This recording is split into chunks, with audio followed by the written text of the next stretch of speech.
India, James. 3, 2, 1.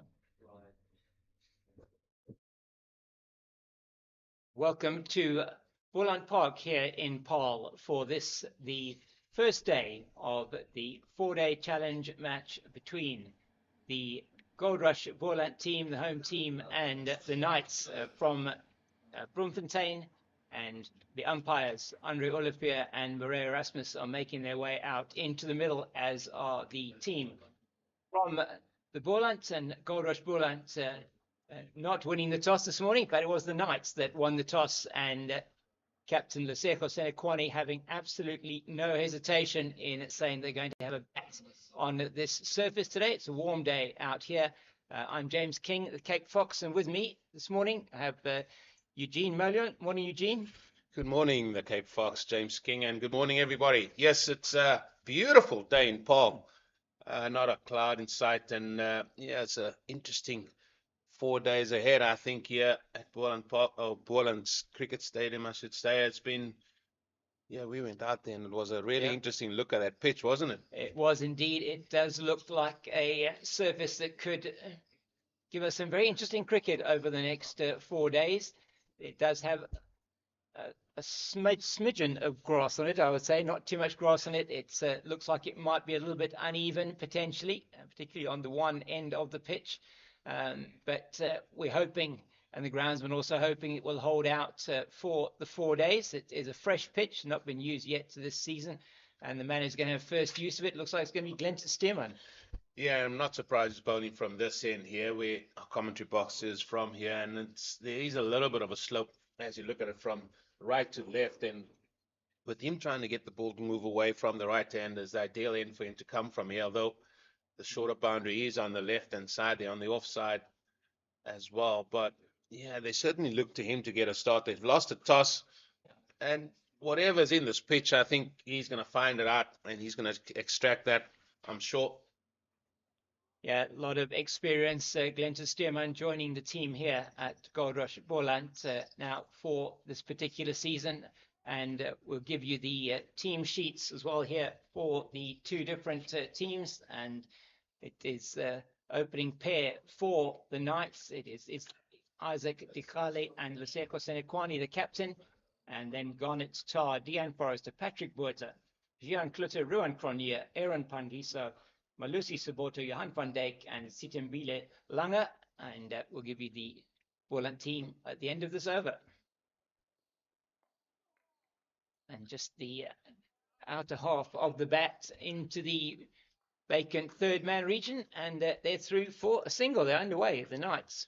Yeah, just a smidgen of movement there away from the right hand, and he's probably just going to work into his way here. For me, it's going to be interesting to see how these bowlers are going to be used by the captain, Clive Fontaine, as well. It's a baking hot day here in Paarl as well, and I mean, both these teams are fresh off the SA20 as well. So first go at the red ball here this season.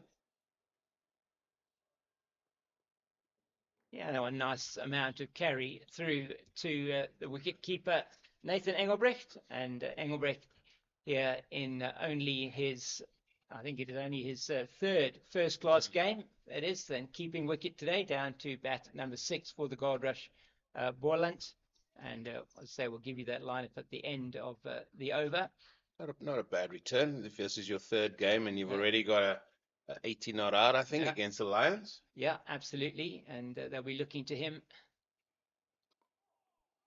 again into that gully region, and the man at gully not able to get hands on that. Just trying to see who that is there. Grant Rulofsson there at gully. Yeah, it's normally the men at gully tend to get moved a little bit, 1 foot to your right, 1 foot to your left. Yeah, how long he's going to keep the 3 slips in place is going to be the call for Clive Fontaine. We've already seen 2 balls go down through the gully area, and maybe particularly here at Boland, you might have 2 gullies instead of just having a 3 slip and a gully. He's away from us again. And that one, he's more attacking the stumps, and a very nice, compact forward defensive shot from Isaac Dikale there. And yes, Eugene, it's going to be very interesting. The outfield it's a little bit spongy, perhaps not going to be that quick initially. Expected to probably quicken up a bit as the game progresses over the next few days. Yeah, we spoke to the groundsman. He said that he scarified the whole outfield there not so long ago and is slowly getting back. There are a little bit of burn patches as well, but that's just due to the heat here. Some good carry again there through to wicketkeeper Engelbrecht in those 3 slips waiting, but so far we've really not seen anything that would suggest that there are too many demons from the overhead conditions, which it's very hot today, and exactly the right thing to do, you feel, to bat first on the surface. Clearly either team were going to do that. That's a no-brainer for me. You know, you want to sit in the shade for as long as you possibly can. So another good delivery. That just in that channel outside the off stump, the end of the opening over, and it's 2 without loss. And just looking at that Goldrush Boland team, and this isn't necessarily in batting order: Grant Rulofsson, Clyde Fortain, Gavin Kaplan, Peter Malan, Keith Dudgeon, Ayabulela Amani, Sean von Berg, Glenton Stearman, Siobonga Mahima, Aviwa Mgajima, and Nathan Engelbrecht. And so it gives the captain of the Goldrush Boland team, Clyde Fortain, gives him spin options and does give him pace options. And we're going to see the second one of those pace options now, Keith Dudgeon, from the stables end of the ground, the southern end, as we look over towards the beautiful Drakensberg Mountains here in the distance. Really is a beautiful place to come and watch cricket.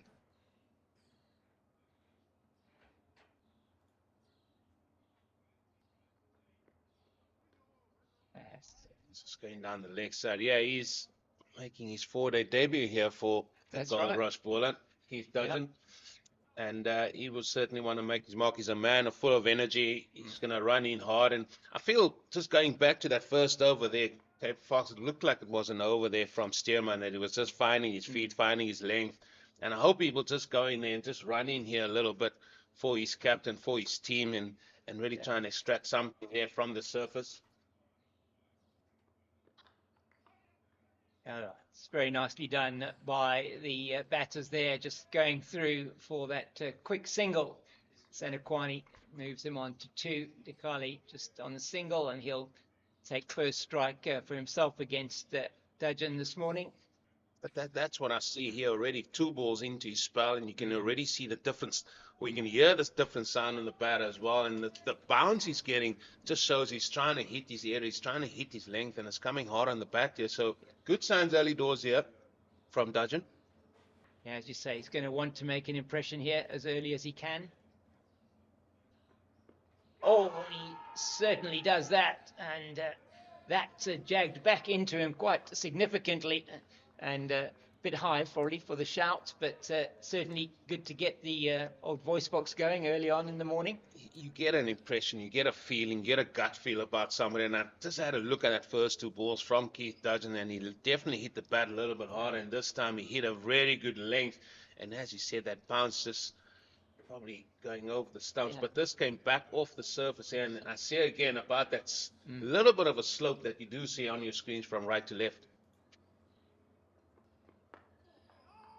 Yeah, that one again in a good channel outside that off stump. It's into the covers where that man full of energy, Amani, is doing duty. The 3 slips that are waiting are Sean von Berg at first, Aviwa Mgajima at second, Gavin Kaplan at third, and then Grant Rulofsson in the gully. And there's the 4-day debut for a number of players today for the Goldrush Boland team. Gavin Kaplan being another one of those, and Grant Rulofsson. Good bounce again. They all seem to have worked their way behind the wicket there. All the new men are, besides Keith Dudgeon bowling the ball there, the rest of them are all behind the wicket, yeah? Yeah, I don't know. Maybe that's just newcomer's privilege or something. I'm not quite sure how it works, but it's a part of the contract. Maybe it was part of it. That's page 4, subsection 3, clause 1.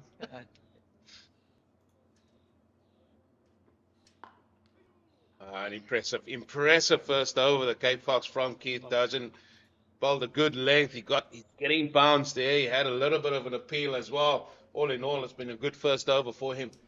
Yeah, good over from Keith Dudgeon, and 3 without loss. It is the Knights after 2. And see in your picture there, that man Sia Mahima, he's going to have some work to do, you feel, today. And Sean von Berg are going to be plying their trade, maybe some work as well from Aviwe Mgajima with his off spinners. Yeah, there's quite a number of them. I think both teams have got 3 spinners in their side. So that's going to play a part as well. So Steeman with his second over now.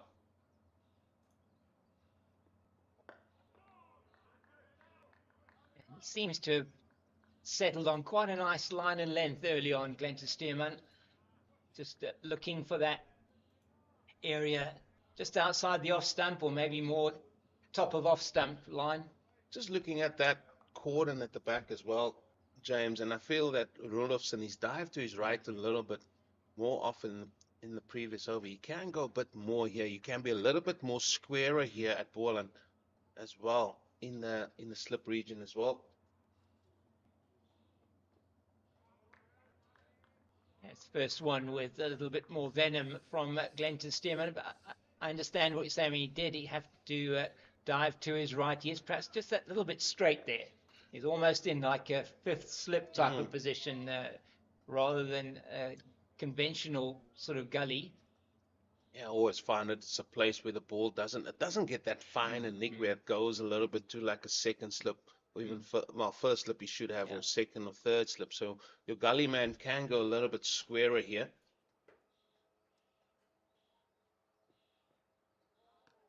And that one, just a little bit of a way shape as it went past the bat. And he's got the 3 slips then, that man at gully. He's got a point, extra cover, and almost then he's got a man at mid-on, mid-wicket, and at long leg. So that extra cover sort of on the edge of the square is there, covering that whole mid-off through to cover region. Yeah, and that's what I mean, where the man on the left hand side there, Rudolphson, he can go maybe 2 or 3 steps too. He's right there, but more.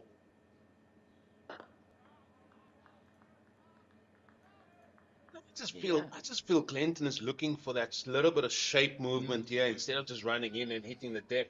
I understand you want to set the tone here for your team as well, but sometimes I think he's just bowling slightly within himself, but he's doing a job. He's not conceding any runs. Just needs to make the batter play a little bit more. Obviously, they lost the toss here, so the ascendancy or initiative should come here from the Knights, but in terms of the Goldrush Boland team, they can certainly make an impression here. And we're going to talk long and hard about the surface here. We made mention about it early doors, and it had a look, even on day one, of that unevenness here at the Cape Fox. Yeah, and we probably saw a little bit of that in that last delivery with Nathan Engelbrecht taking that one quite low down. And, that does also give you the argument to saying, is if you have got that kind of variable bounce, where do you stand as a wicketkeeper? Do you want to come a little bit further forward? I mean, it's a cardinal sin to let the ball get an edge and bounce in front of you. Beautiful ball again, just finishing off and decided off stump, and that's going to conclude the 3rd over. Yeah, and the first maiden we've seen of the day for Glenton Spearman, and there's 3 without loss. The Knights. Most definitely won't be the last, I tell you that. But just this unevenness of the surface here. It had that look that it had that. The ends are a little bit barer than sort of the middle part of this pitch as well. So we're going to have a look and see how those ends develop, especially with all the traffic that's going to go on it over the next 2, 3, and 4 days as well. And it is this Thursday. We have got quite a lot of cricket happening, both domestically and around the world. South Africa involved in a very important test match in Bangladesh. We'll keep an eye on that as well during the course of the morning, as it's Dudgeon in again. That one just started a little bit wider than he would have wanted, but still some movement there. It looked like off the seam. Yeah, that did go, but it started from the arm there Yeah. because you could see it wasn't a pull down from high on top. It almost like it came around it, almost wanting it to sort of shape away from the right hander. Still the bounce is there, so it looks like this end might be bouncing a little bit more than the end Clinton Stearman is bowling into. Yeah, it's been interesting to keep an eye on that as the day progresses. And that's another easy single they come through for, picked up by Kamani in the covers. It's, I think the designated ball carer for today is Sia Mahima, standing at mid-on. And it is a warm day out there in the middle, already up into the early 20s, I think, out on the pitch. It's going to get up to close to 30 today here, 30 degrees centigrade. And we're going to be happy to be sitting up here, I think, in the shade. It's always 30 degrees plus that, yeah, I tell you. Oh, beautiful shot. Excellent shot. Is this going to be the first boundary? It's making its way. And that is well timed. Excellently played there. And that's the first 4. Yeah, very, very nicely played there by the Senokwani. That right, he's really did look good. It was there for him to hit, over pitched from Dudgeon, a little bit wide, and he made sure he didn't miss out there. That's very important to do that as a batter. Get yourself set for the day. Yeah. Back on the length again. Yeah, it was a half volley, and that is bread and butter for any top order batsman, or any batsman, I would say.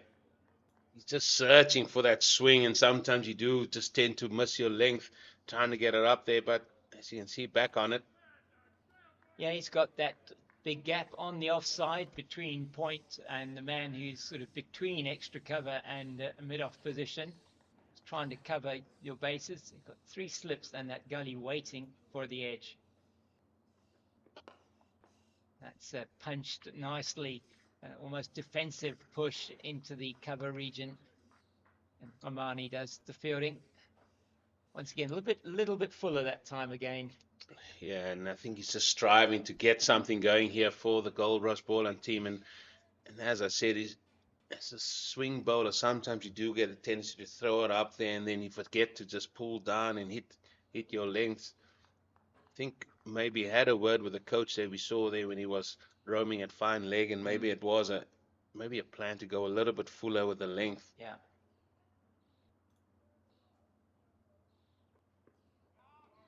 Yeah, it's good work again from Senokwani. Just letting that one go through. No need to play it. That one outside the off stump. That's exactly what the Goldrush Boland seamer is wanting him to do. So the end of 4 overs, it's 10 without loss. Senokwani on 8 and Dikhale on 2. And just a reminder that it was the men from the Knights that won the toss this morning and had no hesitation in deciding to opt to bat on this particular surface. And just a reminder of some upcoming events. We say Wazanawe to the India T20 International Tour happening very soon. Our approaches, men will take on the current ICC Men's T20 World Cup champions, India, in November for a thrilling 4 T20 international matches. Visit www.cricket.co.za. Just targeting the stumps there, Clinton Stearman. Yeah, and I think the end that he is definitely bowling in is not that much bounce going in this way, even with this new ball. And he's going to try and target the stumps. And if he is going to target the stumps, maybe they should try and get away with a third slip and maybe put him elsewhere just to allow him to go a little bit straighter there. Maybe that's a chat there between bowler and captain. No change to the field, though. Now, we've really seen very little that would give you any sense that it might go through to that third slip. So that one has a lot better carry from Stearman this time. Hitting the gloves of Engelbrecht a bit harder behind the stumps. So maybe he's just getting into his work now, into his 3rd over of the morning. And just the 2.2 overs, 2 runs, 1 maiden so far. And Goldrush Boland will be looking for a breakthrough early doors here if they can get one. Otherwise, you sense it could be a long, hot day out in the field for them. That it can be. But again, it was that outside off stump line, and batters don't play at that early doors.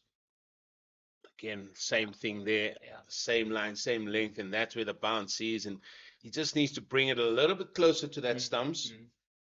Important thing here, speaking to the bowling coach, especially with our time that we have been here, Cape Fox, is that he's always said the guys that can bowl wicket to wicket here at this ground have been very, very successful. And I think we're just looking a little bit outside off this more channel stuff from the bowlers that we've seen so far. And the surfaces here certainly favour the bowlers, as Henry Davis was saying, that can bowl wicket to wicket. Trying perhaps to get that line this time, just strays down the leg side. I think Dekali will feel he's missed out there. Yeah, he has. And Stearman thinking, why did I go that straight?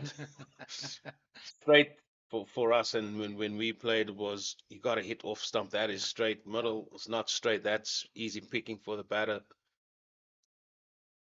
Yeah, just that flick off the pad or down the leg side. There's plenty of runs on offer. A man who's forward is square on the leg side, almost at a mid-wicket position. It's a better delivery from Stearman. It's a little bit closer to the stumps in this occasion, and they'd like that from behind the wicket. Still 10 without loss. Still 1 ball left in this over, and he's been very, very economical first up. He's heading towards perhaps his second maiden of the innings. Maybe after every 5 overs they need some excitement, isn't it? I think so. Not sure what that was about, but anyway. I think they liked the fact that was that if that had been directed closer to the batter, just slightly outside the line of the off stump, would have certainly been a very good delivery. That's where he's got to stay. That is where he's got to stay for the duration. Excellent over again by Stearman. Another maiden. That's 2 maidens in his 3 overs that he's dished up so far. Yeah, and they'll be much happier with that kind of line and length. As you could hear the cries from behind the stumps. They really were interested in that. And there's a conference going on now. As we look down here, you can see down below us the bowling coach of the Goldrush Boland team, Henry Davids, is in your frame at the moment. That's Bowler Williams. Oh, Williams, listen to me, David Williams. That's okay, Fox. Sorry. It's Thursday. It's Thursday. It's Thursday, yeah. Like David. Well, I know where I'm getting that from. Sorry, Henry Williams, yeah. But there is the conversation that's happening over there now. That was one where a number of the senior players were at, and they're just trying to formulate or come up with a plan that they're going to try and stick with. I think in 4-day cricket, try and keep your plans for a little bit longer, and you got the emphasis of changing it as well later on. So they've done away now with the third slip. So is it a case that Dudgeon's just going to go a little bit fuller with length and trying to get the ball to shape away here from the right-hander?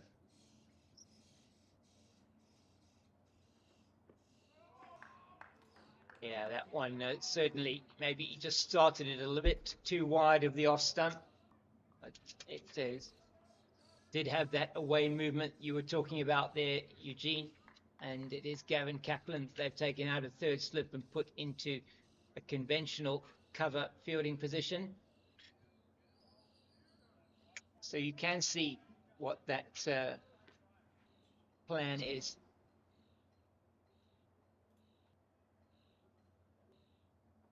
Oh, that is beautifully bowled.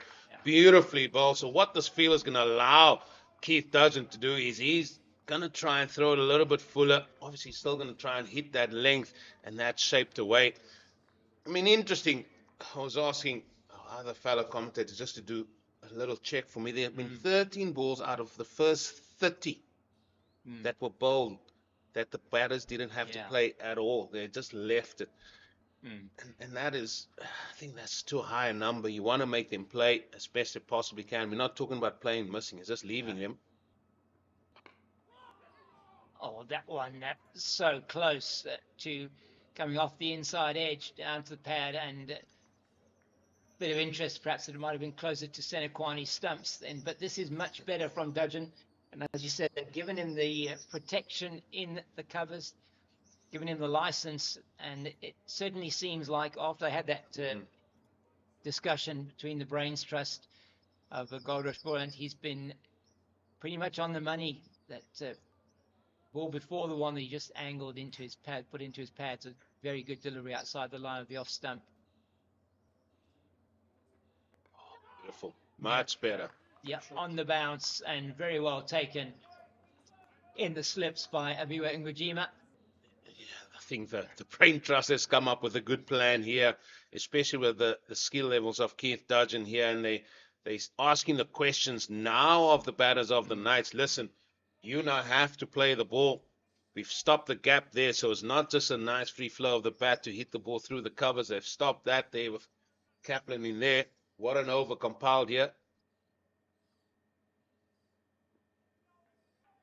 And that one, just that little bit shorter of a length, and he's able to leave that one on length more than anything else. Not quite close enough to the batter to get him to play at that.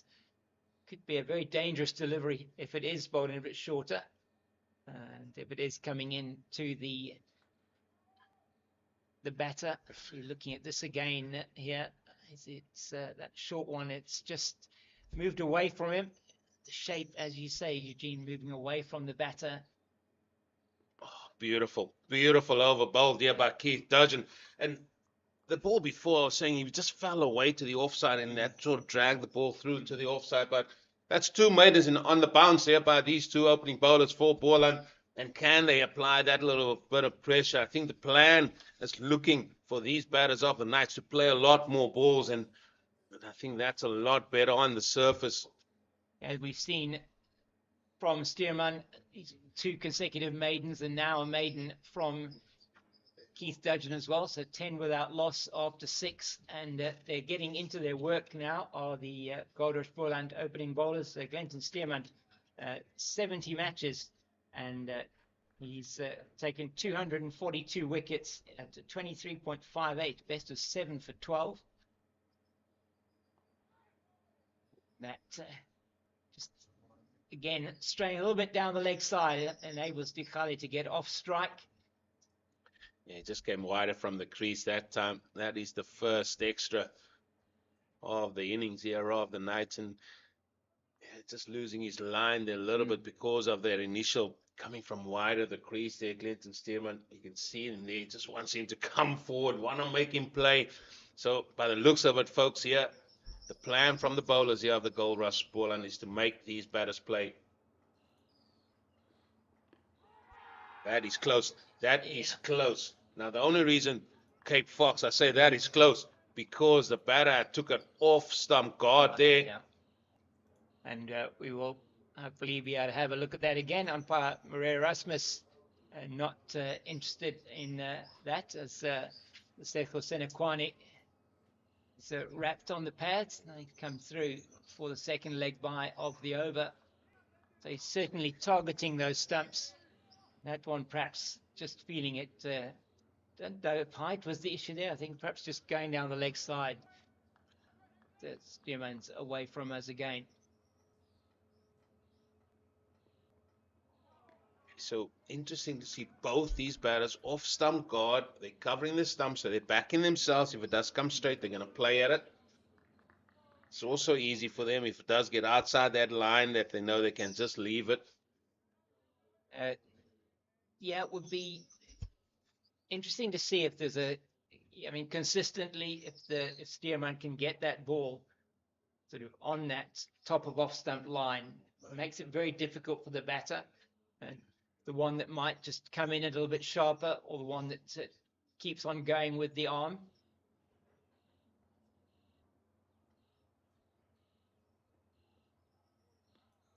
Once again, he's just let that one stray down the leg side, and he knows he's a bit upset with himself about that, or he was just swiping a michi away from in front of his face. No, he wasn't. He definitely wasn't happy about that. I mean, he moved his fine leg a little bit finer, just to give an indication. It might have been short, and it was a short ball, but down the leg side again, And maybe this is where the batters of the Knights are putting the bowlers off, especially Stearman, by having that off stump guard.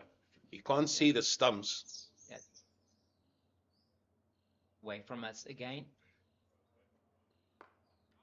Yeah, and that's where you want him to be putting that delivery on that line, just either on or outside the off stump.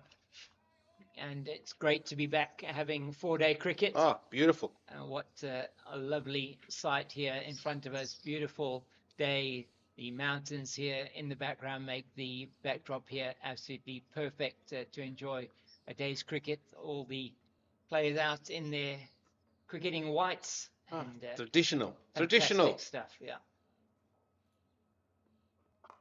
That's where you got to stay. That's where you got to stay. Good finish again. And we'll go down as a maiden for the bowler. Yeah. The 2-leg byes conceded there. They still are trying to pile the pressure here. Keep the pressure on. And just giving you, if you are interested, the information from the test match taking place in Chattogram, South Africa have enforced the follow-on. They bowled out Bangladesh for 159. That's 416 runs behind the first innings total of South Africa, 575 for 6. And Bangladesh have just lost 2 quick wickets and are now 29 for 3 in their follow-on innings. And they're in the second session of that day there in Bangladesh, as we see Dudgeon continuing from the stables end. He's definitely going for a fuller delivery here. I think the short ball will just be a surprise ball. But the Brave Trust have come up with this plan, and I think it's a good one, especially for someone like Dudgeon who's shown that he has that ability to move the ball away from the right-hander here. Sinakwane, he's on strike. Again, opting for that off-stump guard.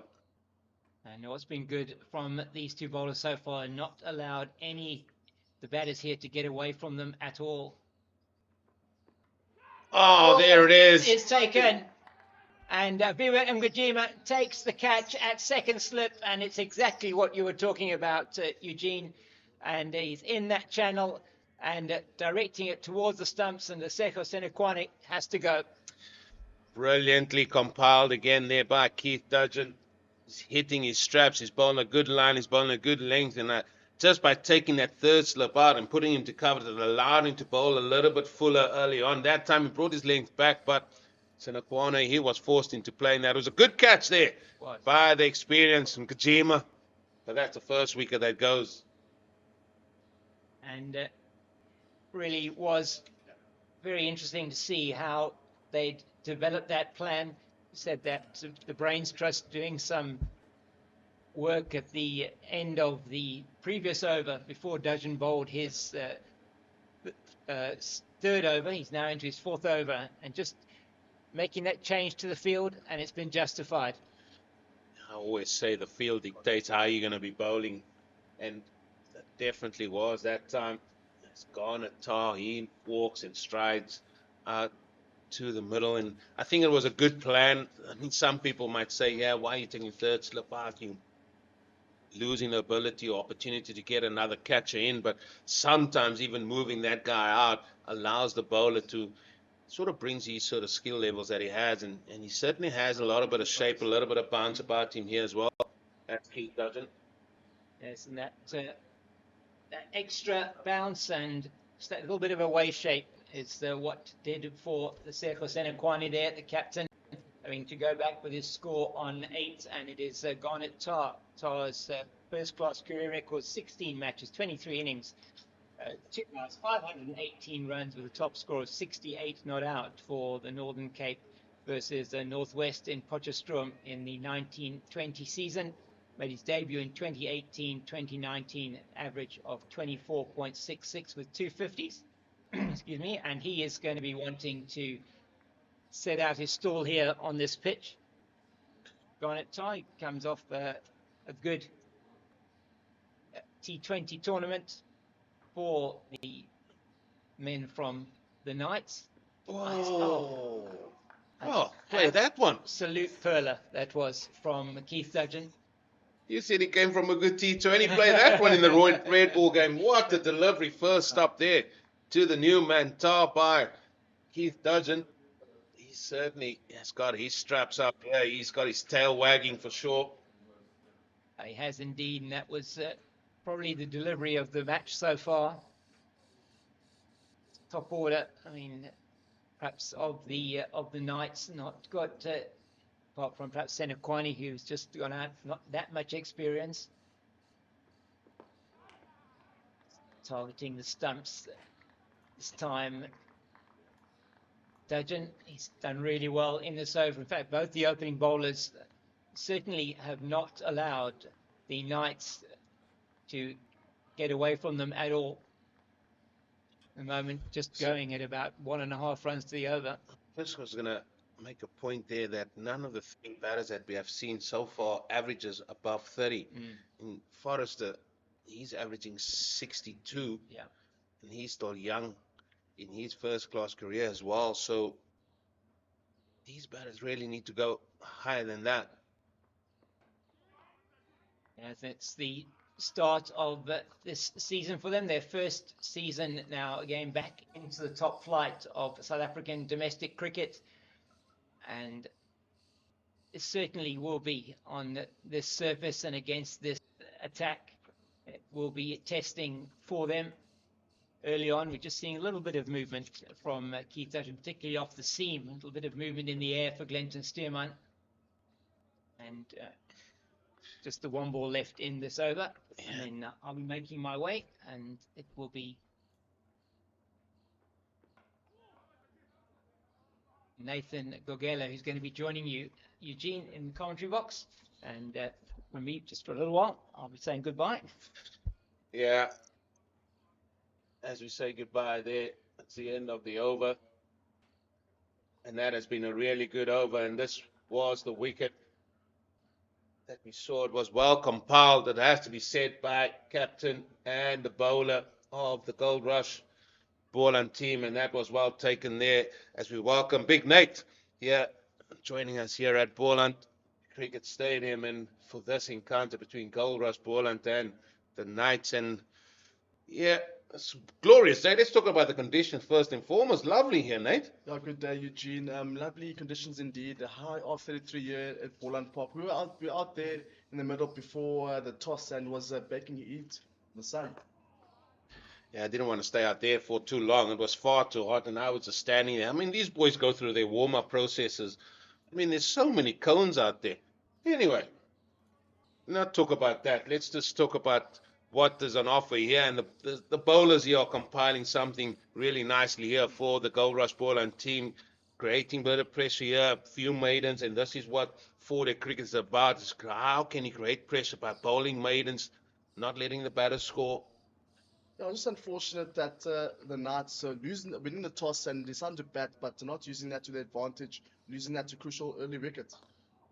Again, just losing his line there, Glenton Stearman. This is going to be a boundary going the way thereof. The Kale just flicked it off his pads there, and this is because he's standing on that off-stump guard, which I alluded to the Cape Fox earlier, and he just has a bowler think you can, I just want to go a little bit straighter, but the batter was up to it. Yeah, that delivery just going down towards the leg side. We saw in the previous over as well from Stuurman's over going towards the leg side. And unfortunately, they're going towards the boundary for another 4 runs for Tichale. Yeah, he's just got to find a way here. He's trying to come wide of the crease here, Glenton Stearman, just so he can get something to bowl at. Again, there's a lot of oohs and ahs, and sometimes I know this is the first 4-day game of the season as well, and sometimes you just get so excited by those. But I'm sure Glenton Stearman, you can see, he's not overly happy with that at the minute. Maybe it's because of the heat, but again, a better line from him, just outside off. Then that's a line we'll be looking for. We saw in the first over two thick outside edges going towards the gully region. So. Yeah, good start so far here for the Knights. Yeah, these men now, they've got to try and get a decent partnership here for the Knights. they won the toss, elected to have a bat. Full of length. Oh, that is beautifully played by Dechale. We're going to see the pace of the outfield now. It's trying to get there. Eventually it does. It's not overly quick, but just quick enough for that to go for 4. Yeah, Dechale, full blade of the bat, and throwing a lot of authority there. Full delivery there from Steelman, and there we see that replay, full pitch delivery, and going down towards longer for Wakam boundary for Dechale. Second boundary here for Dechale. This Steelman's over. Pretty sure Steelman won't be really happy with this over this far. 15 times Glenton Steelman's had picked up 5 wickets in an innings. Just shows his capabilities with ball in hand. Again, going straight, and this just going to go to square leg. But just shows how much he's a wicket taker. He's Glenton Steelman. He's averaging 23.5 with the ball. His run rate or runs per over is about bang on 3, which as a strike bowler you don't mind because he's got the ability to take wickets as well. Certainly bowled a lot of balls, I tell him. I mean, he's fairly say that because I mean he played a few years for the Proteas as well. So I mean, a man with a lot of experience playing for Boland.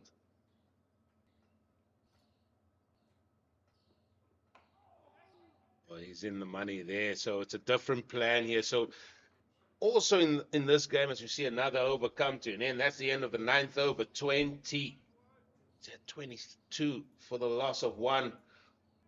And this is where you got to sort of adapt your plans from one batter to the next, even in this 4-day game.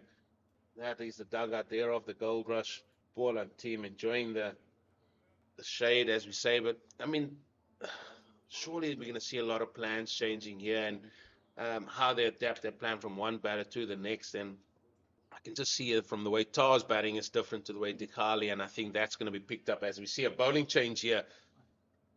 Going to be Ayank Kamane. He's a man that's short of stature, and what you might find from him here is something totally different. He's got the capability of bowling a little bit straighter.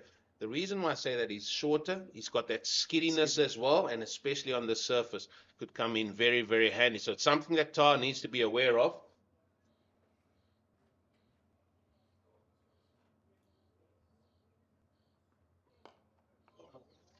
And then he starts with a compulsory no ball for him. Yeah, he just seems to bowl a no ball every first over. Yeah, we saw in the previous over they went for 10 runs, which maybe the change of plans here for the Knights. But again, it all comes down to the line and lengths of the bowlers. Kamani, man, a lot of experience. Played for the Warriors, played for the Titans as well. Now applies his trade here in Paarl for Boland. So, yeah, man with a lot of experience.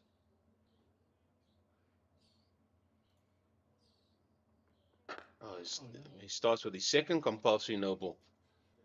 Not the best of starts here for the experienced man, as you said there. And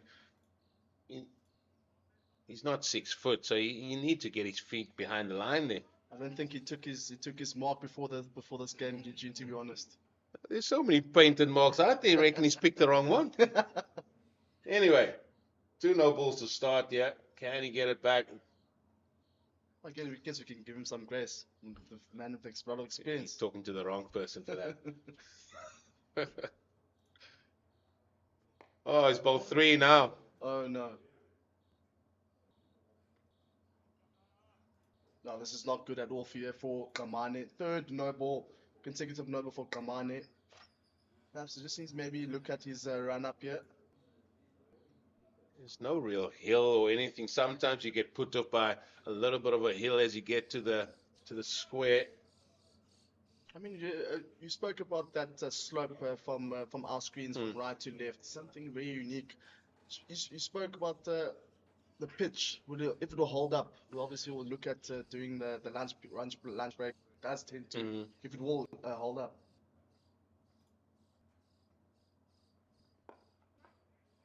That's beautifully played by Tar. Just work through mid-wicket. The chase is on by Mahima. He's going to get there. Oh, easy. Oh, yes, he is. So they've come through for 3 runs. So it's definitely not a good start here by Ayan Kamane. And yeah, we're going to see how this pitch developed as well. Obviously, the first day there will be whatever moisture is in this pitch, you'll find it in the first day. Whatever grass is there, which if it's a little bit alive, as we say, if it's standing up, that will be there. But it just had that look that it could break up. We're going to see how it sort of the bowler's footmarks have been there and sort of dictate or predict how it's going to go from there. I didn't understand why they left a bit of grass patches out Mm. there, bit of the heat and was it trying to keep it together for 4 days. There you go. There we go. That's where you want to be, Aya. It's getting the bounce there as well. And yeah, the surface has always been a big talking point whenever teams come there because they felt that look here, there could be a little bit of indifferent bounce at times, even on day one. I mean, back then when we played it, there were cracks here as well. And once the ball hit the cracks, I mean, Charles Langeveld and Paul Williams, they hit the cracks for fun, let me tell you. There's been a lot of cricket in the past 3 months. We had a T10, we had a T20, CSA T20 comp, and now we've got the 4 days. So a lot of cricket has been played on the surface. Another no ball. That's the fourth of the over, let alone the innings. All bowled by this man, Ayan Kamane, and again, just having a word there by Andre Hanekom. Cloud for 10. I mean, if you're in Cloud for 10's mind, what would you be saying now to Ayat Kaman at the moment? Oh, just get your foot behind the line. It's simple. I mean, there's nothing more you can say. It's the basics of being a bowler. Just get your foot behind the line. Get something behind it.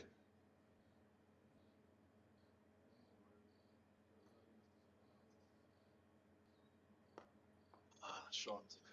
Nicely played again there by Techale. But I was curious now why Keith Dudgeon was taken off, and the only thing I can think about here, folks, is that he's going to be coming from this end, the Nederburg end where we're sitting at here. And that's the only thing I can come up with because he bowled a very good over. He had the ball getting to bounce a little bit.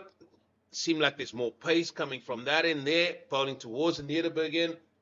And I'm not so sure I would have taken him off. He had good rhythm. Yeah, you had a good first ball from Dudgeon with a bounce that pushes from the surface. So obviously maybe we're looking at the slope going from right to left could be the factor.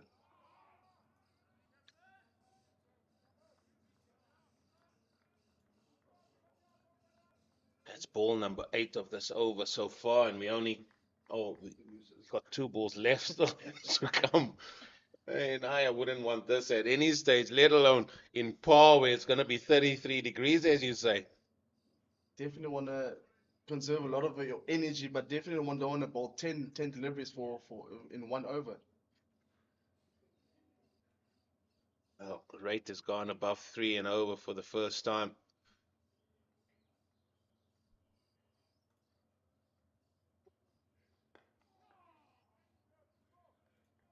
And going straight again. And the way this sort of the longer format of the game goes now, we've seen baseball, we've seen the way these international teams are going and scoring at 3.5, close to 4 and over. If you baseball, close to 6 and over. I mean, for me, looking at first class cricket in South Africa this year is what the approach is going to be. Yes, the conditions in South Africa doesn't allow you at times to go and have a baseball type approach, but certainly having a bigger scoring rate as well, in excess of 3.5, sometimes puts you ahead of the game. And for me, that is what I'm going to try and look at and see how our provinces are playing the longer format. And finally, Nate, we've come to the end. Other 10 deliveries. We've come to the end of that over. It's 30 for 1 off the 10. So you spoke about the 4 day and first class cricket. I think it's a first game of 4 day series and 4 day series. The transition from T20 to 4 day. It's been very important to find the balance. I think So we saw that yesterday it was a West Province against Dolphins. West Province scoring just a shy over 200 all out, and this morning 40 plus 40 odd 43, yeah, Dolphins 43. for no loss. after day one. So I think teams need to find the balance on how they're looking to score, the run rate, and so forth. So yeah, it's going to take a lot of hard work for the coaches and the players as well.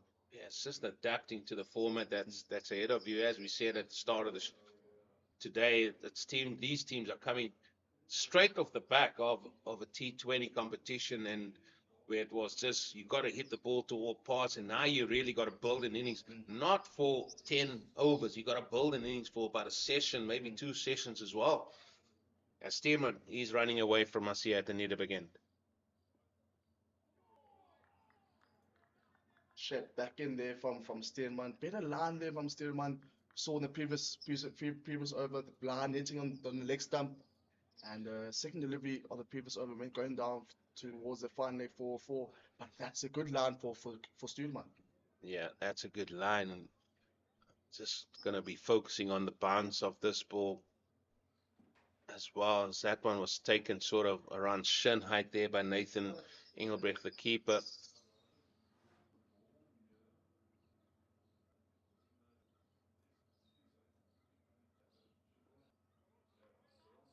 It's going to be one for the over, even though it looked like it was way over his head.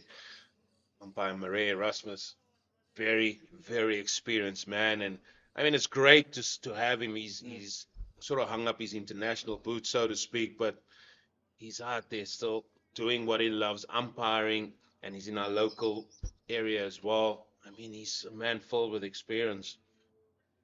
And who wouldn't want to stand with Marais Erasmus? Definitely.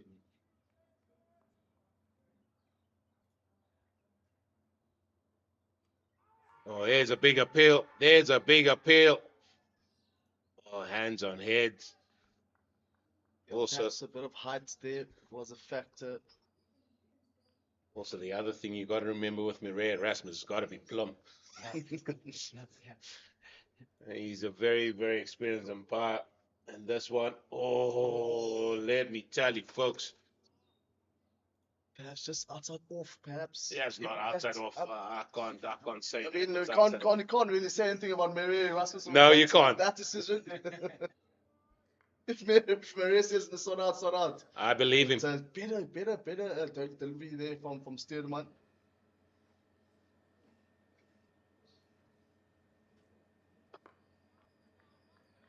Yeah, it was a much better delivery. A little bit more effort, it seemed, because it sort of rushed him a little bit. Just didn't get the decision to go in the affirmative for him from the very experienced Marais Erasmus. Much, much better over. We're only 2 balls away from a 6-ball over. I'm sorry, Kamani, was definitely not what you say that. But yeah, Stearman, I like the variety from Stearman, bit of bounce and just pitching outside off this time. But as you said, 2 more deliveries, 2 more legitimate deliveries remaining for this over. And maybe for the first time, a batsman being offered a lot of width there. Missing out. He missed out indeed. So Stearman looking to be heading for another maiden here for himself. He's already bowled 3. How long is Clyde Fontaine going to keep him going here? He needs his big man back for another spell or 2, or maybe even 3 later on. I think, as you said, just definitely missed out short and wide. Definitely deserve to be punished. But so far, so good here from Stearman. One more delivery remaining of this over. And he sees that out. Maiden over. 11 gone. 30 for 1. Spoke about Keith Dudgeon in the previous over. Would you perhaps maybe see him coming on the Niederberg end, replacing Stearman? Well, that's the only thing I can think of. That's why they took him off. Because he bowled very well. He bowled very consistently. The only reason, as I said, when I saw Ayan Kamani, nothing against Ayan Kamani there, but Keith Dudgeon was in good rhythm. He was hitting his straps, hitting his line, hitting his length. He had his tail up after getting the first wicket as well. So Didn't really make sense to take him off. just because he was so comfortable there, if there was a change, just make it on this side. But anyway, Clyde Fontaine's the captain. Kamani steaming in again. There's an edge. There's an edge. And Tar, he's got to go. That's a second wicket. Good start in the second over here from Kamani. We saw in the previous over, no ball. Now, good start here and getting his first wicket for these new franchise. And unfortunately, Tar has to depart just for 4 runs. Yeah, maybe he needed a 10 ball over just to warm up, and much better delivery here. Fuller of length. Tar might feel he missed out there because it looked like it was a little bit fuller there for him to go. Finds the edge, but it's another exceptional catch, we have to say there from Kajima at second slip. He was well pumped. Second wicket gone, 30 for 2. You know what they say about older heads? Takes a bit of a longer time to warm up. So give him some grace, a 10 baller, and now getting that wicket, second wicket, crucial wicket here for the Boland outfit. Just look at the way Tar played that. He was very open. It was a fuller length delivery. It's a ball that, I mean, as we said earlier, they will put that away normally, but it just looked like he was opening up. And the only reason why he would do that, he didn't lean into it a little bit more. He just managed to get the outside edge and 2 down. And I tell you, the Goldrush Boland team will be well chuffed with us losing the toss, being put in the field here in the baking sun in Paarl and getting 2 sticks in the first hour. And now we see the introduction of Dion Forrester playing his 9th game here. Yeah, what a stats has he got with bat in hand. Forrester, this is his 8th game. He's played 7 matches before. He's amassed 560 runs with a higher score of 127. He's averaging 62 200s already in his career to go with 350s. And I think if you are a Knights supporter, you would want him to be out there for a very, very long time because they're in a little bit of spot of bother here after winning the toss. You feel like you're on top of a team here. Yeah, but I mean, there's nothing wrong with that. Just a bit of all that energy with the side, motivating the bowler. And as we saw, the oohs and ahs tend to work out, just applying pressure back onto the batters out there. New batter, Dion Forrester. We see the catch again there from Kijima, Avium Kijima. Second catch of this morning's session.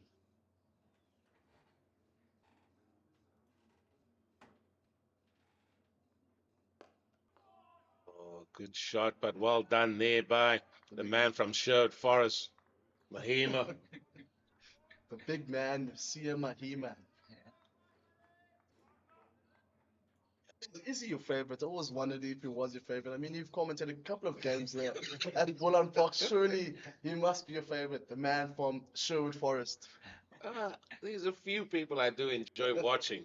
Let me tell you, they are very much entertainers out there. They love their job. I mean, being outside, who wouldn't want to be a professional cricketer, being outside there in the sun and plying your trade? So great. Oh, least say about that. We'll just move on to the next topic. Just slipped out of his hand there, and this is what you're also going to get here because it is very warm. Hands and palms get a little bit sweaty as well. But I mean, this is a big task here ahead here for the Knights, and especially for Forrester. Still young in first-class cricket, but he boasts a very, very good average. But what I like about Forrester, he played a couple of games, or most of the T20 games. He's got a lot of time on the pitch, on the surface. Yeah, looking at that, that was a good call, and the amount of time he just swayed out the way nonchalantly, as they say. I think I think Kamani wanted to have a few words, but I'm not sure who he was talking to. Batter was walking there to Maria Erasmus. Now then, changing the field, square leg. It's going to be on the boundary now. He's about 3/4 of the way, not totally all the way. So he's just a double bluff.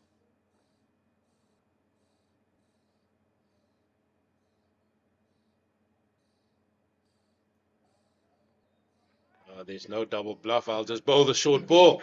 Well then, a very successful over in more ways than one. It only had 6 balls in it and it got a wicket. Wicket Maiden. Excellent stuff there from Goldrush, Boland and Ayan Kamane. 30 for 2, 12 overs gone. As we're heading towards the first drinks break, that, as you can see, 2 catches by Kajima, and that was first off Dudgeon and then off Ayan Kamane. And it was 2 really good catches as well. I don't think Kluti's going to be batting that low, folks. I think he's going to be making his way up. Another man with a lot of experience. So now, the Khale, 12 runs. He's faced 35 deliveries already. He's doing a job for his team here. So again, they're opting to have square leg back for both batters now, it seems. I think what's going to be important for the Knights now, just look for those singles if Harry doesn't come. Just rotating the strike quite often. Just let the scoreboard tick a bit.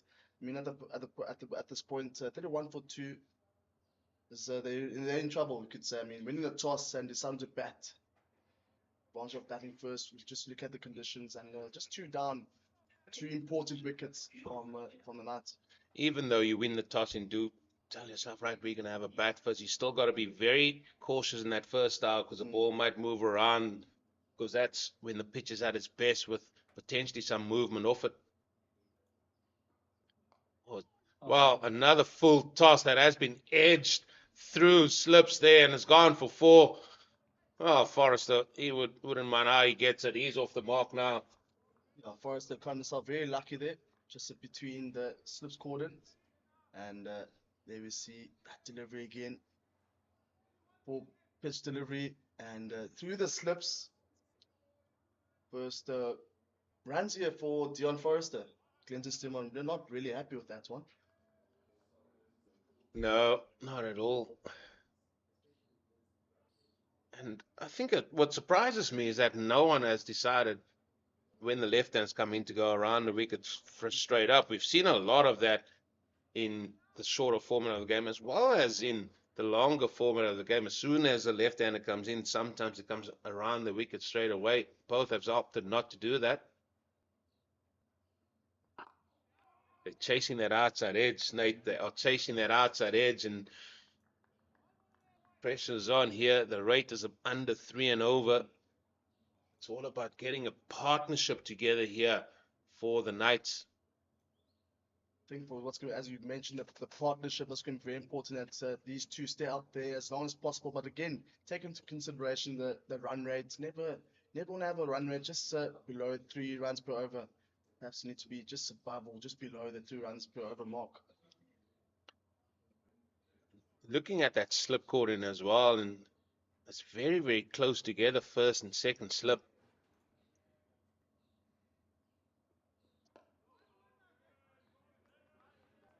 One just pitching outside the line of leg stump.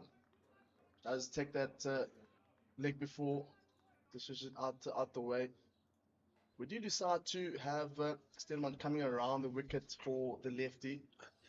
Just take into consideration the slope as well. It all depends on sort of the plan of the bowler as well. For me, for him trying to stay over the wicket to the left hand, it's looking like he's chasing that outside edge. So he's going to try and get the ball to pitch on the stumps and then move away. Something like that there.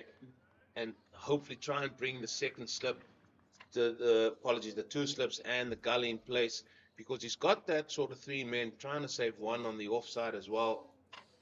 So I think he's going to try and go for a little bit of fuller length, trying to draw the batter forward, trying to get that edge. That seems to me is the plan here from Steelman, as he also indicates there too.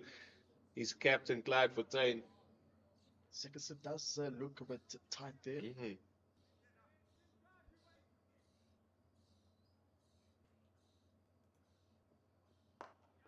That's a beautiful shot by the left-hander, Forrester, just bunting that down past mid-off. He's going to come back for the third. That's excellent running as well. Keeps the scoreboard moving in a positive direction. Well appreciated by his teammates. He's going to keep the strike as a 13 over comes to an end. And with that, potentially could be the end of Steelman's spell as well. He's about 7 overs, 4 maidens, 0 for 20. The score now 38 for 2. Yeah, better batting performance here from the. And immediately he's bunted through the offside. Beautiful shot. Good timing by the left-hander. And that has gone for another boundary. Yeah, punched off the back foot. There was a bit of a bit short there. And Forrester definitely not missing out, playing in that vacant cover area for a welcome 4 runs. There we see it. They're coming around the wicket with an short there from Ayakamani, and Forrester not missing out. 4 runs for Forrester. Yeah, there hasn't been many balls with width given to these batters as well. And when they've given them, that is one that has been put away. It was an excellent shot. The timing of him been impeccable, has to be said. I did speak about perhaps coming around the wicket for the lefty, but definitely not that line of length from Kamani. It's just down ground a little bit. Good movement there by the man from Sherwood Forest, Mahima again. But I tell you what, the look of Forrester here, I'm not going to put any sort of mockers on him. He certainly looks the part. Plays every ball on merit, so to speak. If it was a ball that needs to be scored off, he scored off it. He's defended well. As we look at, that is the SNC man there with Ezra Poole, the fielding coach. Always plenty to say, Ezra Poole.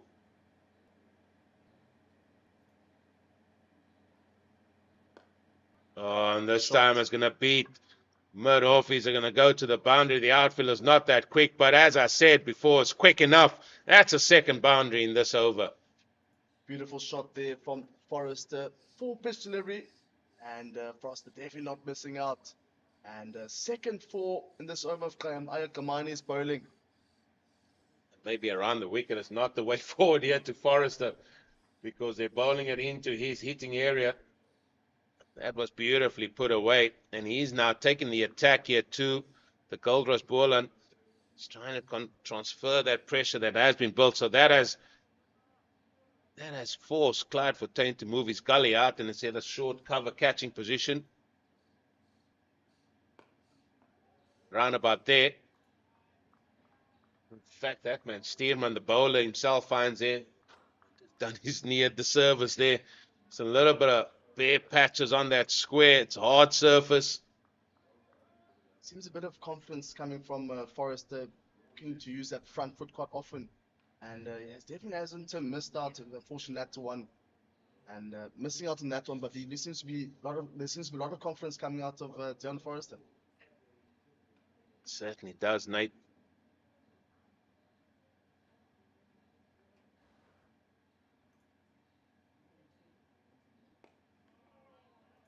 This is potentially could be not a problem for Clyde Fontaine, because if one of his seamers are sort of going at 5 and over, which is the likes of Ayakamani here, and he's going to need somebody just to apply some pressure. One of his seamers needs to take wickets and apply pressure at the same time, and sometimes those combinations don't work out too greatly. So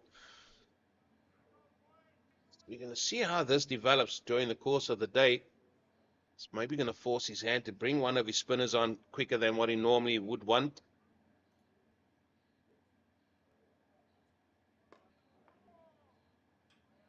Well, again, the ball hitting the middle of the bat.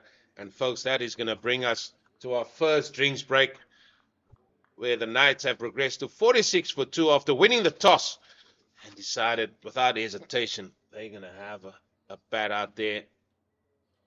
Boland, they've shown glimpses, they've applied pressure as well, but with the introduction here of Forrester, he's on 15 of 16 deliveries. He's hit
squad has been announced for the 4-match T20 tour of India, coming out to be here within the next couple of weeks. It's going to be really exciting, and we'll perhaps have a look at that as we go through the course of the morning. If there's a little bit of a lull, it's news apparently from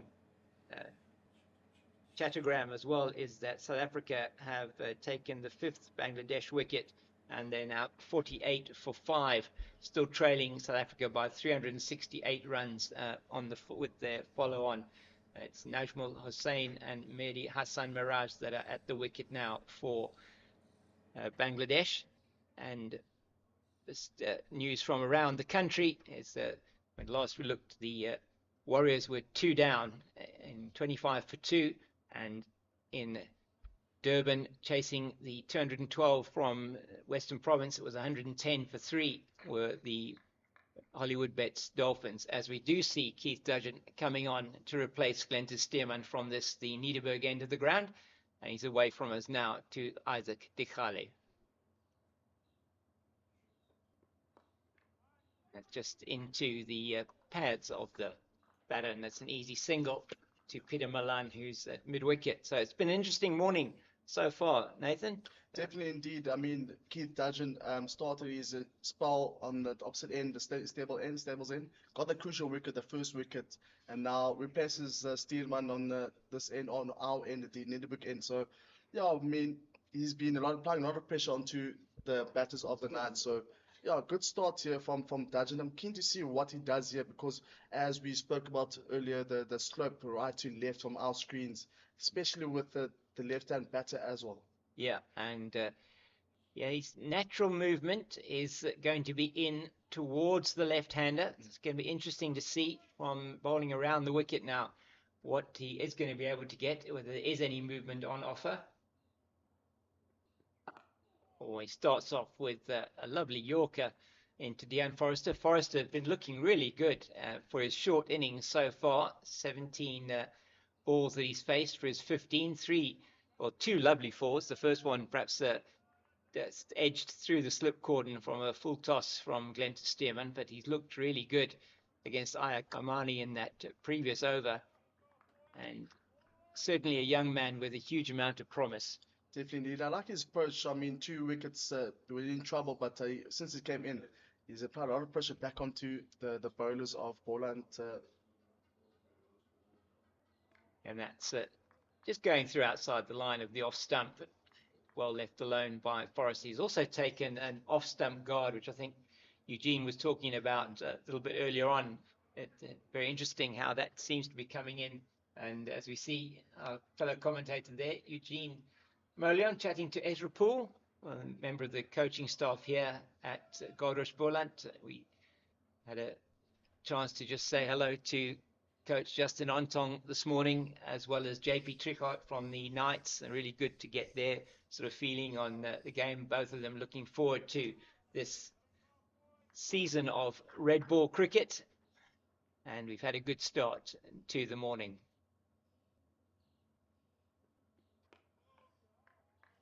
It's a bit better from Dudgeon, just asking the batter to play that delivery.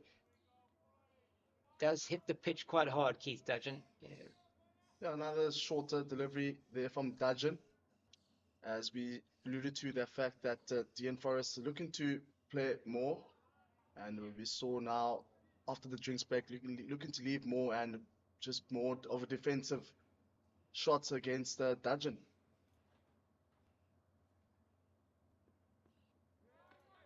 As well left again by Forrester. That one on length as much as anything else, and through to the gloves of Nathan Engelbrecht. And the field is the same as the one they had for Ayan Amani who was bowling from the stables end. You've got the one slip sort of standing a little bit wider than a first slip, sort of between first and second slip. Then you've got almost a fourth slip, got a point, conventional extra cover, a man at short extra cover, mid-off, mid-on, mid-wicket, and a man at long leg. There he's trying to tempt him outside the off stump, and that is not going to be tempted, Dean Forrester. He is in this for the long haul. So we're saying man who has got an average in first-class cricket, having just played the one season of first-class cricket last year, 2023-24 was his debut, average of just over 62, which is really outstanding for the young man. And Amani is going to continue from the stables end. It'll be interesting. We should actually ask Eugene what was the discussion between him and the bowling coach. I mean, again, Eugene, a former professional cricketer himself, so a lot of knowledge there from our former or our colleague Eugene. Yeah, absolutely. A man who plied his trade for many a season here in South Africa and spent some time as well coaching in Ireland recently. A man with a huge amount of knowledge as Kamani's in. And that's just ball a little bit too straight to Dikali, and he's able to send it down to long leg for a single. Keith Dudgeon doing duty there. So a few debutants here for Goldrush Boland today, playing their first 4-day game for the franchise, or the province, as we should say. Grant Rulofsson back in these parts after a few seasons. He did play for the Cobras a few seasons ago, but back here this season, making his debut for the Boland team. Gavin Kaplan also making his debut for the Boland team. Glenton Stearman as well, so really good to have them, and this man bowling now. And that's a beauty of a delivery outside the off stump, and Forrester had to play at that one, and just sort of hung his bat out a little bit there. It's through to Nathan Engelbrecht, probably the best delivery, or maybe his worst shot of the morning so far. Yeah, better bowling performance here from the bowlers of Boland, Goldrush Boland, especially after the drinks break. See Dion Foster just having more of a leave, and unfortunately, Amani just missing out on that outside edge there. Yeah, he's certainly tightened it up quite a lot. Amani got the wicket of Garnet Tar, and just a little bit too straight this time through to Peter Milan at mid-wicket. And yes, so this morning, Nathan, the South African T20 squad has been announced for that series against India. There's a 16-player squad that Rob Walter has announced, and Heinrich Klaassen and David Miller, as well as Keshav Maharaj coming back into that team, and Gerald Coetzee and Marco Jansen both been caught up with a couple of other interesting call-ups. One for Mhlali Mpongwana, after he had a very good T20 challenge with the ball particularly. That's nicely played by Dikale down to mid-off. You spoke about Mpongwane, Paarl, as I call him, at Western Province. I think he's got a lot to learn as well. I mean, you spoke about the all-rounders that are there coming back, Gerald Coetzee and Marco Jansen. I'm sure we can learn a lot from them, but again, definitely someone that has got a lot of potential to perhaps crack that nod for the T20 for the Proteas. I mean, certainly spent some time in the last season with the Proteas squad as well, as Kamani's in towards us. And that's a beautiful shot from Dikali. Thought he hit it better than he did, and it is fielded by the man coming around from mid-off. It's good fielding. They just get through for the single. And that will be the 50 for the Knights, as coming up off 99 balls in the 16th over. And it is now 50 for the loss of 2. And men at the crease, Dikali and Forrester neck and neck, 16 runs each to the two of them. So got to their 50 in 15 overs and 5 balls. And very important with the run rate currently at 3.2. You were talking a bit about that run rate earlier on. And certainly from a bonus point of view, very important to keep that run rate very positive. He's not going to hang his bat out at that one. Forrester just lets it go through. And it was the end of the over then with that delivery. So batting at about 3.1 to the over and getting your first bonus point at 150. And from a batting point of view, and then 0.02 bonus points per run thereafter up until the end of the 100th over. And bowling team gets 3 whenever they get a wicket, 3rd wicket, 5th wicket, 7th wicket, and 9th wicket, they get the bonus point as well within 100 overs. That's going to be Dudgeon to continue from the Niederberg end of the ground. Good delivery to Dikale. And full pitch delivery there from Dudgeon. Dikale is still there, open the batting for the Knights, staying hanging around. And what's nice is supported nicely by Forrester. Forrester came in, played with a lot of authority, playing on front foot quite often. And since after the drinks break, we saw a lot of leaves from Dion Forrester. But definitely positive signs here. Dikale is still out there at the moment. yeah, 20 this partnership so far, the best of the innings. And that is short from Keith Dudgeon. I don't think it's going to get to the boundary, though. It's very well fielded there. Looks like there's a substitute fielder on the pitch. It's like Leon Woods. I'm going to have a look there and see if that who that is out there. And it's Gavin Kaplan. Apologies. So Gavin Kaplan from point doing the fielding. They get through for just the 2 runs. Shorter delivery there from Dudgeon. And a slashed hard there from Dikale. Fortunately not reaching the boundary, but good effort there from Kaplan. The man from Rondebosch Boys High. Just cutting it down to 2 runs. Yeah, there's nothing really to report in terms of that delivery, but very experienced man is Keith Dudgeon. Came here to Goldrush Boland from the Tuskers, who were relegated to Division 2. He's in his 11th season of first-class cricket. Made his debut in the 2014-2015 season.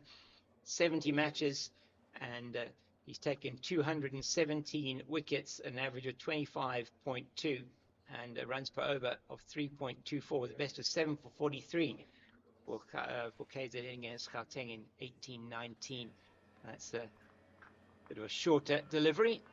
Dikale deals with it very well. The kid did very well for the Tuskers.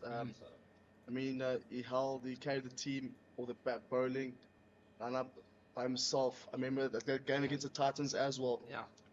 Yeah, very much so. And in last season, in all competitions, certainly had a fantastic season for the Tuskers, and is settling down here in the Cape. Lives just up the road in Durbanville. Another good delivery. He's targeting the stumps, and I'll get it right this time. Bowling coach Henry Williams will be very happy with that. This is a surface on which you do get reward for bowling wicket to wicket. But what's nice with the region here, they did have a nice warm-up. All the few club players and all the professional players coming together, playing in a T10 competition for warm-up for the franchise and for the club players as well. Saw some promising players. Saw the likes of Leon Boert, who's not obviously playing today, but I think he's a 12th man. Yeah. A lot of potential in this region. Yeah, that one just on that line outside the off stump. But Dudgeon, a good over for him. Just the 2 runs off that over. The one that was a little bit short and wide earlier on in the over.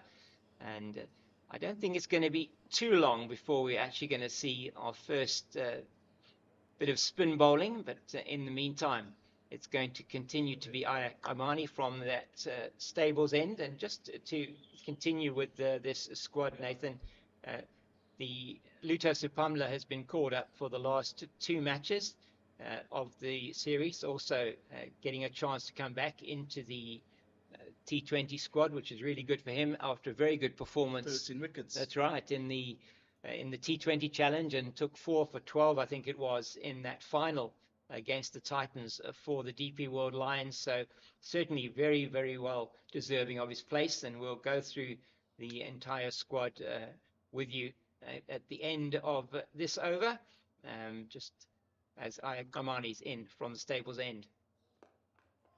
Forrester just all defence on that occasion. As you said, Nathan, he's been he was quite prolific prior to the drinks break. He hit those 2 beautiful drives through the offside. And since then, he's been very quiet, a lot quieter. 25 balls now for his 16. At one stage, he had 15 off 13. So he's just plying his trade here, just trying to get a feel again of the wicket. Yeah, but I mean, again, it's a tighter lines from either Dudgeon or Kamani. So good bowling thus far from both of them. Once again, it's played to the man who's in there short at extra cover, Clinton Stearman, in that position, doing the fielding. And that's actually been a good change up by the Goldrush Boland team, not giving Deon Forrester the opportunity to either drop and run or even play it through that offside field. Very strong offside field. It's a 6-3 offside leg side field. But what bothers me, I mean, you had Keith Dudgeon bowling in the stables in, doing very well, holding that in very nice, getting the wicket, applying no pressure to the batters. But then was taken off on that end. So yeah, what do you think about that, James? And an interesting choice to bring Aya Kamani on in place of Keith Dudgeon, and then to swap ends for him. I think that they may have felt that there's a little bit more inconsistent bounce, perhaps bowling from the Niederberg end to the stables end. Aya Kamani really sort of into his work now, into his 5th over, was interrupted by the drinks break. He's started to really find his line of length. He did get that wicket in his 2nd over, that of Garnet Tar, very well caught by Mgajima in the slips. It's very nicely played once again by Forrester, straight to the man who is patrolling in that backward point region. That's Keith Dudgeon. He's an all-rounder in terms of everything. Fielding, good fielder, has played has as well from a batting point of view. He's also a very good addition to this team. Averages about 20 with the bat, just below 20 with a top score of 88. So he's a man who can wield the willow further down the order for this Goldrush Boland team as well.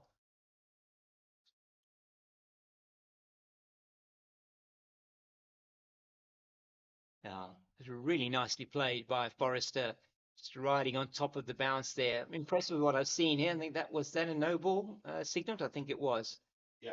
Yep. Signal no ball by Andre Olivier. So he's going to have to bowl that one again. That's his 5th no balls thus far for Kamani. Yeah, it's a bit of a problem for him at that front foot. But again, you spoke about Forrester. Good shot there from Forrester, well-controlled shot, just for a single. Nicely rolled his wrists over that one, down to the man who was deep at the long leg region. And Dikali now to face the last 2 deliveries left now of the Kamani over.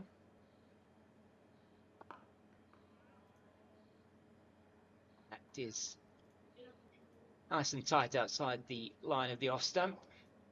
So yeah, the field, still that same field that we've got. There's a man really at a 2nd slip. Got a man as well at almost a 4th slip position. So they're trying to cover everything there within the slip cordon. And there might be something coming off the edge. It's Van Berg and Rulofsson. And then there's a point, an extra cover, or point of cover, a shortish extra cover mid wicket and a long leg. That's beautifully played straight. And he is unlucky, I think, Dikali. That one didn't go through, hit the stumps on the other end, and he's not able to take a run. They don't know if they were interested in the potential run out to Forrest. I don't know if Kamani got something on that, but nothing of any consequence. It's 54 for 2 then at the end of 18, batting at exactly 3 and over. Just to continue with this squad announcement for the T20s against India. Keshav Maharaj, Aidan Markram, Brian Rickerton, Tristan Stubbs will join the squad on the 6th of November. The squad's going to be meeting in Durban, convening in Durban on Monday, the 4th of November. and all those matches taking place over quite a condensed period of time. The first match on the 8th of November in Durban, second match in Gqeberha on the 10th of November, then Wednesday the 13th of November in Centurion, and Friday the 15th in Johannesburg. That's another good delivery from Dudgeon to Forrester, and he seems to have found his line and length here from this Nederburg end now, Keith Dudgeon. Oh, I mean, you have to obviously change your line and length, especially with the left and right hand combinations. Does tend to bother or disrupt your line as a bowler. So good efforts thus far from both Dudgeon and Kamane. Forrester, we're looking to use the front foot quite often. Yeah, he's looked good in defence, Deon Forrester as well. Straight once again to the man at that shortish extra cover position. It's like a Viwe Ngajima in there. Another forward defensive from Forrester. Like this mini battle between Forrester and Dudgeon. Yeah, it is quite interesting at the moment. Forrester, as you said, he's not been able to get away after the drinks break, and that is some 25 minutes or so that we've had since we took drinks. 50 is up. That's much straighter from Dudgeon. Forrester as well, taking that off stump guard. He's covering his stumps. Oh. Just trying to get that point of contact either on the line of off stump or even in some instances perhaps even outside the line of off stump coming forward. Dudgeon targeting either the fourth stump line or in fact the top of off stump, and that's exactly where he wants to be.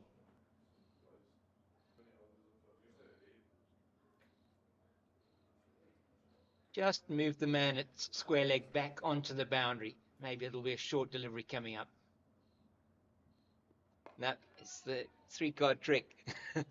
He pushed the man back. Yeah, it's the double bluff there from, not quite the double, it is a bluff from the men from Goldrush Boland. It's been a good over so far from Dudgeon.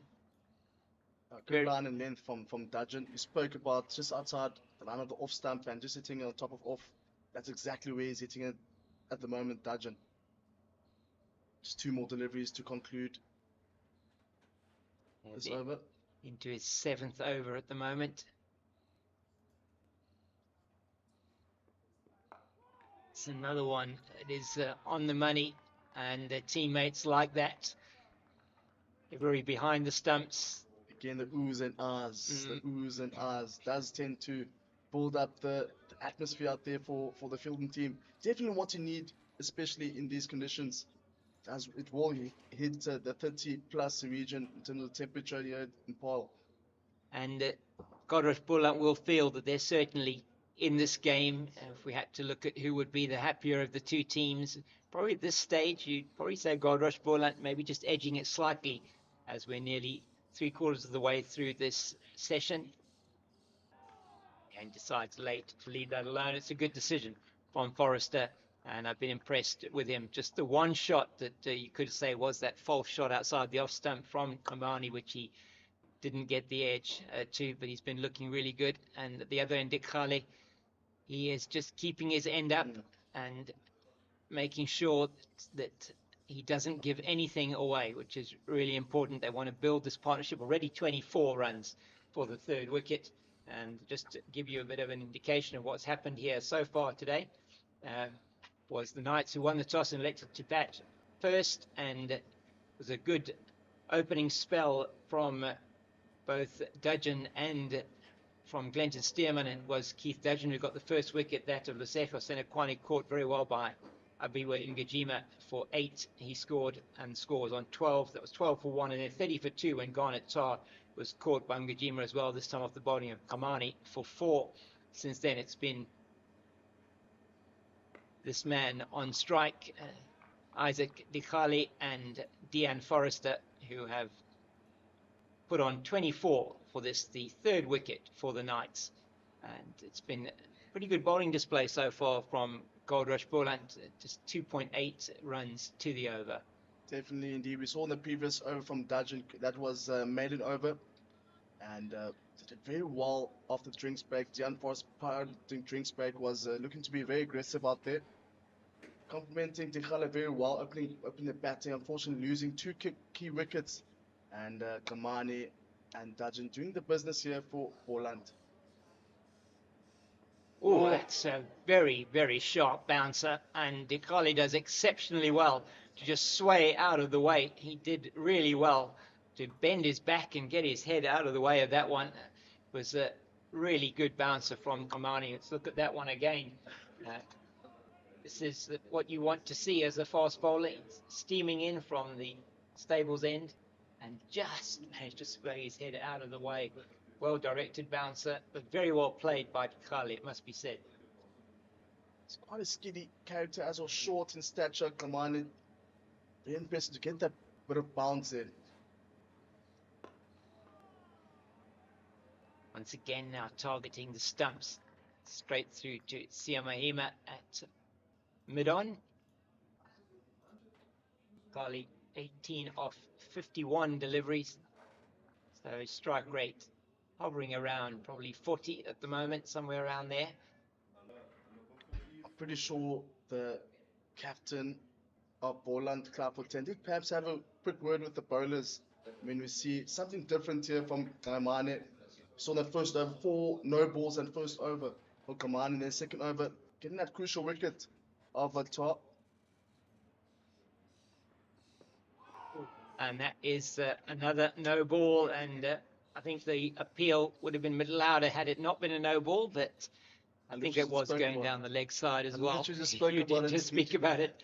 He has given away now that is 6 no balls, and what you don't want, which is potentially going to be happening to him, is that he takes a wicket off a no ball. That was we really aren't in a good position to necessarily say from here with the camera. We're just seeing it from your angle as well, just having a look at the ball. The batter's got his back to us. Did look low, like it was a little bit down leg side. Nathan Engelbrecht, the keeper, moving a little bit to the leg side there.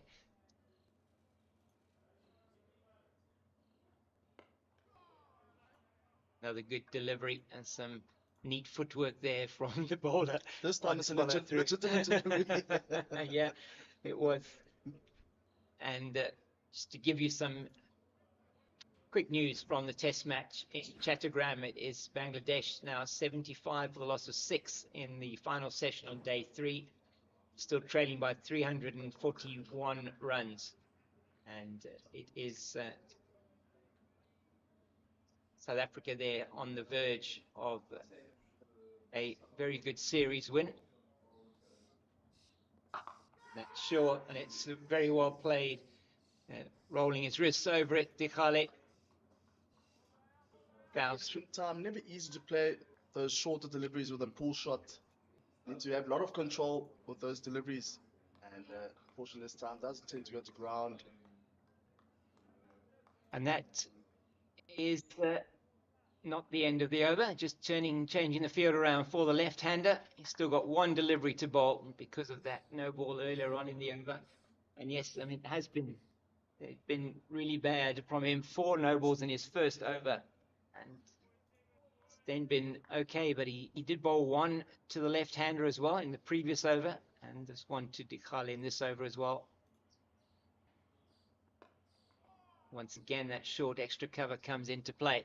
As we say goodbye to Nathan for the moment, and will be Eugene Molion joining me here.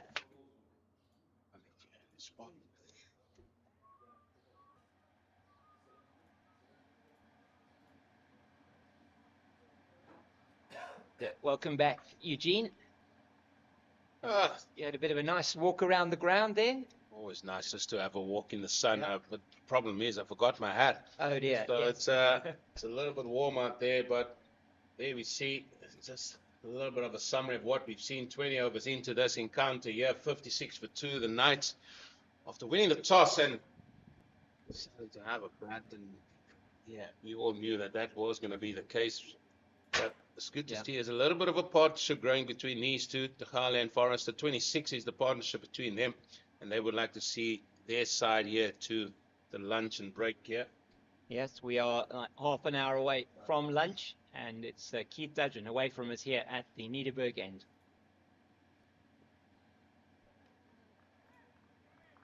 And Dikali's done that a lot, hasn't he? He's left the ball a lot. He's left well, mainly outside the off stump.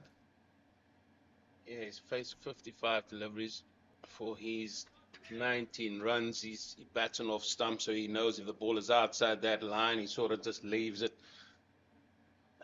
I'm still very curious why they brought Keith Dudgeon on from this end here, the Niederberg end, and he hasn't been as effective from this end. Yeah, we were chatting a bit about that while you were out. It's just parading somewhere. You were, yeah, no, they caught you on camera as well. You cannot terrible. escape it there. So they're chatting with Ezra. Yeah. But it's interesting that perhaps there's been, maybe it's because of potentially a bit of variable bounce. I'm not sure if that's what they're looking at. He bowls quite a heavy ball, does Keith Dudgeon. I just think he just looked in good control of his bowling. He had good rhythm, and bowlers always talk about rhythm. I just feel he was hitting his straps while he was successful from that end, and then they changed it up. As we see, squarely going back, 3/4 of the way back on the leg side now. And what's been quite noticeable since the drinks break is how much more the bowlers, and I mean Omani and Dudgeon as well, have been targeting the stumps a lot more. So we've seen the batters playing a lot more than they were earlier on. No real movement though now. No, there's no real movement, but that is what they have to do, and they've got to be gun barrel straight here. They're trying to hit off stump. We've seen a few appeals of leg before already as well. Some of no balls, but yeah, that one just a little bit shorter of a length. Good delivery, bit of a different to what he has been bowling. Keith Dudgeon, very experienced man in his 11th season of first-class cricket now, with over 200 wickets. So really, I think a very good acquisition for the Goldrush Boland team for this season. Very good. I mean, his average is 25, as you said there. 11 times he has taken 5 wickets in an innings. Oh, that is a beauty. Hitting a back of a length really, really hard there and getting the bounce out to the surface. And if there was one man that got the bounce out of the surface here in Paarl, he's certainly been that man. It really was an effort ball from Keith Dudgeon. This field's been the same now for probably the past sort of 10 overs. They brought that man in to almost a shortish, in fact, he's not as short to Dikali now with Dudgeon bowling. It's more conventional, extra cover.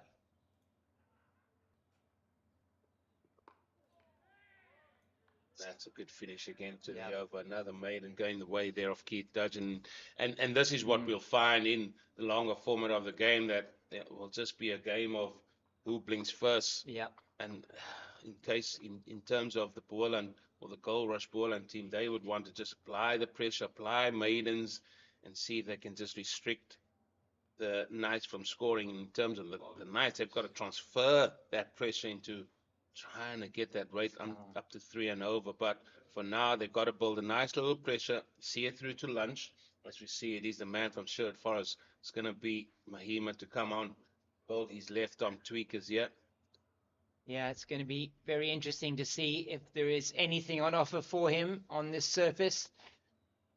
He is certainly a man that you would have expected Clyde Fontaine to throw the ball to. It's his first spin option. He's got Sean von Berg, the leg spinner, as well. But I would expect Sia Mahima is going to be doing a lot of work here over the next few days. Yeah, we got to know him quite well. And one of the aspects that he talks a lot of, especially about bowling here, is the pace you bowl, the delivery. or the pace you put on the delivery when you bowl it to see how much bounce you can extract from, how much turn you can get from it as well.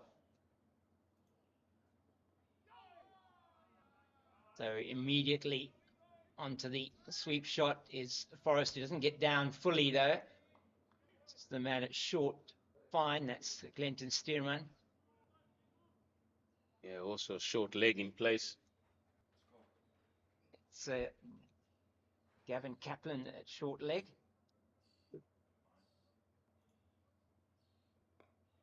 I'm not sure why Gavin Kaplan loves being in there. I think he did it with his previous province as well, Western Province. He did. He's seen almost as a specialist sort of short leg fielder. So in there close.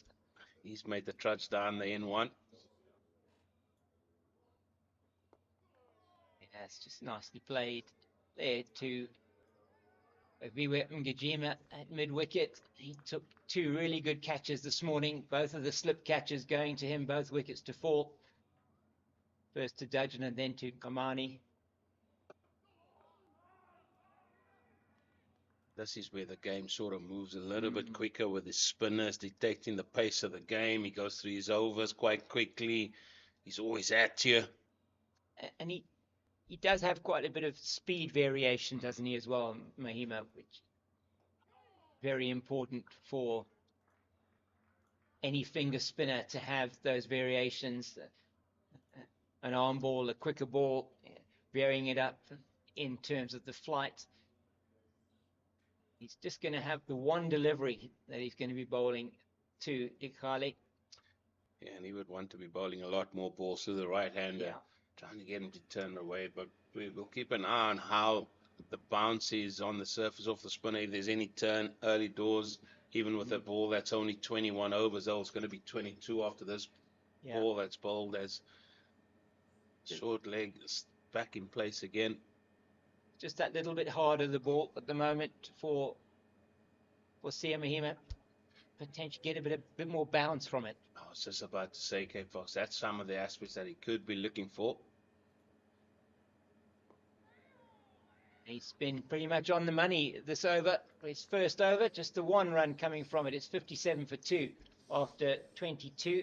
And just looking at, we're chatting a bit with Nathan, the 16-man squad for the T20 series against India has just been announced. Aiden Markram, the captain, Otniel Bartman, Gerald Coetzee is back, Donovan Ferreira, Reza Hendricks, Marco Janssen, Heinrich Klaassen, Patrick Kruger, Keshav Maharaj, David Miller, Mclali Mpongwana has been included, Nkaba Peter, Ryan Rickleton, Andile Simalani of the Dolphins, and then Luto Sipamla for the third and fourth T20s, and then Tristan Stubbs makes up the last member of that squad. So a strong T20 team called up by Rob Walter for those 4 matches against the T20 World Cup champions. Certainly looks like it's guys have been rewarded for good performances during the CSA T20. Absolutely. Yeah, so that is good from them as we have a change in the bowling here. Glenton Stearman, he's going to be bowling here from the near to back end. Straight away, he's coming around the wicket to Forrester. Can they prize another wicket here before lunch? Yeah, he's wicketless so far, Glenton Stearman. He's bowled well, and just the couple of boundaries off him towards the end of his spell that sort of made his figures look not as good as perhaps they could have been. 7 overs and was 4 maidens, 0 for 20 before this over. Just the 2 over pitch deliveries that were dealt with by Deon Forrester, and hence the change to the field. Just the one, just that's sort of a second slip and a fourth slip we got in there. Going for a quick run. Through quite comfortably at that stage as well. And I look at when Glenton Stearman's come back in there. He's had a rest for 8 overs. He bowled 7 overs on the bounce in his first spell. Told him, look here, you can have 8 overs of rest. And he's coming to bowl again. He's got to try and prize a wicket here, and I think this is the reason why he's on. Yeah, and he bowled really effectively from the Niederberg end earlier on in the day.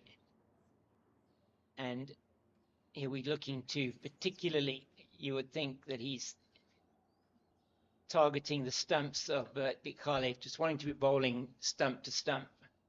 Well, he's bowling to a 5-4 leg side field here, and we're going to go through this field after this ball. Yeah. So that's where the line of attack is going to be, because the men on the leg side is sort of like a leg slip or leg gully position there. That is Makajima that finds himself there. They've got a fine leg in place. He's on the boundary. They've got a man in front of square, as you have to be, because you can't have more than 2 fielders behind square on the leg side. So they've got one just in front of square leg, sort of 3/4 of the way. Then they've got a mid-wicket, who's Gavin Kaplan, and then they've got mid-on, who is Mahima. So the line of attack is going to be at the body, it seems. Yeah, absolutely. So no ball as well. So the first no ball from anybody but Aya Kamani this morning. And Glenton Stearman is the offending party.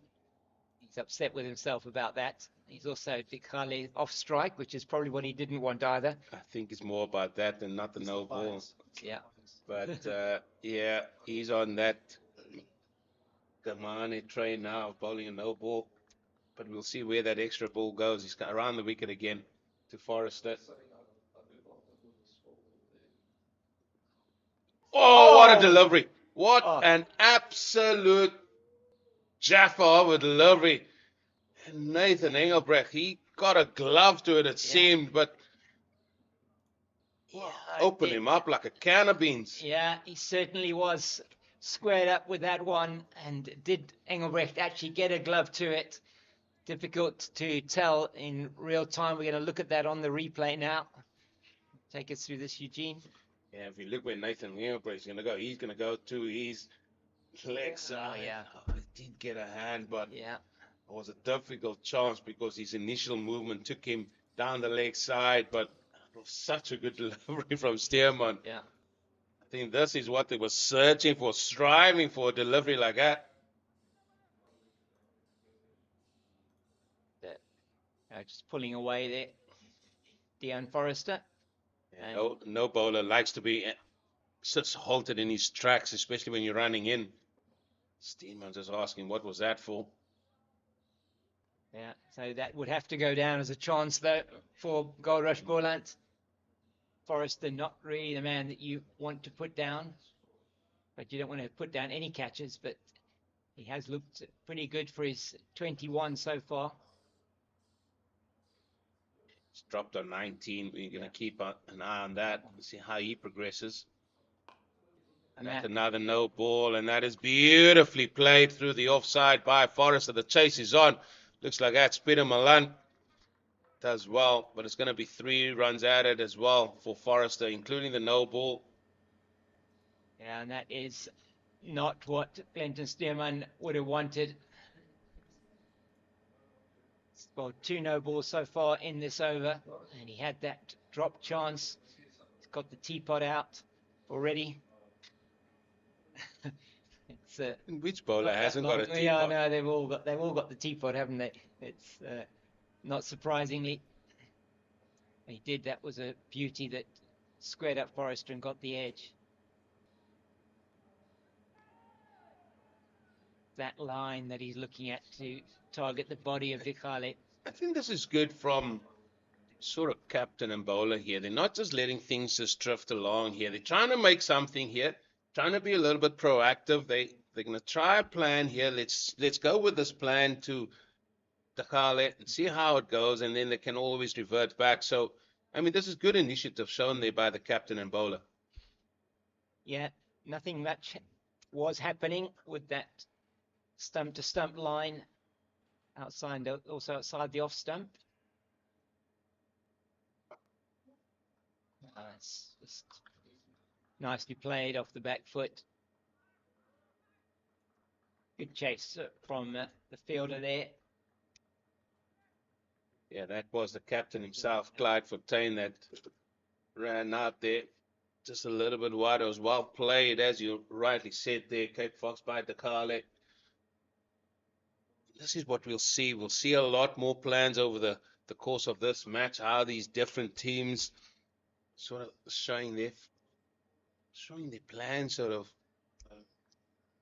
Yeah, and that's what you have to do. And in 4-day cricket, you can't let the game drift. Cannot let it just continue to go on and let the team get the singles, the twos, the odd boundary here and there. And they'll be building the partnership. And this partnership already 38 for the third wicket. Again, well played. And what's your take been on Forrester? He sort of came in to the crease when you were off air and never really had a chance to speak about him to you. What has been your take? I don't know if you have seen him before, but he certainly looks somebody that's capable of the bat, especially coming in at number 4. Well, saw him in 2 of the T20 games in the recent T20 challenge and was impressed with him just in terms of how he sets himself at the crease. And he looks like he's got a good array of shots. The cover drives were excellent today. When he saw anything was in the area to hit, he also played one very nice pull down into the leg side. He rolled his wrists over it very nicely. Seems like he has a lot of time as a batter, and that's something that, for me, is always an indication of somebody that's a good batter, a good prospect, and his numbers are very good from last season's Division 2, just in his second season of first-class cricket.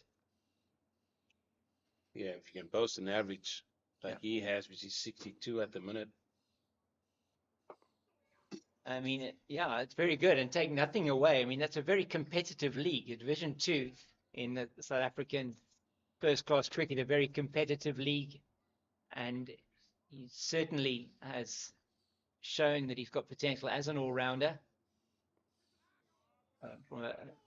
From a batting point of view, more a batting all-rounder. He did bowl in the T20 challenge as well. I'm not sure from a first-class point of view what his figures look like.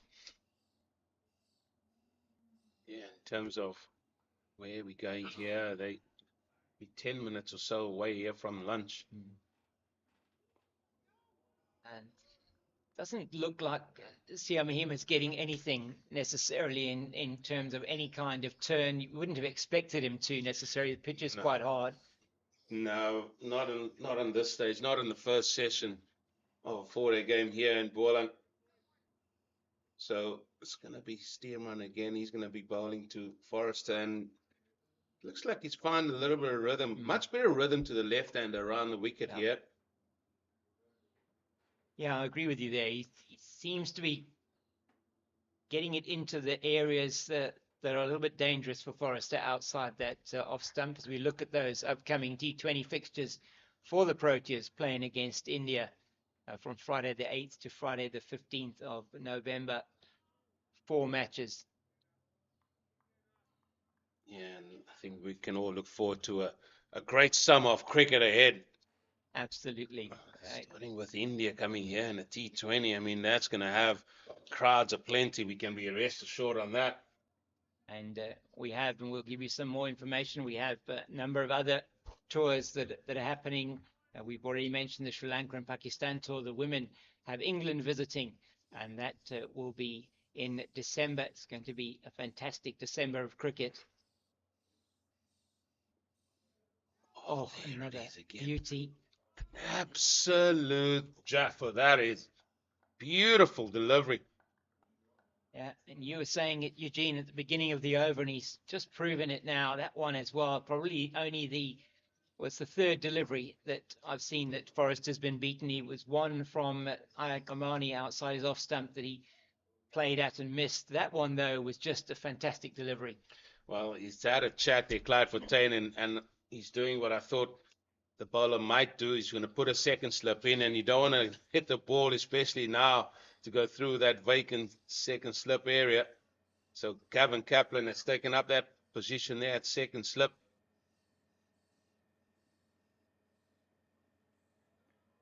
He's attacking that line, isn't he? Just on or outside that off stump. That one just slightly further wide, and Forrester could leave it alone. But he's now got this 7 to offside, leg side field, and he's certainly bowling to that field at the moment.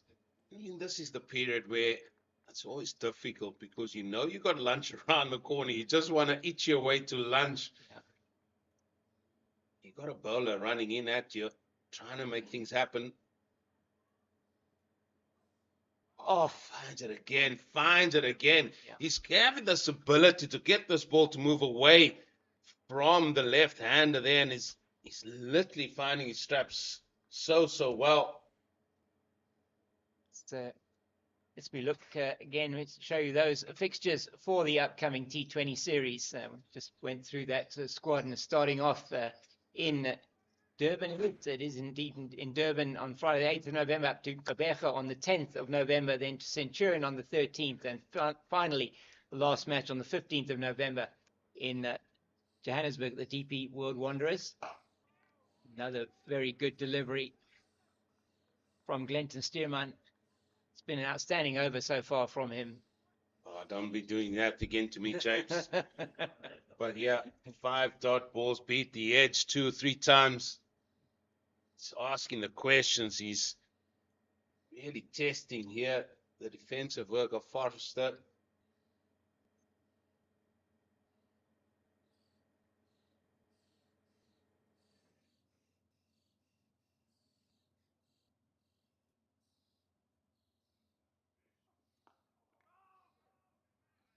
Yeah, that one just missed by Ayakamani in the covers, but there's no damage done, and that is the end of what was an excellent over. Not sure where Forrester was walking there, because I think there's about 8 minutes still left. Yeah, there are still about 8 minutes to lunch. Literally not sure. I think you need to go through the hours of play with him. But anyway, that was a great over. Excellent over. Bowled there by Stearman.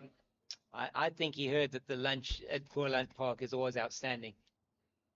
Yeah, so just to give you that T20 squad again for the Proteas, in for that tour. Rob Walter today announced a 16-man squad that will be taking on India in those 4 T20 fixtures, and that is Aiden Markram, Otniel Bartman, Gerald Coetzee, Donovan Ferreira, Reza Hendricks, Marco Janssen, Heinrich Klaassen, Patrick Kruger, Keshav Maharaj, David Miller, Michlali Umpongwana, Nkaba Peter, Ryan Rickerton, Andile Simalani, Luto Sipamla, and Tristan Stubbs. And it is Sipamla in for the 3rd and 4th T20s, and the rest of the squad for all 4 of those particular games. And we are looking forward to some outstanding cricket, as we were saying, throughout the summer, and that is just the start of the international season. Yeah, and if you find yourself in those areas there, Kingsmead, Gqeberha, Centurion, and then obviously Johannesburg, make your way out there. It's certainly going to be some great cricket. And the full Pakistan tour as well. It's going to bring some more cricket. Watch this delivery. And that full Pakistan tour is going to be bringing some international cricket here to the Western Cape. 2 one-day internationals taking place here, and then the New Year's Test match on the 3rd of January. Siamahima won't mind either Dikali going back and trying to play that one through the offside to a foolish delivery. Just about to say, looking to hit that a lot squarer.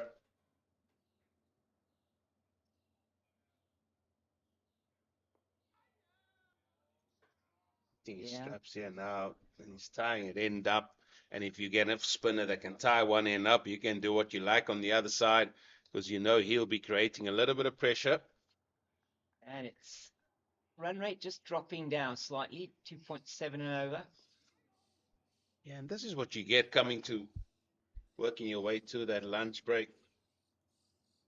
And now it's a case of between these 2 batters. Now you can face this over. And I'll try and drag it out as long as I possibly can. It's about 5 minutes to go here, folks, to the lunch break. There is the squad. Whole host of names there. Guys like Sipamla, who's had a really good T20 series here as well. Patrick Kruger, he's in there. I mean, there's a number of guys as well. Gerald Coetzee finds himself back up there. Reza Hendricks. Marco Janssen back in as well into the squad, which is really good to see. He also had a good T20 tournament. Mhlali Mpongwan has been awarded for more his bowling performance in that T20 tournament as well. Oh, I'm it's not gone. sure whether it carried. My Not goodness. sure, Cape Fox. Did it carry? I don't know. We're going to have to see the replay on this one. But again, it gets the edge and it's through the hands, whether it's on the bounce or not, it's through the hands of Sean van Berg at first slip. And it's gone down to the boundary for 4. Bowler will feel. I don't know if that's a moral victory. Would have been hoping that one had gone through. I think it bounced in front of the first slip. So that's 2 now that have been edged by Forrester through that vacant, not vacant, but through the cordon. One that went off the hand of Engelbrecht, the keeper, and the other one through the hands of Van Berg. I'm going to remind you what he told me probably about the 3rd over or the 5th over. I mean, Clinton has got the better of Forrester here around the wicket during this passage of play right here, right now. Yeah. But I remember you telling me, how far can the slips or even the keeper be standing here, especially guys bowling here from the Nederburg end? And that time it was that case. It looked like it just died before it got to Sean van Berg. Didn't quite carry. No, they're probably now taking a step or 2 forward. Yeah, it's again too late, unfortunately. Oh, and he has got Forrester really thinking at the moment, as Glenton Stearman. This has been an outstanding spell of bowling by him to the left-hander. It's been an absolute magnificent spell, and Forrester's just feeling his way there outside that off stump. I mean, he's played and missed a few now from this man, Stearman.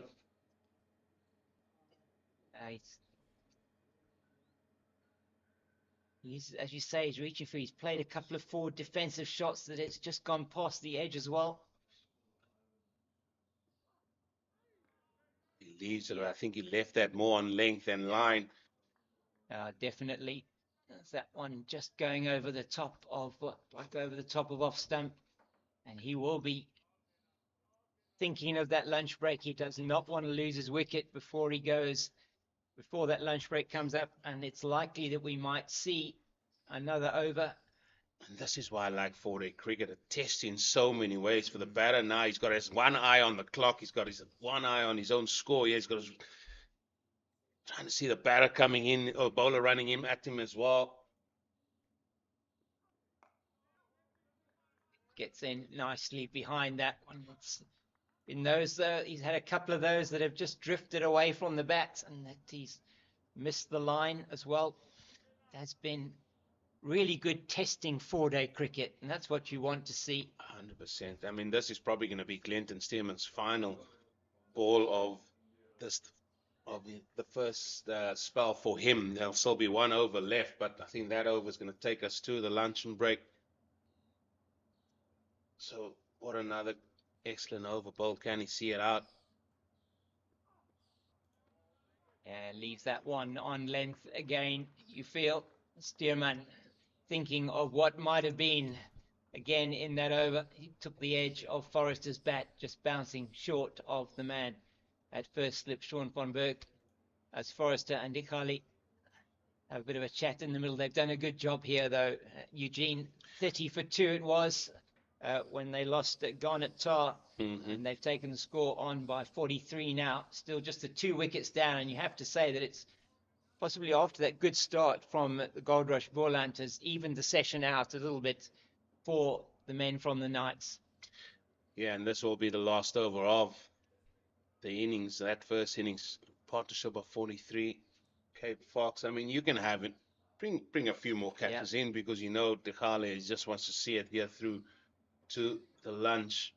So they've got a few guys on the drive, including a man at Silly Point. And he's all defense, as you would expect. Has been 3 overs and 1 ball so far from Sia Mahima. Just the 2 runs conceded, 1 off each of 2 of his 3 overs. very wide that time. They go through for the single, and Kamani would have wanted to have picked that one up cleanly. Prides himself on his fielding. He's very quick across the ground. Just couldn't manage to pick the ball up, but it's good placement that time there by Takale. Finds the gap. He's done a great work here for his team. He's kept things together a little bit here. He's on 23 of 78 deliveries. He's done a great job. In a partnership of 44 now. And that's exactly what the Knights would have wanted after going to 30 for 2. No more loss until the lunch break. A little bit of interest there with that one. Bit of bat and pad maybe from Forrester.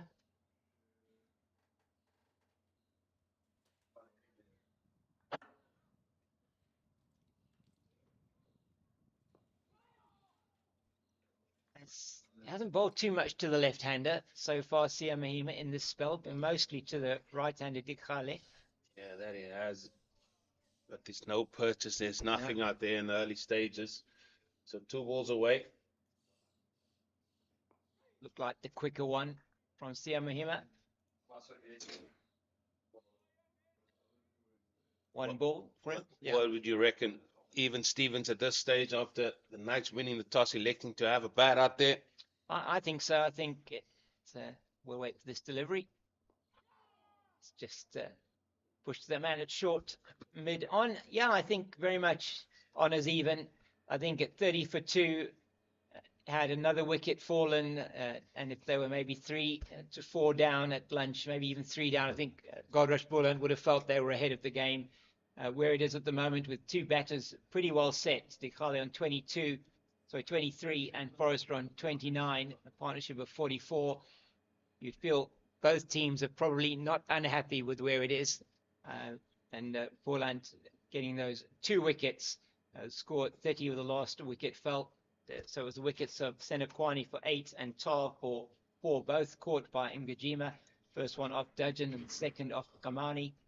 And since then, it has been very quiet, watchful play. A couple of very good shots from the young man, Dean Forrester, and a couple of edges, and one that went to hand for Nathan Engelbrecht and just couldn't hold on with the one hand to keep it. As probably his weight was on the wrong foot as the ball went past him. And so, yeah, say on as even at the moment as we go to lunch. Yeah, I would definitely agree with that. So it's going to be an interesting discussion for both teams as we look forward to play to resume here in 40 minutes time after they've enjoyed their lunch break. That's the bowling figures there. Glenton Stearman, his second spell was superb there. He's bowled in 10 overs for 35. Keith Dudgeon, 8 overs for 11. He's been excellent as well. Ayakamani has been struggling with no balls. He picked up a wicket as well. And then Mahima left on spinner just with 4 overs for 3 runs. So all in all, that bowling department there would have enjoyed their work so far. As we see, it was Isaac Dikhale keeping things together there. 23 of 78 deliveries. He's batting with Dean Forrester on 29. Stenokwane, he departed the scene on 8. It was an excellent catch there by Kajima of Dudgeon. And then he did the same there of the bowling of Aya and Kamani to get rid of Garnet Tar. So all in all, the Cape Fox, I think let's all go and enjoy some lunch and we see you shortly. Oh, yeah. 81 for 7. Guys. Yeah. No, I'm not the lunch guy. Me and Nathan for what time? 10 to. You little ripper. Where do we have lunch, Cape Fox? We I don't know. Oh, it's here. They It's here. bring it here normally. It's here. Yeah. 88 for 7, Bangladesh. That will be that much better. How many hours left? How many hours left? 17. I don't think They can climb up. They won't get them all in though, probably. Yeah, but thing is, you never know the tail enders. They want to slog everything. Just want to go over and done. Never know. Yeah, the thing is they've got the new wicket keeper is in. He hasn't he back in the first innings. He's got 14. Tajul Islam, he's got 14 of 45 balls. Tajul Islam is in with him. But I mean, yeah, they've not got really anything much get through one of these, it should be pretty much over.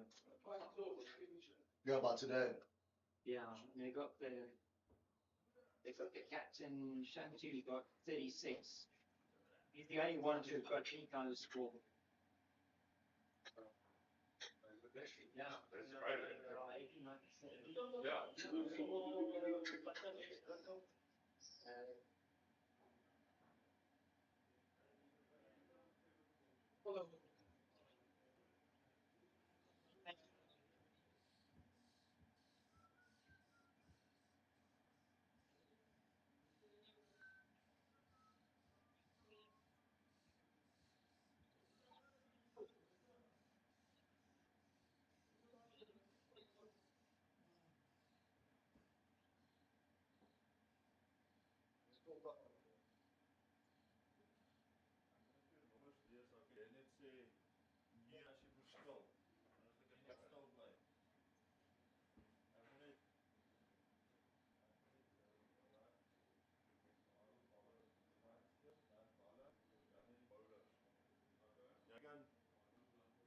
Jy kan dit neersê as iets verskil.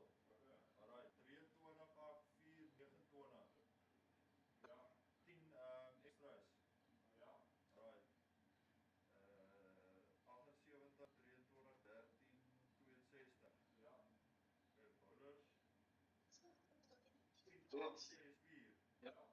Like I said, nice with Boland was on during lunch. Yeah. So be careful when you say off air. What? Nice work at 1 to 1 during lunch.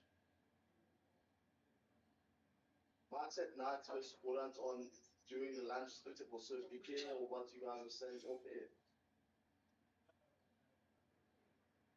That's when Pep listened on the group.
Cricket Stadium here in Paarl for this 4-day encounter here between the Goldrush, Boland, and the Knights.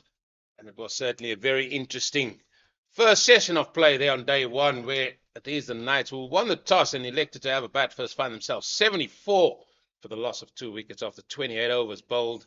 And there's been really some sterling stuff from both sides at times, and this is what 4-day cricket's all about. It's going to be a game of chess at times, and we've certainly seen that as well during that first session of play.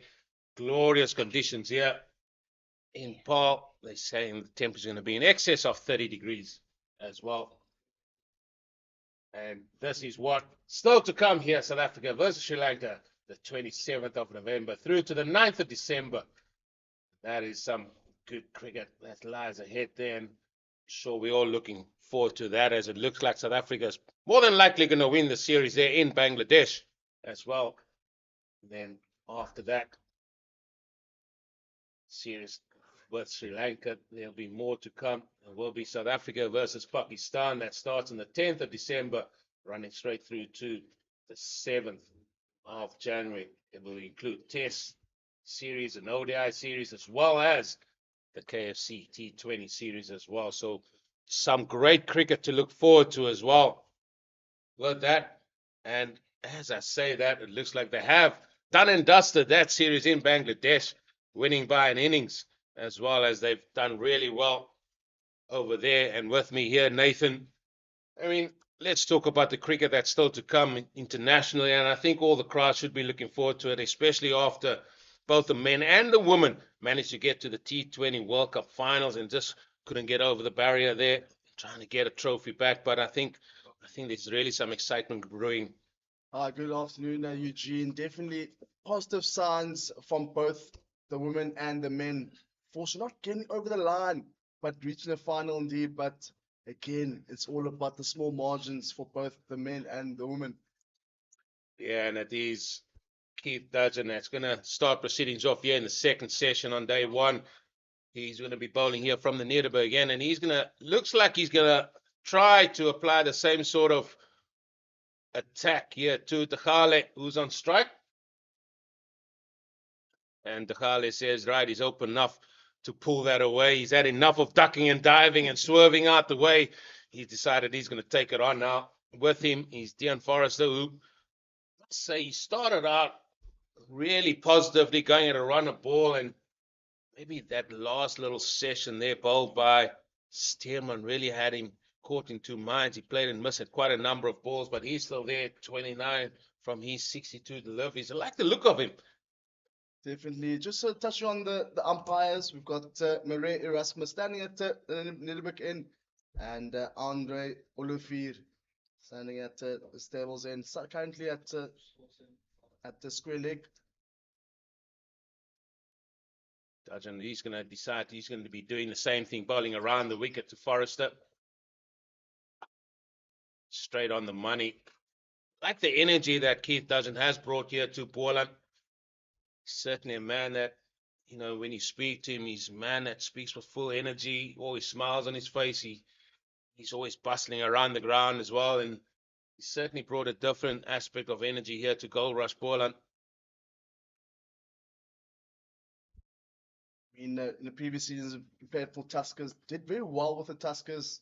Unfortunately, the Tuskers are relegated at the moment. They're playing Division 2, but did very well with the bowling lineup and with the bat as well. Does come in handy. Put a leg this time, and I'm not sure he wants to operate around there. He just wants to bring his length a little bit back.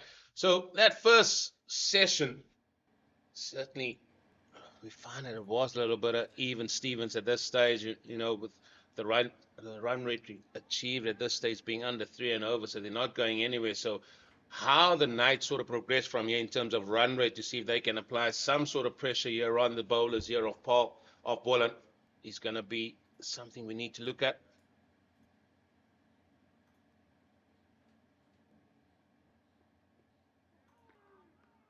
Eugene, you spoke about that first session. We saw prior to the drinks break 2 crucial wickets from Dudgeon and Aya Kamane.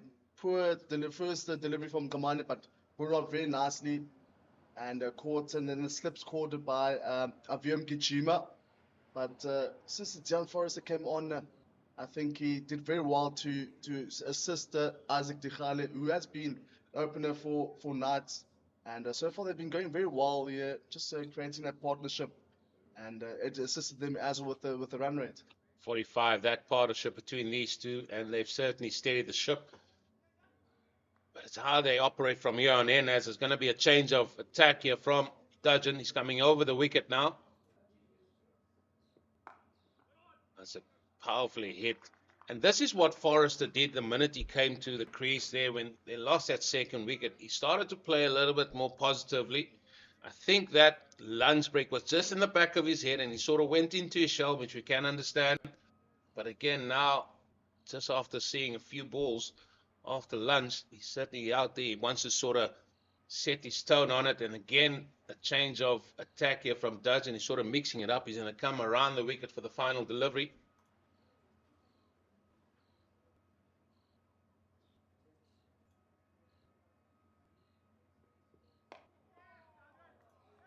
Just the one run conceded there after lunch. Nice and steady. 75 for 2. Good early there from Dudgeon, the first delivery after lunch, as Eugene alluded to. Just one run in that first over after lunch. And interesting to see who comes at the stables end. Well, it looks like Mahima. He's got the slow trudge out that way because The man from Captain Sherwood Forest. Sherwood Forest. He had to walk through the forest here before he got to the umpire there. But Kaplan again with helmet in hand. He's going to make his way there to short leg. So they've got a slip in place. They've got a man at short cover as well on the offside there. I mean, he's spoken to Siamim a couple of times. He came to have a conversation at the comms box as well. Seems like a really cool, calm, and collected character. Goes about his business very quietly. Yeah, I mean, he'll be lying flat on his back if it was more laid back, I tell you. But yeah, that's the nature he brings, and he just goes about his work, as you rightly said. Now, can he get something on this pitch here? There hasn't been much on offer for the left-arm spinner. Still do have a Sean from Berger as well. And also they've got Kajima as well that can bowl some offies if required. Might not be a bad option as well. Seems to be a golden arm at times.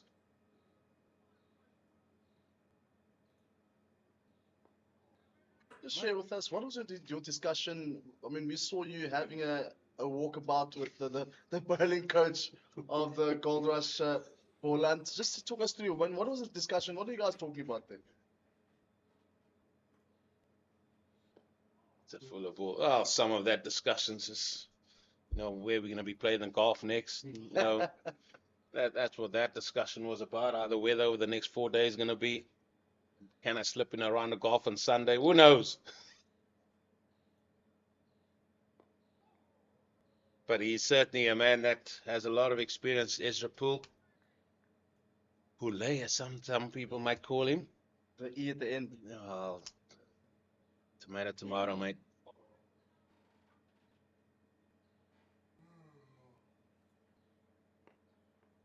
So are we going to see the Goldrush Boland team just going to have Mahima operate as long as he can to keep it tidy at one end and asking everybody to be attacking from the Nederberg end?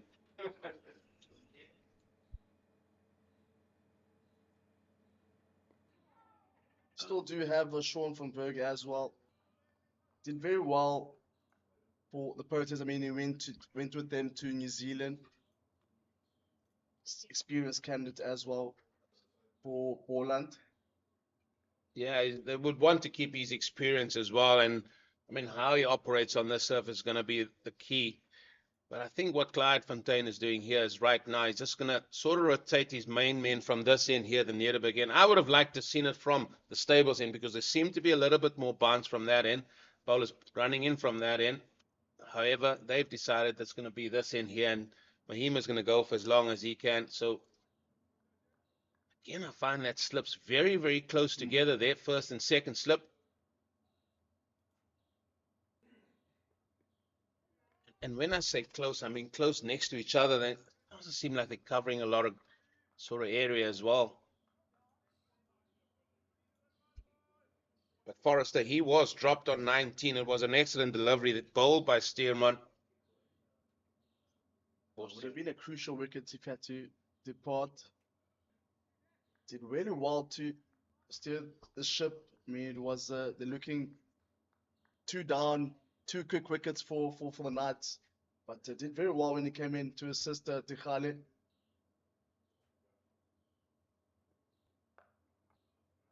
Played off the back foot again there by Forrester. He really looks the part as well.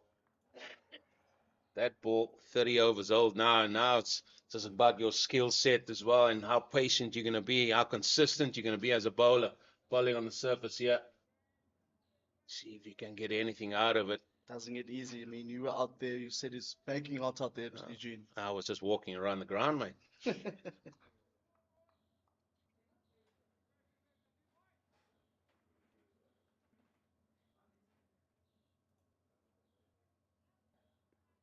Oh, there it is. There it is, that good line and length. And it's just about that full stump area that these bowlers have found a little bit of a kink here in Forrester. There we look at that delivery again. It's outside the line of the off stump. Dudgeon to Forrester. And unfortunately, just missing that outside edge there. All hands on the heads there for Boland. Yeah, just going to have a look at that one and just something I picked up there in Forrester now. And before, it just looked like he was coming from outside in and sort of beat him on the inside. And it looks like if you look at it, his left shoulder just sort of comes around it a little bit from this delivery, which means you're going to play around the ball a little bit. See, there it goes right on. It just sort of plays around it, and he's just got to watch that a little bit. Well, left-handers always get everything going their way. They look the best when they drive and pull and all sorts. Oh, there's that again. It's again, and I tell you, if they operate on that line, I think they should try and get maybe a square leg in and say to Dudgeon, listen, I want you to operate and try and hit the top of off as often as you can, and we'll get your square leg in, because if he does get an inside edge there, it's going to go to that man at square leg. So he's still operating with 7-2 to the left-hander, but that's a single to Forrester. Yeah, it does look like there's an area they can look to ball to Forrester. I think those last two deliveries did a bit of damage there. The ability to bring him forward, that's the key. Pass ball off the silver. Oh, that's a wide. He's got to bowl another ball. That's the first wide. Looked like Sapphire there from Maria Erasmus as he turned around. Definitely it's not sponsored, but unfortunately, just a light fall there from Dudgeon. Their last slip and a fall, and a wide call there from Maria Erasmus, the veteran, of course, hanging up his boots with the international scene. Reminds me of it. What was it? Sapphire flying over DHL, was it? The Springbok test. For the Springbok test match.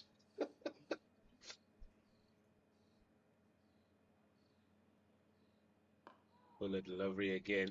Oohs and ahs, but I mean, well covered there by Tikhale. That's over. 31 gone. 77 for 2. Partnership of 47 now between Tikhale and Forrester. Yeah, that was the Flyers affair. When they flew over Ellis Park. Yeah. And they made a big mistake with the timing and so forth. But again, back to the cricket. KG Rabada is getting rested as well, giving other people opportunities within the setup. So it's good to see they're able to swap players around, giving players opportunities, trying to create that squad depth, as Rob Walter has spoke about a couple of times for the past few months. So let's see how they go about things in the India series. Yeah, and the likes of, I mean, there's a number of guys that weren't playing in Bangladesh as well. Now, Ngidi, he didn't play the test match. He's also there. You know, Kasia, he was playing domestically. Oh, and that's picked up beautifully, is it? No, it's not. It's straight in the hands of Peter Malan. And Forrester, he's got to go, and so would Forrest. That's Mahima, he bags a wicket. and just a celebration there from Sia Mahima. And fortunately, Jan Forrester probably didn't see that fielder there, but a great take there on the outer field. Unfortunately, Jan Forrester has to depart now. Another wicket down. 3 wickets down for 77. Yeah, and that drop catch earlier on only cost 11 runs, and Forrester looked so good, and then all of a sudden we found a little bit of a chink in his little bit of on his way he plays, especially coming forward as well. It was a little bit short from him. He thought he could latch it on because runs didn't come as smooth as what he's liked.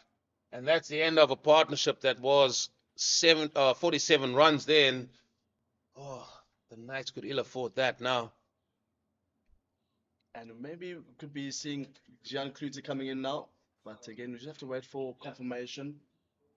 As you alluded to, that the run starting to dry up a bit, especially on the other end was Dudgeon and Mahima operates on the other end. And good wicket there, much near wicket for Boland. Yeah, they struck early here after lunch, and it looked at these. Your man, as you said, Klute, making his way out to the middle. He's a man with a lot of experience. Played around for a number of provinces as well as franchises before that. He's played 136 matches, highest score of 184. How the Knights would like that. Averaging just above 30 though. 1200s, 34 50s, and yet another man that we see just averaging around that 30 mark. And if you want to progress a little bit further internationally, you have got to go about 40 or 45.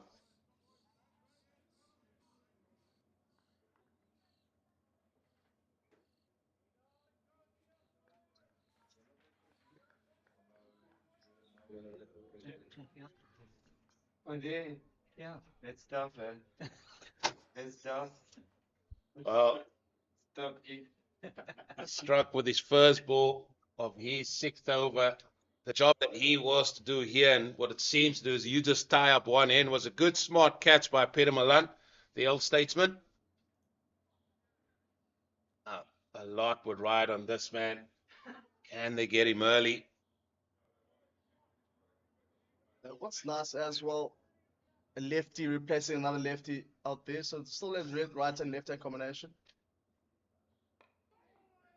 Advances down the pitch. You like your right and left hand batters, don't you, Nathan? You've always been a fan favorite of that, eh? I mean, it does tend to disrupt the line and lengths of the bowlers, having to adjust from left and right. I mean, this person sitting next to me, I don't want to say his name, but I mean, he would know exactly what I'm talking about. He never had a problem. Oh, he's had a drop. Yeah, it is. Oh, Gavin Kaplan, he just stuck the right paw out. Anguish out there. So reaction time there from Kaplan. Unfortunately, not sticking in the hands there for Kaplan. Oh, quick single. Was an ours again, but through for the single. The tide must be in because things is happening here after lunch, I tell you. And Isaac Paarl, a lot's going to depend on you here. You have to go as long as you can. Currently the Lone Ranger out there at the moment. Opener Dikhale. I like this move, moving him to silly point.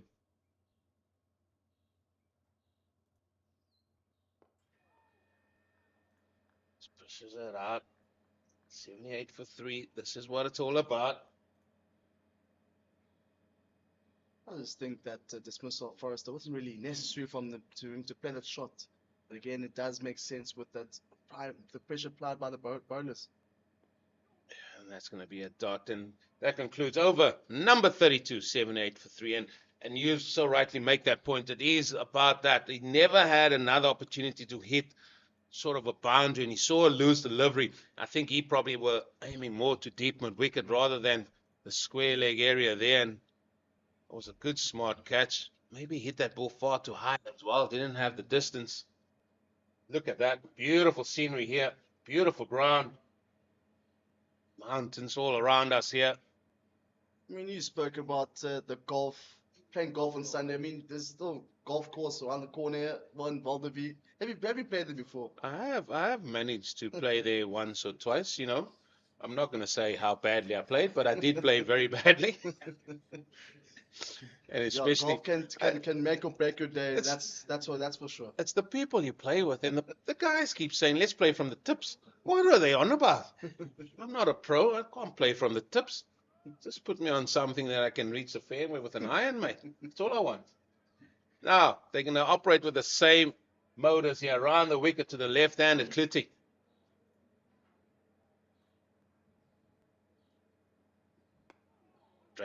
Straight away. And by the looks of Kluti and just his mannerisms and how his body language shapes, he wants to sort of take the pressure and transfer that onto the bowlers here. He looks very much like he wants to get on with it a little bit. He's got that sort of character about him. Yeah, we saw that from Dion Forrester when he came in, 2 wickets down. Did the same thing, same job, and applied pressure back onto the bowlers of Boland.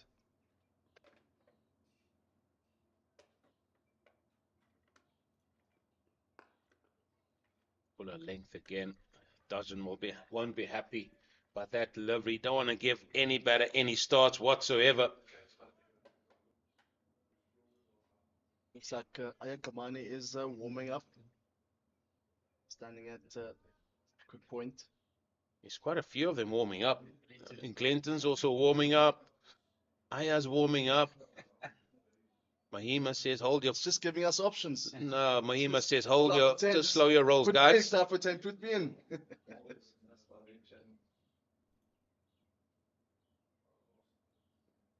Oh, there's another full length delivery. I remember we played the Titans when I was playing up in the Northwest, and they brought in this roller that rolls the national road, and they rolled the pitch with that thing. It didn't break up for 4 days, man. We bowled with one ball for 140 overs. That was so soft. That ball went nowhere. Neil McKenzie wasn't happy.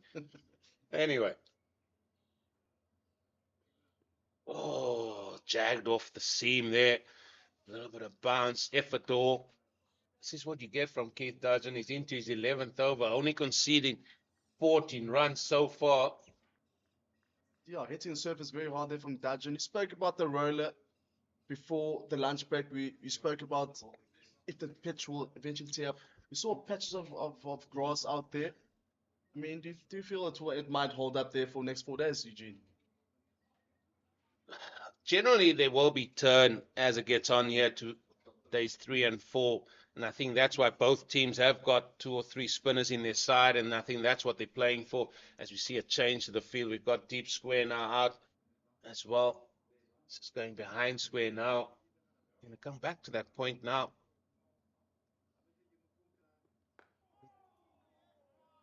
This is excellent. This is why we like the longer format of the game. You are tested. Your skills as a batter and bowler are tested here. This has been a good start from Goldrush Boland just after lunch.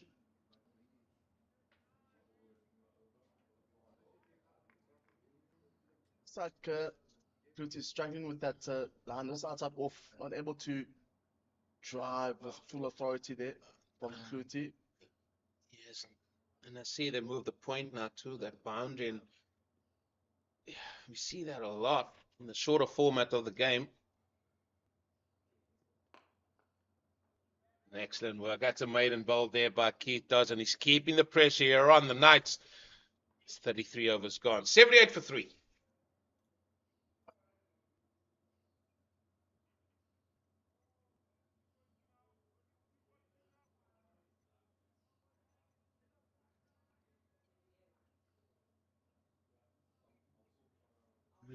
At least there's a little bit of a breeze coming up across the ground now. Nathan is coming into the commentary box here, and I'm certainly happy about that.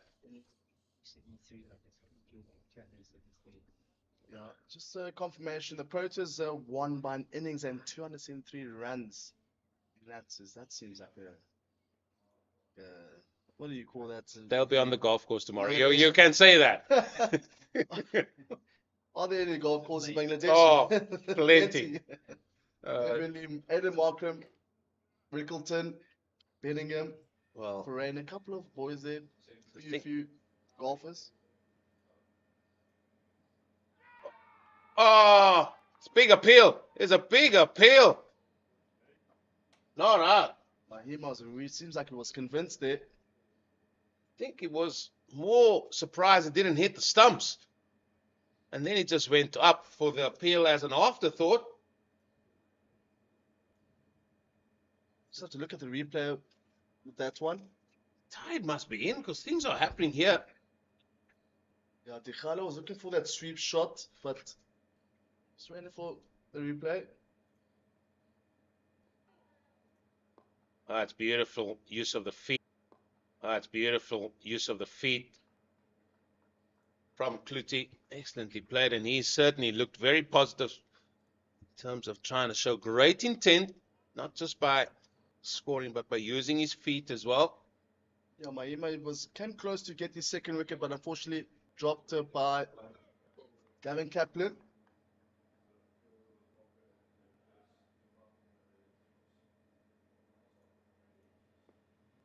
Just firing it in there at leg stump. Just come across there too, a little bit more off stump would be the perfect line for Mahima.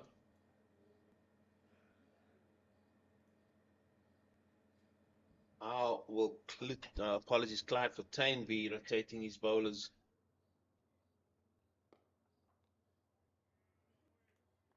It's going to be another question that needs to be asked here. It's been bowling tight line so far, Mahima. Just asking the batters to play the shots.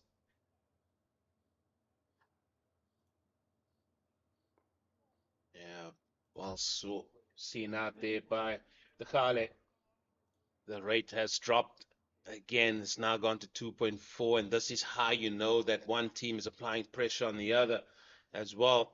Mahima, he's bowled 7 overs, 2 maidens, 6 runs, 1 wicket. That is the result there, folks. South Africa winning by an innings and 273 runs after applying the pressure there. 575 in that first innings. It was great batting there.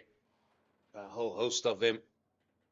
It's great to see they're coming away with that series win. They have to win potentially all their test matches to get through to that championship final. I think it was 4 out of 5. Yeah, 4 out of 5.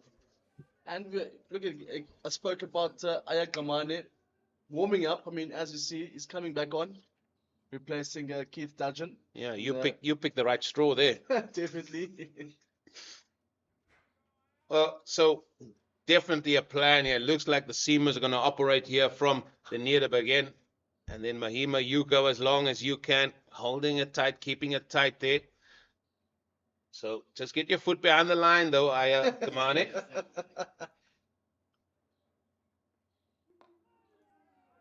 Straight away, oohs and ahs and stares and groans and moans, and umpire Marais Erasmus is going to tell him, listen, mate, you're getting very, very close to that front line again. You always appreciate a bit of banter from the batters and the fielding outfit, especially white ball cricket. Take it back to the Ashes with England and Australia, the back and forth banter. Yeah, it's a tough. We'll call it sledging. Yeah, it is called sledging. But it's tough. It's tough out there. It's got to be tough.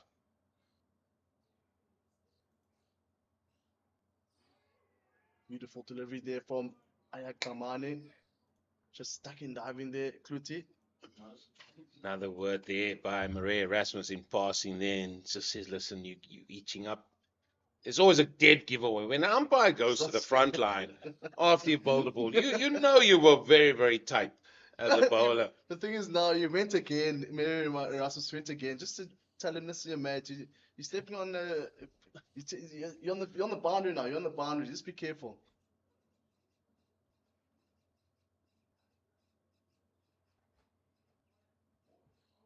Don't disappoint us now, Kamane.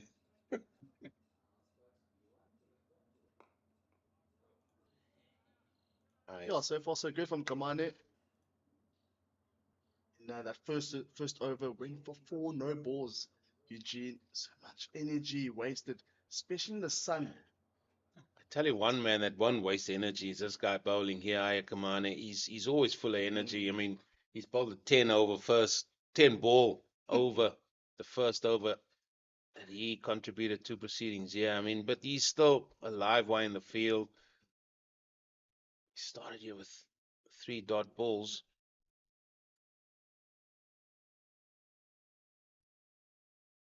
There it is. There it is. There you go. How many is that now? I think that's 7. 8 no balls here from Kamane. I think seems to be a problem with his run up here. I said it's a dead giveaway. When umpires go and look at that line, You called it. You called it, DG. You called it. well, I mean, you and the Cape Fox were on air at the time, and you were made mention about what happens if he gets a wicket. And he did the following over, Eugene. So, yeah, just get something behind it. He's searching, striding, looking for something.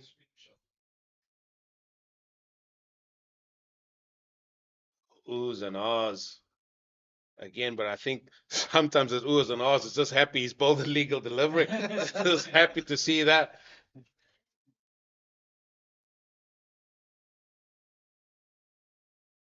Yeah, I mean, after that first over, after portfolio bowling 4 no balls, got that crucial wicket, second wicket, and a wonderful catch there from Aviem Kichima. We also got to say where this game is going. There's a lot of pressure now on the Knights. We can see that the run rate has come down from 2.7 is now at 2.4 since we started again after lunch. They've lost 1 wicket since then.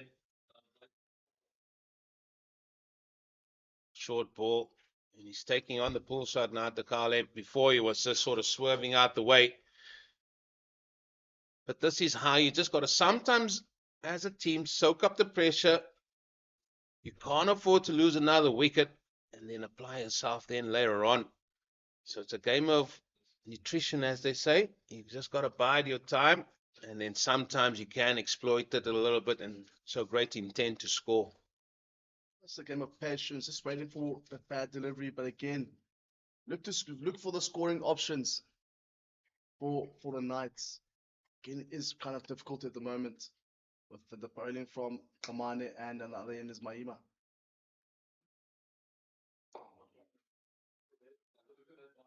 Again, they're hovering around that off stump. A good over comes to an end. 3 runs, 2 off the bat and 1 overstepping the line. 83 for 3, 35 gone. Mahima, he's going to continue here. Interesting if we could have been a fly on the wall in both these dressing rooms at lunchtime as to see what their way of what their planning is going to be going forward in the next session, where they potentially would like to be. Oh, it's important now. These players know they want to have a little bit of a plan how to go about it. Where would we like to be? Don't lose another wicket. Don't let them score at X number of runs per over. Don't let them get away. At this stage, they're not getting away. They're 3 down.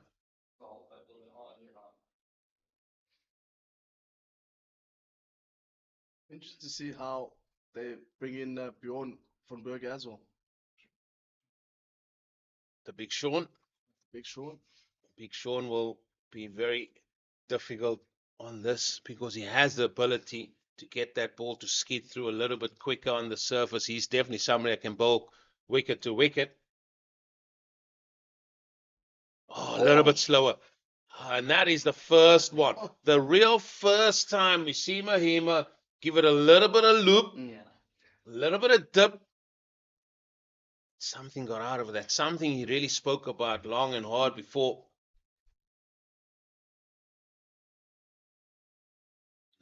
And again, he's found his rhythm here, Nate. He has found his rhythm. If you're a Boland supporter, you'll be having a gold rush time, I tell you, because he's found his rhythm here. Trying to promote Goldrush here, bro. Eugene. Oh, a little bit quicker. Oh, he's bringing them out. There's a chance for a run out. Oohs and ahs still. There's a lot going on out there at the moment, Eugene. Look at the skills here of Mahima. Two balls were really looped up with a little bit of a good arc on it. And then he's running with a little bit quicker, got the inside edge. You can certainly see which team is on top here at the minute. That's a bit of variety or variation here from Mahima. Able to bowl the quick one and the slower one here.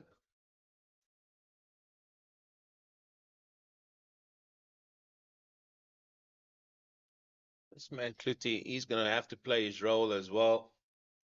He's got a lot of experience behind him. He knows how to bat for long periods of time.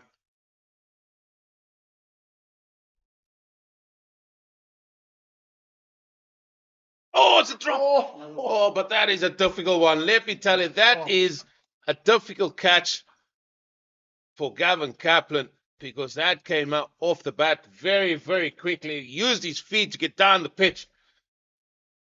Oh, he couldn't manage to snuffle that. That would have been an absolute specky. Let me tell you if he held on to that. But that concludes over number 36. The score 84 for 3. Nate, I'll be leaving you and you'll be joined by the Cape Fox, James King. Second drop catch there from Gavin Kaplan on the bowling of Mahima. Same position. Kluti again. Getting a third chance out there at the moment. Third life. And now I'm joined by the Cape Fox. Cape Fox, I'm a Man United supporter. You are obviously less. I am really happy at the moment, James. Yeah, it was certainly a game that we didn't really expect to win last night, and we have very much our focus on the league. We'll chat a bit more about that after this ball from Ayamani. That's wide-ish, and Dikhali tried to play that one through the covers. Doesn't manage to get it past Keith Dudgeon. Yes, so was, I think, an expected result from our side. And we got Ipswich at the weekend, so we played very much a second-string team. But, yeah, competition that Leicester City won twice, the League Cup, or Carabao Cup as they call it now, in 1996. And, okay. And then it really has been interesting to see their progress this season. Anyway, we can talk a bit about that off air maybe. But good for Manchester United to get that win. And talking about, I can smile now. I can smile. You can at least smile. Yeah. So talking about wins, I mean, a fantastic win by our South African Test team in Bangladesh, an innings and 273 runs, as you said a bit earlier, Nathan. And we'll going to have a look at that World Test Championship table now. After that, South Africa have a very good chance if they can win. Well, definitely if they win all of their home test matches this season, 2 against Sri Lanka and 2 against Pakistan, have a very strong chance of getting into the World Test Championship final. We'll look at those standings after this over.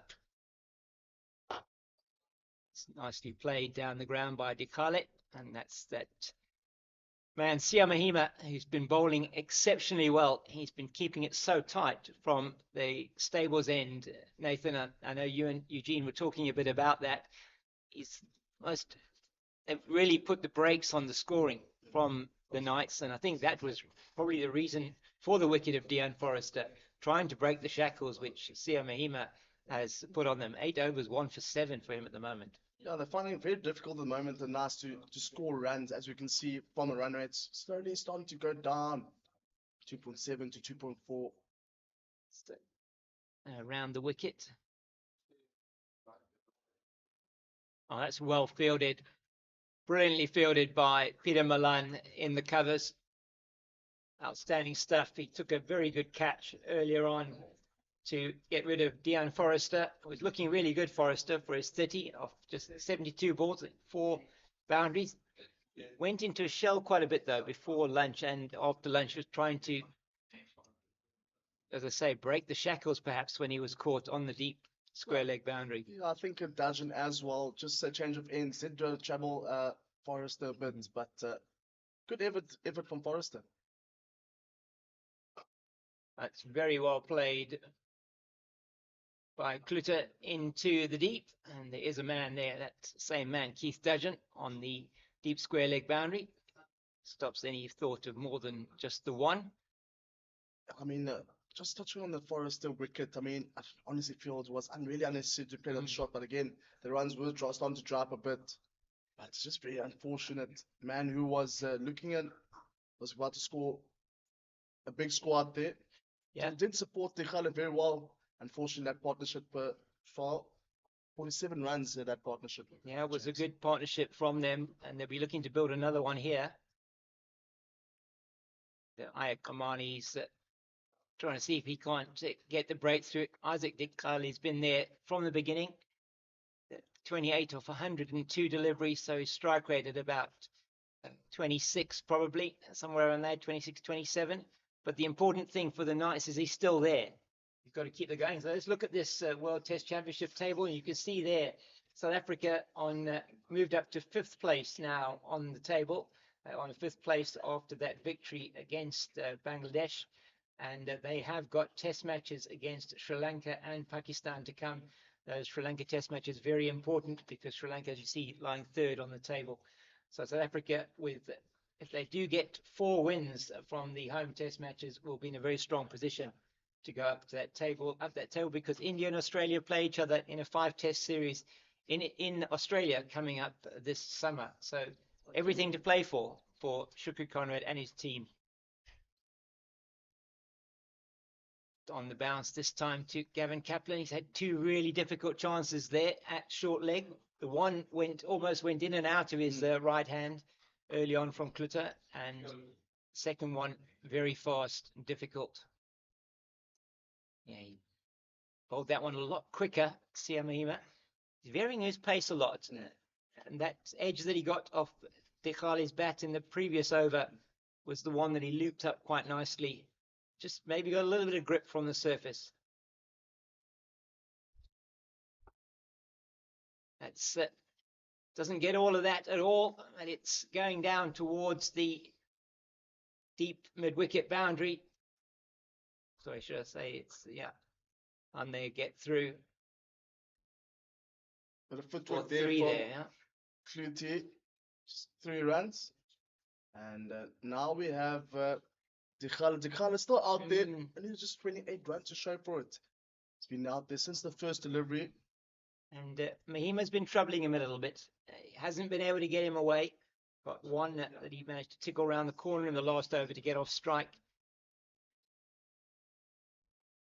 And that's what he's been doing a lot of, defending against Mahima. Saw in the previous over, just falling short for Mansling and slipping. I think it was Von Berg. Yeah. Slower delivery, just getting a bit of purchase from the surface. Goes wider that time, and that's really well fielded by Aviwa Ngajima at short extra cover. Must say, I've been really impressed with the fielding out there. Gavin Kaplan, yes, dropping 2 catches, short leg, but Ngajima and the slips with his two catches.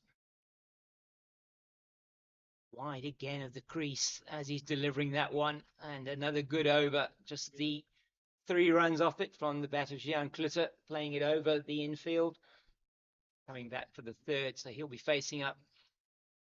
And just see who will be coming on from this end. If it is going to still be Aya Amani, we've seen a bit of loosening up by Glenton Stearman, but it is going to be Amani to continue. He'll be bowling to the left-handed Kluter. And just some scores from around the country that if you may be watching some of these games as well on the CSA YouTube channel. The Daffabet Warriors 107 for 4 in their game against the Northwest Dragons. And a little while ago, when I last looked at the WSB Western Province versus Hollywood Bets Dolphins match, Dolphins were 8 down. They're now 194 for 9 in their first innings after WSB Western Province posted 212. So a very tight game there in Durban. That one perhaps not as well directed. That bouncer, there's some that he has bowled before. As umpire Maria Erasmus does his looks at that front line again. inspecting it. A Can bit of a loosener there from Kamane. Just a light inspection there from the veteran, Marie Erasmus. It's wonderful to have him standing here in these games. He stood in a number of the T20 challenge matches as well.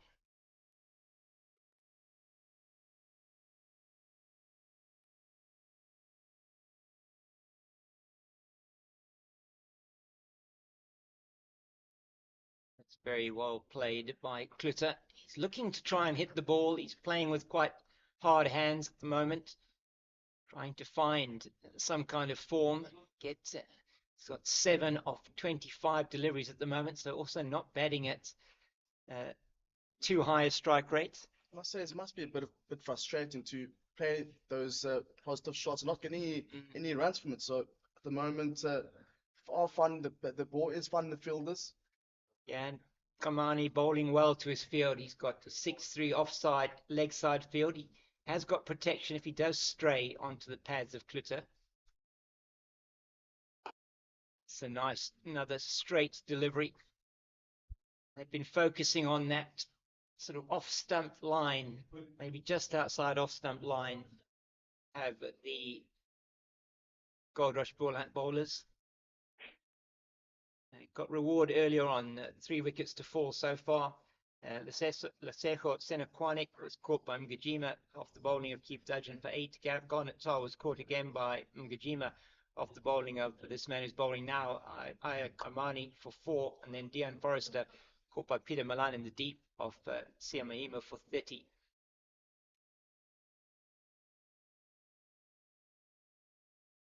And that is yet another no ball from Aya Kamani, and he gazes skyward. I'm not sure if he's looking for inspiration or just a couple of centimeters back on where his front foot's landing. 8 no balls so far Yeah. for Aya Kamani. I think it will be something that he needs to work on for the next game. Definitely not what is needed for Boland at the moment. No, it is 8 of those 13 extras coming from Kamani. There was 1 no ball from Glenton Stearman and a wide, I think, from Keith Dudgeon. It's Kamani again from the Niederberg end. That's again played firmly straight to Siamahima at mid-off. A bit fuller that time from Kamani. We probably have a sense of the one end. They'll probably use either Wonberg or Mahima. Yeah. And the other end or Niederberg end will be the seamers. See, Glenton Stearman starting to warm up now, so perhaps maybe 1 more over for Kamani, and then perhaps we could see Lars Stearman coming back for another spell. Yeah, and probably coming in for a spell of maybe a 4 or 5 over spell. The fast bowlers have all bowled about 10 overs each. That's another. This one is played into the leg side, and they're going to turn for 2. I don't think that was exactly where Jean Klutter was aiming that one, but they do get through for 2. And he moves up to 9, total 92 for the loss of 3. Just the 1 ball left now in slightly elongated over. Looks like he had a fall bit awkwardly there, just touching his knee. Do that fielder. Yeah, Clyde Fontaine, captain, is at mid-on. Probably would see Clyde Fontaine behind the stumps, but obviously in the outer field there today. Yeah, it's been interesting yeah. that as the captain, he's decided to come out of from behind the wickets. And that's straight to him this time as Klutter on drives. And the end of the over, it's 39 gone, and the score 92 for the loss of 3 wickets in their first innings, having won the toss and decided to bat first. Nathan, at this stage, probably honors probably slightly with Goldrush Boland since the luncheon interval. Yeah, definitely. I mean, just we look at the run rate and the amount of chances that have been for both sides. I would say that Boland have taken opportunities really well. Saw 2 drop catches from Gavin Kaplan, just really unfortunate, and that crucial wicket of Dion Forrester. And it's just that's what. And then Gian Kluter came in, and we're starting to go down a bit. good line and length from the bowlers. Mahima on one end, bowling operating one end, that Seaman's operating the other end. Good line lengths. And but again, sometimes those odd deliveries from Kamani. Yeah, that one a little bit firmer this time from Dikhai, straight to the man at short extra cover. Ngijima. You just sense with Mahima bowling to Dikhali, something is going to give at some stage. Goes back to that one. That's probably why you heard the oohs and ahs from the field. No danger at all for the batter, though. As I think you were saying, it's a game of attrition at the moment. Very wide there. That's, again, really well fielded in the covers by Peter Malan.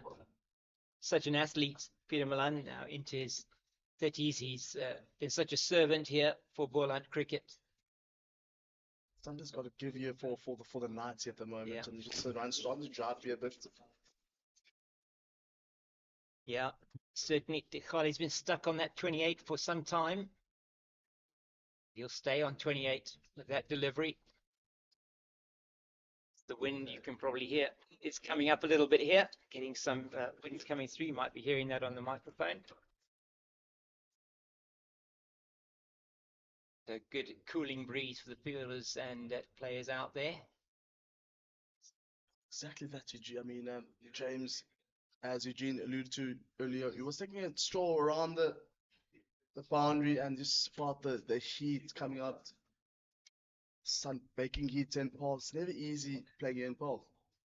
It isn't. You've got to set your stall out for the day. If you're going to be in the field, it is going to be hot out there, most definitely, and very important. Fitness, absolutely key here if you are playing here at Boland Park. And just to give you some reminders about what fantastic cricket is coming up in this international season, and it's now talking about our ladies, the Proteas women.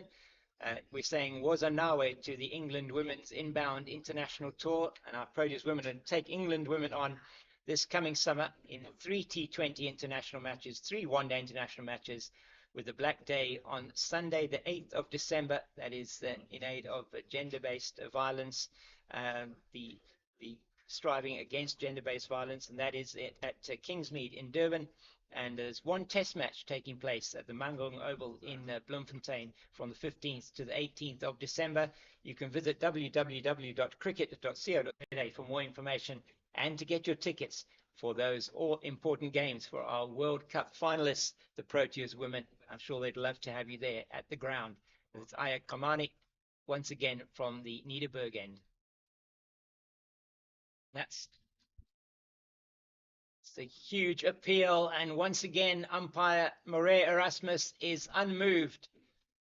And a very big shout. You can only think perhaps that it was going down the leg side. Looks as if that's what Ayat Kamani might be indicating. We'll have a look at this again, Nathan. Give us your view on this one. Yeah. Yeah, we see just perhaps going down towards the leg side is pitching in line, but impact in leg stump, but perhaps just missing the leg stump. Big dive towards one side or right side. Yeah, Good effort from Semaima. tried to get himself right behind that one to stop it. Ayat Kamani, no doubt, will be very happy with the efforts in the field so far.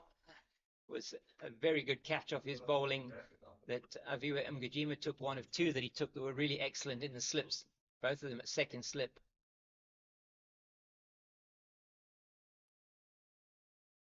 Yeah, probably sense this might be the last over of his spell. Yeah, I did say that, Last James, time, yeah. that perhaps this could be his last delivery, and perhaps you could see the life of Steelman. And then on the other end, maybe Von Berg might come in as well. Yeah, we might well see the leg spinner. Could even be potentially for a little while, perhaps the 2 spinners in tandem. Mahima's been so economical. I mean, just 10 runs off his 10 overs so far for that 1 wicket. But Dean Forrest, a very important wicket that he took. It's the bouncer from Kamani, well dealt with by Klute. He's been around the block a few times, as Jan Klute. We see another chat there from Yeah, Erasmus to Omane. Just a quick word there about that front foot. Let's be honest, it has been really troubling Kamani. I mean, 8 no balls. yeah. It is worrying signs for Kamani. Experienced bowler here for Boland. Highly trades for Warriors, Titans. Yeah, he's certainly has comes from the Eastern Cape, from East London area, I believe. It's just straying too much onto the pads. Beat Dudgeon in the deep to pick up, and they get through for an easy single. Yeah, I think this may well say he's had a reasonably good spell from this end, but probably time for something different. It's going to be Dikali to face him. We spoke about his upbringing, where he grew up, where he played. Remember, he was mentored by the great Mfuneko Ngam as well in those regions. So it was nice seeing legendary Protea players or legendary national players giving back to the community and Yeah, bringing players like these up, like Kamane and so forth. yeah. I mean, another Aya or Ayabonga Kaka, who was also a ladies' seam bowler, also worked with Mfuneko Ngam, I believe, at Fort Hare University. Oh, that was a very good bouncer from Aya Kamani, and into the rib area of Isaac Dikhali, and he deals with it very well. But he's still on 28, up now 112 deliveries, and batting at 25, as we see there on your screen. The test matches against Sri Lanka, South Africa playing them in 2 test matches, the 27th of November until the 9th of December. Those 2 test matches taking place in Gqeberha and at Kingsmead in Durban.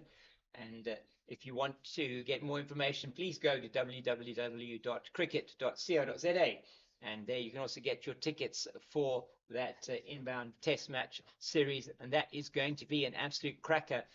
Teams that are 3rd and 5th on the World Test Championship table. Oh, definitely must win there for the Proteas to win that series, just to climb the ladder in that World Championship log.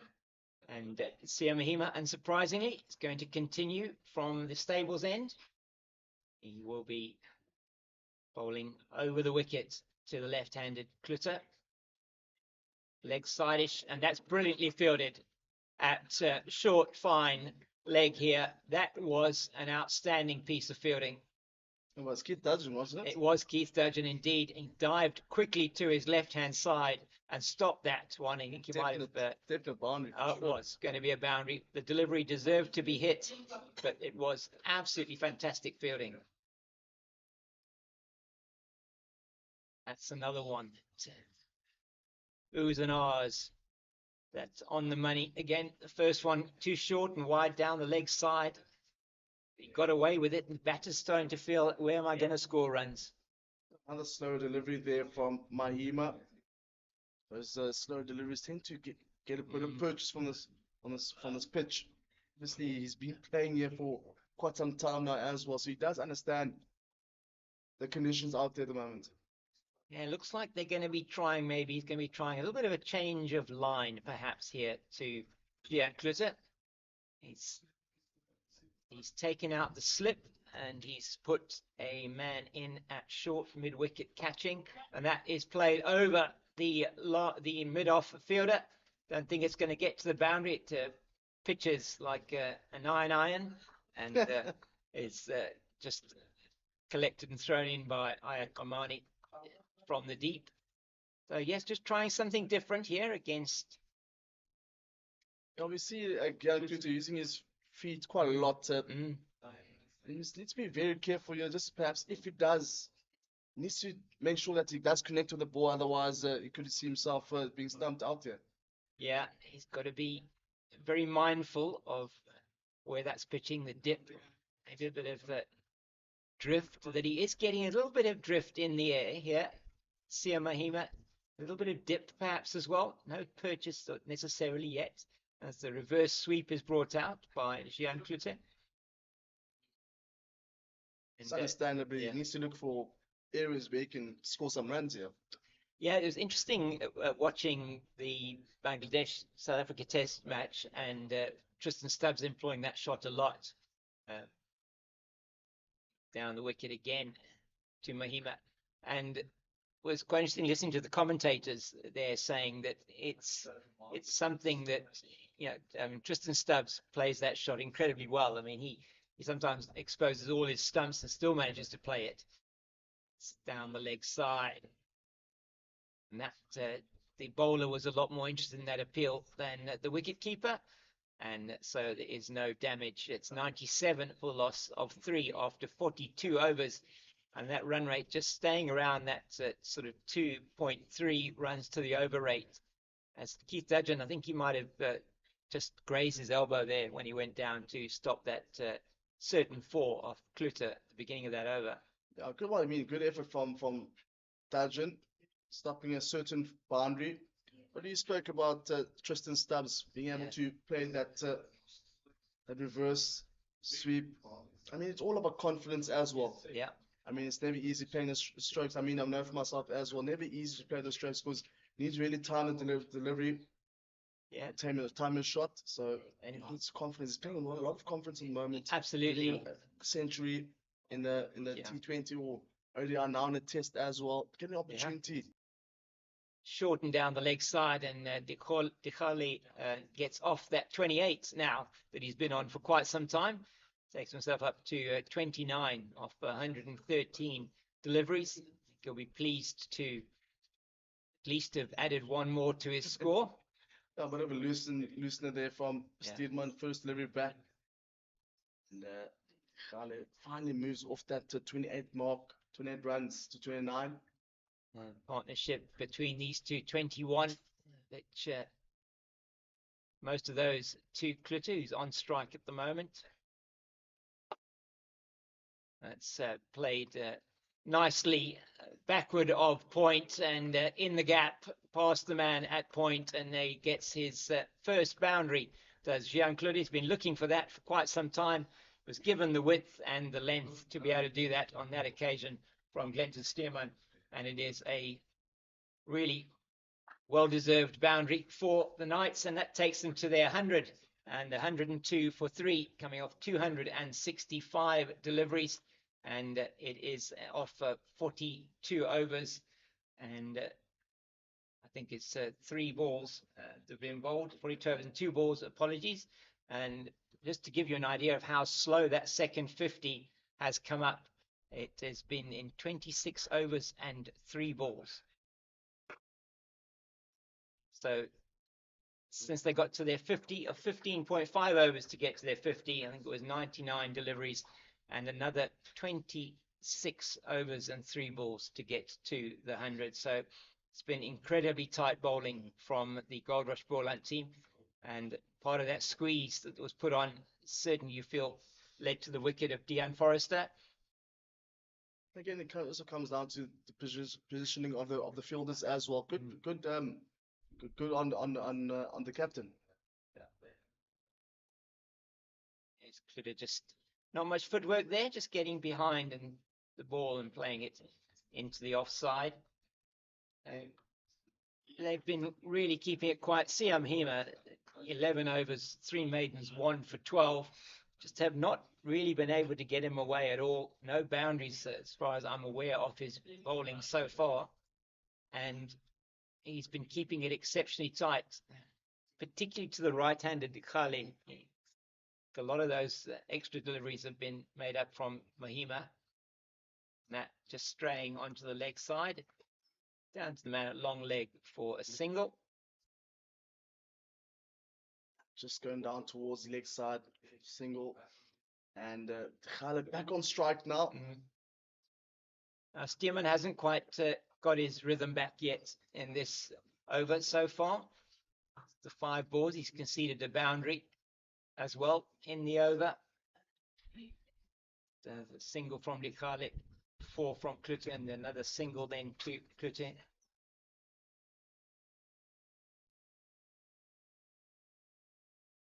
He's in nicely behind. That one is Dikale, and it's the end of the 43rd over.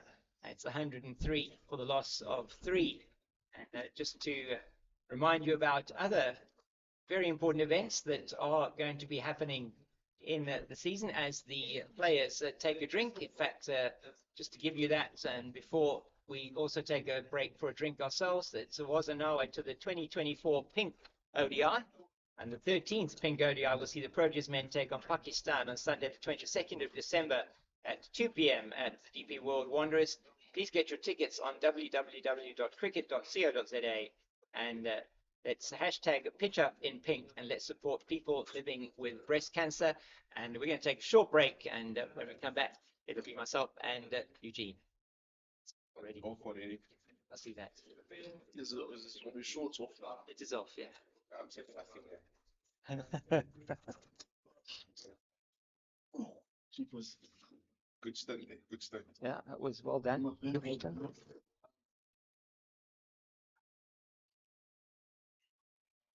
Right.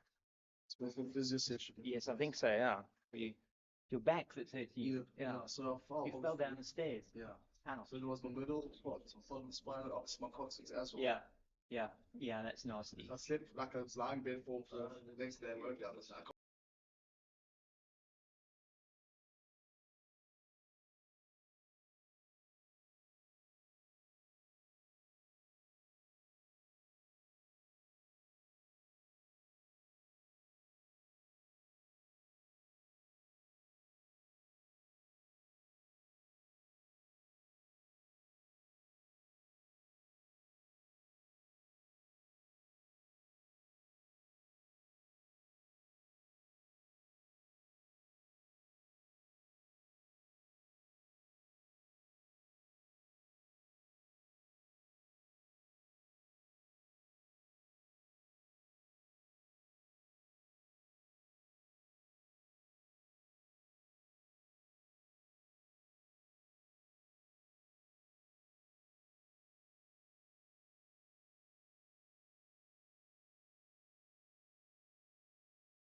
Okay, so you can see on your screen there the Hollywood Bets Pro 50 and Hollywood Bets Pro 20 series for domestic women's professional cricket. Fantastic initiative from Hollywood Bets who are sponsoring the 2 tournaments this year. And this season already, we've seen some fantastic action with the ladies Hollywood Bets Pro 50 and Pro 20 Saturdays. This coming Saturday, it's going to be some action as well in that series. And please have a look at the CSA YouTube channel for more of that cricket, as we see Sean von Berg and Eugene Merlion has joined me. Nathan taking a bit of a break, and Eugene, change of attack from the stables end after Sia Mahima bowled, I think, 11 overs, 1 for 13. Yeah, he thought he did a great job there, just holding an end up there for his captain and team, and allowed the other bowlers just to rotate run from this end here, the near again, and he really did a good job. All being said as well, you know, since lunch, 15 overs were bowled. 15 overs were bowled, and only 29 runs conceded during that time. 1 wicket gone, and I mean, that tells a story in its own. The run rate has come down from 2.7 at the lunch break to 2.4 now, and that tells a story on its own, I said. Yeah, I think that wicket of Deon Forrester certainly coming about as a result of that scoreboard pressure. Oh, that looked like it just bounced short of Sia Mahima in that just short mid-wicket as well, Eugene. They've really put a strangle on this Knights batting lineup, haven't they? And Mahima himself, probably the man who's been at the heart of that.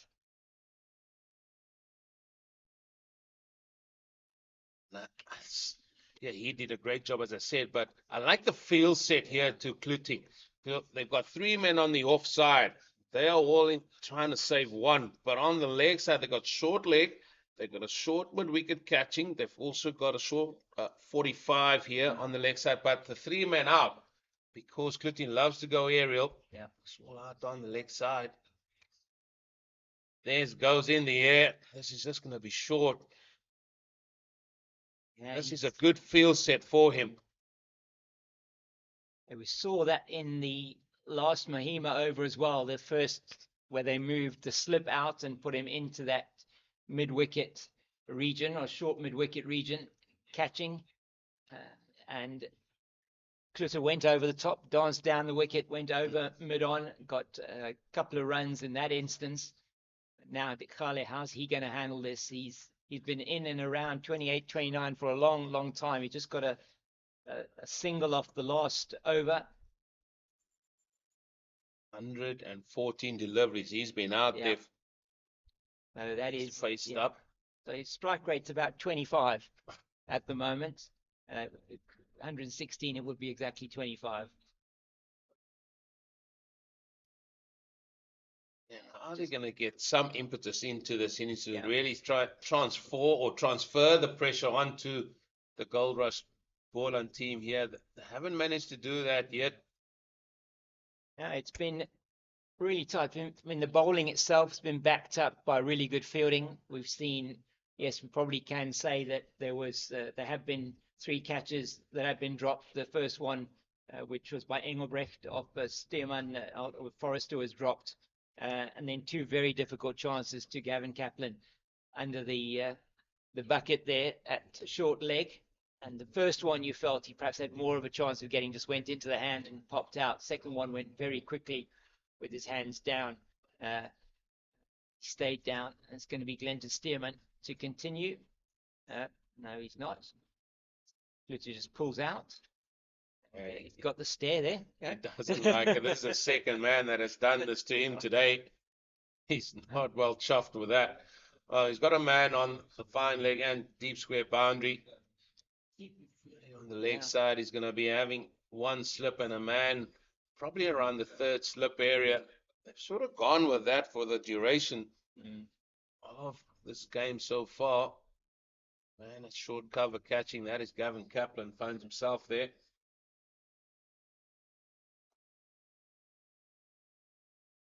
And he's persisting. His first over, when he came back in this new spell, wasn't his best from Glenton Stearman. I think he's going to get into his work now in this over, just targeting that off-stump line again of the left-hander.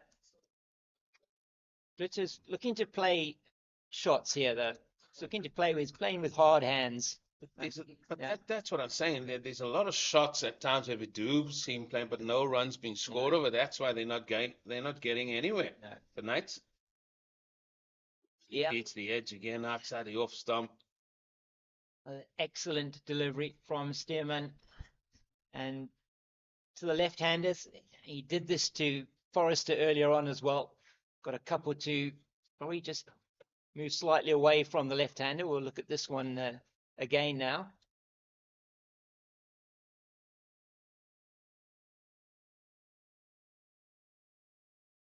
Just Yeah. outside that off stump, just hold this line a little bit, if anything. Oh, that's brilliantly fielded in the gully. I think that's Aviwa again, yeah. Aviwa Mgajima. He has been outstanding with his catching today and with his fielding. Two very sharp chances he took at second slip. Right, it's his debut as well, isn't it? Who is it? With For Boland. Glenton. No, No. Avi. No, he played for them last season as well. Oh. Yeah, same. I got it wrong with Glenton earlier. He also played for them last season. But Avi was here last season as well. He made the trip, as Gavin Kaplan has done this year. He made the trip up the N1 from Cape Town here to Paarl and plying his trade. Had a very good 4-day season last season. Aviwa Ngujima. A couple of really, really important innings for this Goldrush Boland team in the middle order, and they'll be looking to him for the same again this season, no doubt. I'll tell you what's a standout for me so far. I'll come back to that now. I'm going to go for a quick single. Yeah. I tell you what, Takali was sitting on his bat there. Yeah. The interesting thing here for me is when the likes of Goldrush Boland need to come and bat here is how quickly or what their run rate is going to be. Because that's going to dictate where this game potentially is going to go. Because what we see here from the Knights at this stage with 44 overs in, a rate of 2.3, only 3 wickets gone, not being allowed to go anywhere. We've seen a lot of shots being played, not getting away from the Boland team at all. No, and with the bonus point situation as it is in the 4-day competition, where you've only got 100 overs to score those runs and get those bonus points, they really are behind that. That's really well bowled again, and probably well left there by Isaac Dikale. He's been there for a long time. He's been there since the opening ball of the innings. 29 off 116 now. Just had a chat with a man that has played most of his cricket here on this ground, and one of the aspects that he said was, with the way this pitch is looking to him, it looked like you got to go gun barrel straight. You got to bowl. If you see him, you go gun barrel straight. That's something we've said for duration of even the start of the game. We've said, look, batter bowlers need to come here and try and hit the stumps as often as they possibly can, because you need to bring LBW into play. And he felt that was the best modus operandi on this sort of surface here that we do see in front of us. And as it's Van Berg again, experienced campaigner, and that's really well played by Kluti. Comes down the wicket and drives it on the half volley through the offside to the boundary, and that's his second four and the first one off Sean Van Berg. Probably just that one a little bit too full. Yeah, just tossed up too much, and good use of the feet. And he's shown great intent with using his feet at times as Kluti. And this time it pays off, and he just basically guided that through the extra cover region. No stopping that. Right, he's got the field set strongly on the leg side, Van Berg. That's not going to be a run in this occasion. He was very economical in his first over. Dikali's looked like he's just dropped anchor here, and he's really just trying to keep up his end. I've watched a program not so long ago called Below Deck, and I found out there's 2 anchors on boats, and maybe he's thrown both anchors down because he's faced 16 deliveries now. is 29, and that is the reason, one of the reasons why you've only got a strike rate of like 50, not even, as you're saying, in terms of the number of overs, and they're batting it like 2 runs and over, as they have been since the luncheon interval. Very noticeable in that movement from 50 to 126.3 overs. So once again, that's less than 2 runs and over. A little bit quicker that time through the air from Van Berg.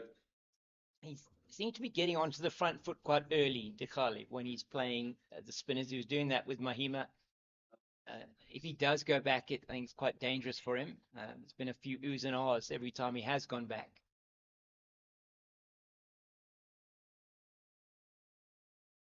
See it again. Yeah. Just both anchors being dropped down. As you say, about 3 or 4 shackles, they say. Yeah, it's I'm learning a lot from that program, I tell you. Starboard and stern, the bow. Bows, the port, starboard, Anyway. It's well, very interesting. He's still there. He's doing a job for his team. He is 29. Going to be Glenton Stearman to continue the attack from the Nederburg end of the ground.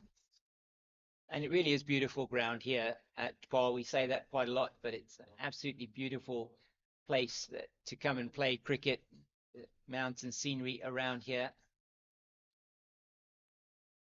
That's played nicely. Not going to go all the way. Amani's after it. They're going to turn easily for the 2. That seems to be an area that Clutie likes to play in. Just looking at the way he sets up and guided that one down there. And yes, you only have sort of 9 fielders to sort of play with. You don't have more than that. But it was well played by Clutie. Getting 2 runs, and this is how they need to just try and revert that pressure back here. They need to transfer it back onto the Boland team. You can already see Glenton Stearman. He's got hands on hips. He's feeling frustrated as he hasn't made a dent into this team yet. Oh, that one, just being played down into the ground, it looked like, if my eyes didn't deceive me. That's right. The wicket-keeper, Nathan Engelbrecht. But just to give you, an idea of looking at this partnership of 35 between these two, and it's 28. Is that 28 of these runs have been scored by Clutie of the 35, and at least 2 or 3 of those runs have been extras as well. So Dikali really has his scoring has completely dried up, which for him you think is a problem. And it's not like Clutie's going at a run a ball here. He's now on 28 of 62 deliveries. So if he was going at a run a ball, we would say, right, okay, in terms of overall run rate, they're going at, a fairly reasonable click, but they're not doing that.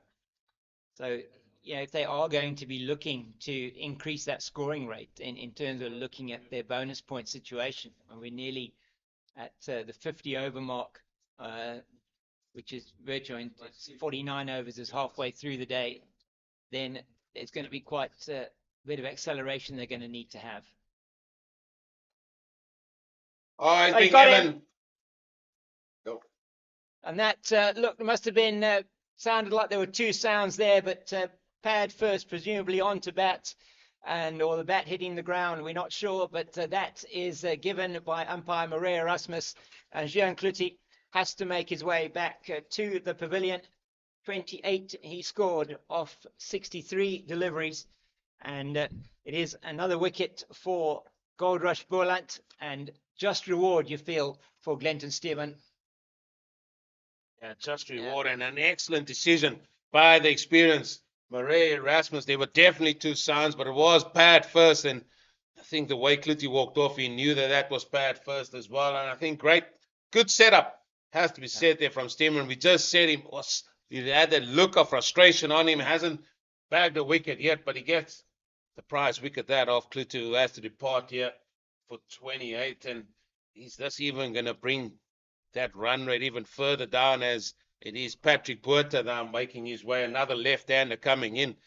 our co-commentator Nathan, he would have enjoyed this left, right combination. Most certainly has done, and but it's been really good bowling, as we've seen here again. Stearman coming in for the replay here.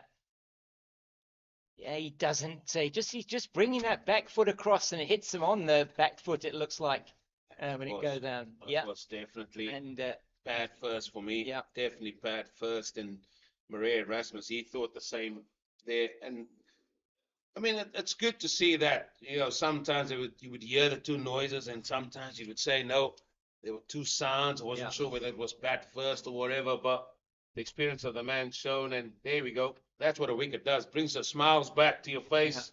Everything's happy. Everything's rosy. absolutely. 4 down for 112. And that's exactly what Captain Clyde Fontaine would have been looking for from his premier strike bowler, Glenton Stearman, a man who has played. I know I commentated a game which he played for South Africa A. I know he has played for the Proteas as well. A man that has got a huge amount of experience. He's brought all that to bear today. He's in now to the new man, Patrick Botha. And he's attacking the stumps again this time. That's going down the leg side. I wouldn't step across if. Yeah. Don't walk across like that. Patrick Botha, man with a lot of experience, played 125 first-class matches, highest score of 212 not out. He's averaging 44. He's got 1,737.50. So, Sure. I mean, those tell a story there. He's a man full of experience, a lot of experience, and he needs to call on all of that right now. It does indeed. Very important for him to be able to set his stall here today and score some runs for the Knights. And sort of the first time we've seen a shot in anger from Takale. And it gets the outside half of the bat. It's gone for 4. He wouldn't matter how he gets it. He moves into the 30s now. 117 it is for 4. Yes, his first boundary for quite some time, and he's out of the dreaded 20s. He was in there for quite a while, and that one he was given the width and did play that shot well backward of point. But once again, some encouragement, I'm sure, still for the bowlers. And it's going to be Sean van Berg's going to be bowling to the new man, Patrick Botha. Botha, interestingly enough, coming in at 6, with Jean Kluter coming in at 5 ahead of him. No, the original batting order we received from the Knights was Kluter in at 6. But as you say, a man with a huge amount of experience, and he's going to be wanting to try and play a big innings here. That's what they need, the Knights.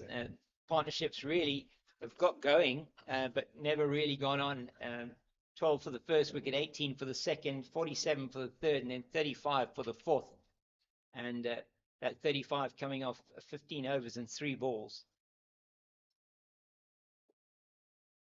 And he's a man that has captained Knights before, so he knows about carrying his team a little bit. He's got to bat for a long period of time here.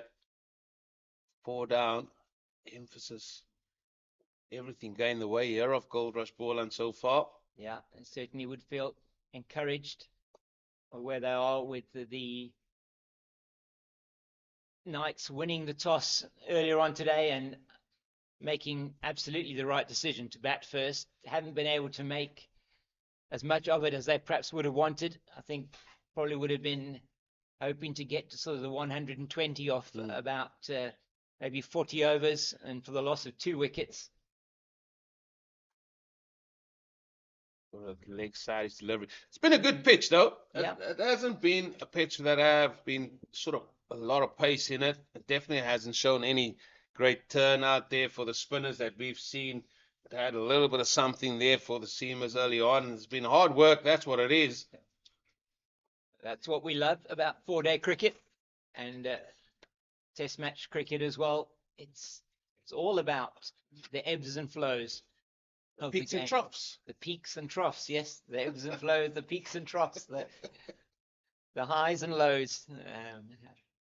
Can think of many different explanation, and that is a half tracker, and that has got what it deserved from Isaac Dikali, and suddenly he's opening up his shoulders. It was short though. It was a gimme ball, wasn't it? It was a short ball. It was well put away by Takali, but where has he been?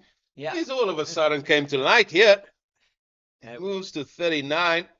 Yeah, and 2 scoring shots. He's added another third to his score from 29 to 39. He's gone in 2 scoring shots and really hasn't been hiding these in his closet, I think, at the moment, up until this point in time. But he's certainly what the Knights need. He's been there long enough. He needs to be going on, and he's starting now to try and increase the scoring rate.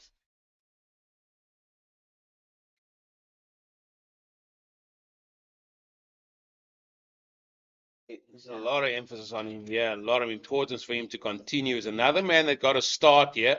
Yeah. We've seen several men get a start.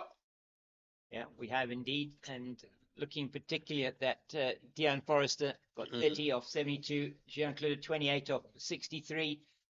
And you would have to say Forrester falling really when you felt that he would have been able to carry on. He got bogged down a little bit trying to play short ball from Siamahima over the leg side boundary, caught well on the boundary by Peter Malan. And that came after a good 47-run partnership between him and Dikali. It is Puerta who's facing now up to Stearman. Oh, that's another beauty from Glenton Stearman. And this is the difference here with Puerta. He's got a tendency to plant that front foot really early doors in his innings. And he just planted, and then the bat just comes as an afterthought. See there him gesturing, just prodding at it, and he doesn't want to do that, especially if Glenton Stearman can get a line and length and be consistent with it. Really testing him here. Yeah, he's been really good to the left-handers today, Glenton Stearman. Another one that is pretty much on the money. Wood, as you say, just going to need to get himself in here. Try and just see off what might be early jitters, perhaps. It isn't a great position that the Knights find themselves in, having won the toss, 124 for 4. Yeah, it's not the position they wanted. However, a big partnership is needed.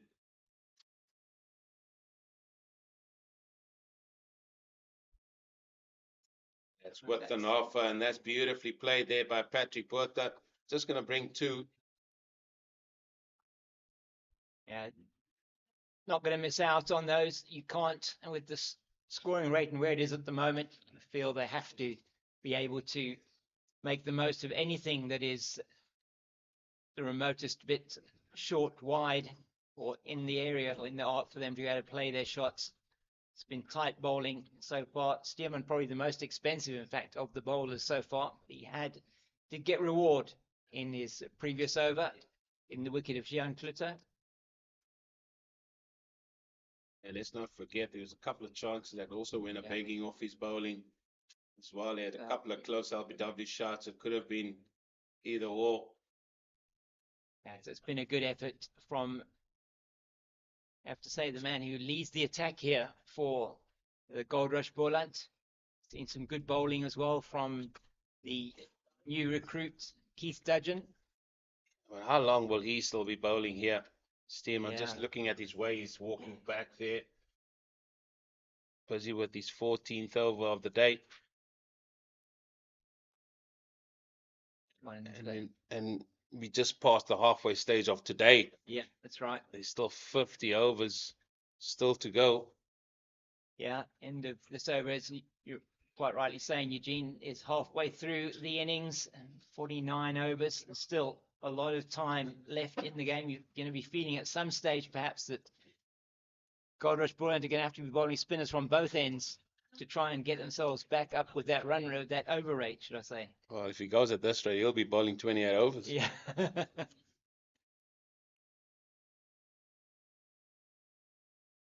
Oh, what a cuts it off. I think that would be his last over, I feel. Yeah, might well be him for a while. It's been, I think, a 3-over spell in this particular spell that he's had. And before him, Aya Kamani, I think, had a 4-over spell. Perhaps keep the paceman going from this end, or maybe bring Sia Mahima on here just to see how Clyde Fortuyn is going to rotate his bowlers as we get to about 35 minutes until the tea break. It's going to be an elongated last session of the day. Can go through to the end of, can go through for an extra half hour. Yeah, we'll see which way they go, but let's see how Dekale is going to continue here. 39.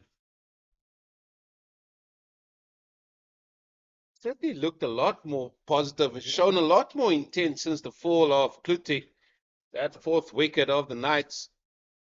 Yeah, he's taken on maybe the senior partner role here. He certainly didn't seem like the senior partner in either of the partnerships with Forrester or with Klute.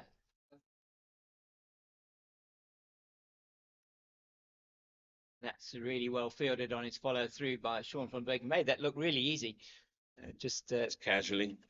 Big arm, big hand down there and just, stopping that one. Very experienced campaigner, Sean van Berg, over 500 wickets in first-class cricket. And he'll want another one of those today, I'm sure, if not a couple. Yeah, he would pride himself on getting some. He just needs to find a little bit of rhythm. It's more important for leg spinners to try and find that. They will bowl you the odd loose delivery, short delivery as well at times, but they have a Jaffa within them. Yeah. Oh, someone's sitting on his bat. Oh, that had been a direct hit. It could have been very interesting. Patrick Botha, as you said, wasn't really ready for that run. And some good work in the field. Pick up and throw. That was the captain, wasn't it? Clyde Fortuyn, I think. That was Clyde Fortuyn, and Patrick Botha was sitting on his bat. Yeah. I mean, the guy was about 3-4 steps down the wicket already. He moves into the 40s, does Isaac Bikale. 40 off 127 deliveries.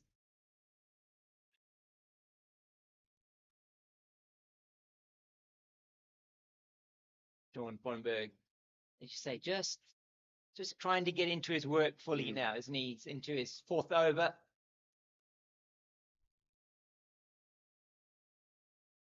Just looking at the fielding coach there, he's having to stare at Clyde Fortuyn. He's not happy that he missed all 3 stumps with a run-out opportunity. He's got the teapot out now. I see that. Just the just the one-armed teapot. You get the 2-armed teapot and the 1-armed teapot. He just got the 1-armed teapot at the moment. Spout just went up to his chin. Has worked into the leg side where Peter Milan will do the fielding, and they come through for a comfortable single. I think one more over that I'm going to be with you until Nathan comes and joins you again.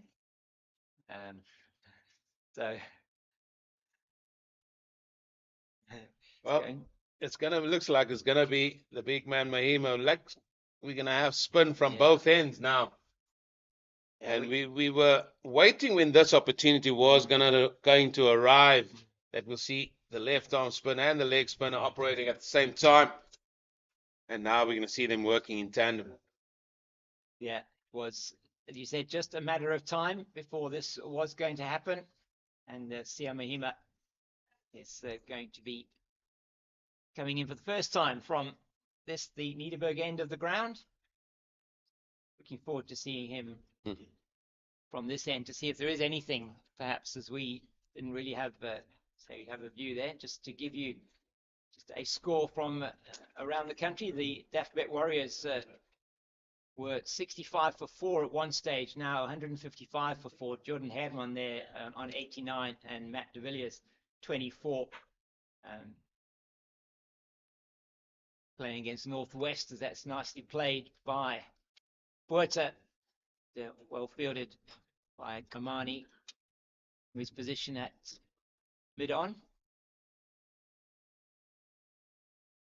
Just to give you an idea, the story at Kingsmead, just to try and give you something from there as well. Dolphins, we know, were bowled out for 196 in reply to Western Province's 212. And it's tea there, and Western Province in their second innings, 13 without loss. They lead by 29 runs. That's up in the air. That should be taken. And is. And Isaac Dikhali's marathon innings does come to an end, and he tried to play one shot too many against the spin of Sia Mahima, and he's gone for 40 off 128 deliveries. We Look at it again. We Yeah. said that fourth wicket triggered something in Dikhale. He looked to show a little bit more intent this time. First ball from Sia Mahima, and he skies that. Good catch taken there by Kamani, and he's has to depart here for 40 runs off 126 deliveries. It's been a long stay out there in terms of balls. Now they're 5 down, 129. They're yet to get a bonus point in terms of their batting here. The Knights, Ruan Krunier makes his way to the middle. And I'm not sure about that shot at all. no.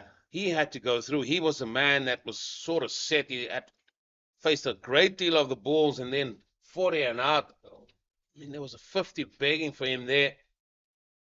Yeah, certainly. He was playing across the left-handers, normal left-arm orthodox spinners, the way that he would bowl that ball, just playing across that line, and that's what got the top edge up into the air, and Kamani made no mistake at his position at mid-off, and that really was a cheap wicket, you feel. Very cheap as well, as a man just finding his way into first-class cricket. Ruan Krunier, this is only his third match.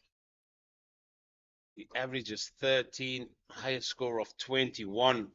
So as you can hear, hasn't got a great deal of experience. However, he has got to show that now with bat in hand.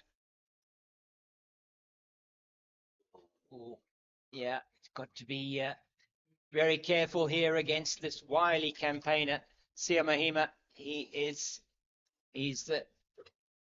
done it all. He's seen it all from a left-arm orthodox spinning point of view. Again, he's using the crease there very nicely.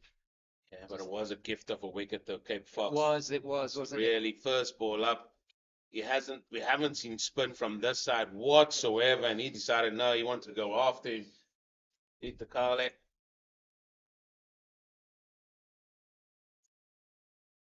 And Grenier is going to have to be relying, I think, a lot on his partner at the other end, Patrick Buerta. Huge amount of experience to try and help him through here. He's going to have two wily spinners bowling at him. Sean von Berg from the stables end. Sia Mahima picking up his second wicket from in his first over from the Niederberg end. And that was a wicket maiden for him. So 12 overs, 2 for 13 with 3 maidens. You cannot really ask for any better than that, can you? As we look at this wicket again. No, you can't ask after being told that you're going to spend the day in the field, losing the toss. I mean, I think Boland will be the happier of the two teams at this stage. Definitely just bagged their second bonus point for that 5th wicket.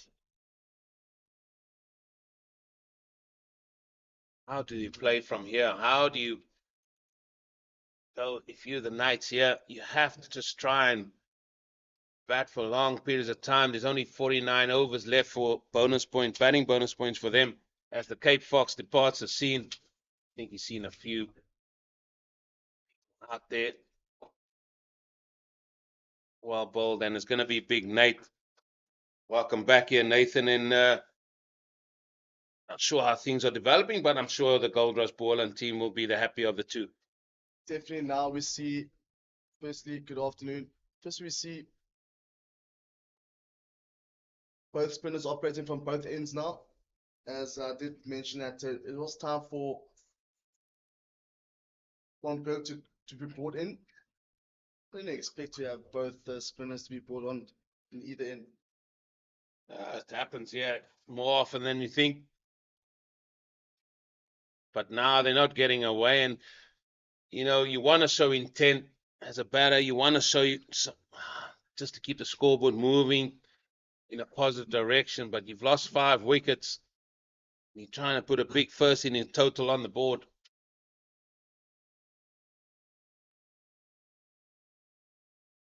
The line in length that Mahima and Van Berg have been bowling. We spoke about Dion Forrester getting a bit frustrated and going for that big shot, getting caught on the boundary, and now Tichale as well getting frustrated. 40 odd and then caught. Oh, what a catch! What a catch! An absolute specky! Can you ever? Rulofsson Yeah. diving away to his right hand side, grabs it, and that's the end of Patrick Berta, who has to depart here after an absolute blinder from Rulofsson. Yeah, I did speak about these spinners. There we see Van Berg coming in and only full pitch delivery, give himself a bit of room, but great take there from Rulofsson, diving towards his right hand side. I must say I'm really impressed with the fielding of Boland. Yeah, we said there the fielding coach came out to the boundary when Clyde Fontaine missed the stumps, having a go at the run out. He came to the boundary. We're not seeing him. He's sitting back, feet up. He says, my work is done, because that was an absolute beaut of a catch from Grant Rulofsson. And that is 6 wickets gone, and surely Boland, they on top here against the Knights. So far it has been the bowlers and the fielders out there with the great catches. And now see the introduction of the new batter out there. Just waiting for confirmation.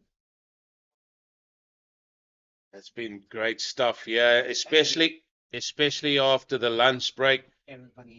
They've already taken 4 wickets since lunch.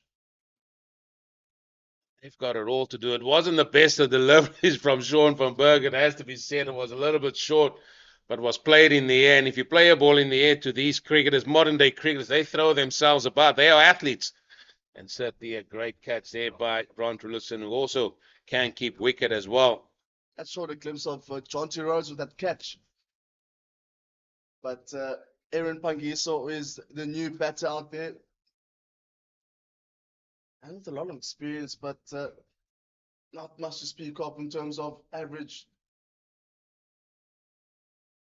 Oh, and the oohs and ahs are getting even bigger and bigger. They are really on top here. Well, they are really trying to get a 7 wicket here.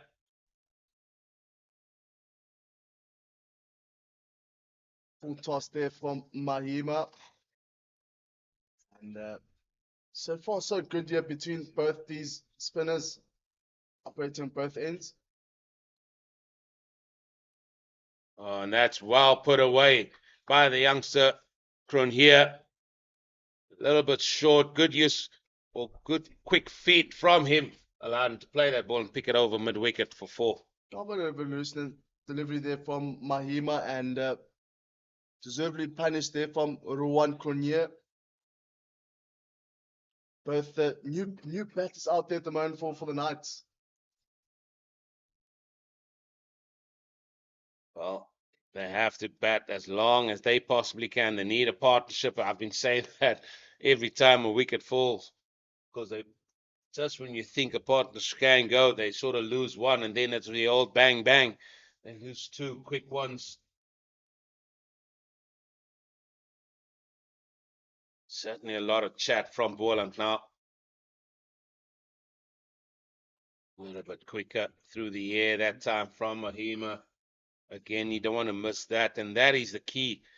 Bowling here. Boland, you've got to be wicket to wicket.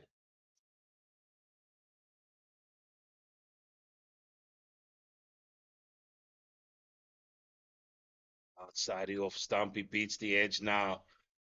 I just feel like another wicket is coming, is looming. Yeah, tails all wagging here for Boland. 2 new batters out there at the moment. for the Knights. It's not going to be anything there. And that's another good over bowl. It's going to be Sean van Berg who's going to be back in. But let's take another good look at this absolute blind over catch from Grant Rulofson. Wasn't the best of delivery, but look at that for a catch and look at that for a snuffle. I mean, he is a wicket keeper after all. Diving on the right hand side there. Gave himself a bit of room. But unfortunately, he does find Grant Rulofson.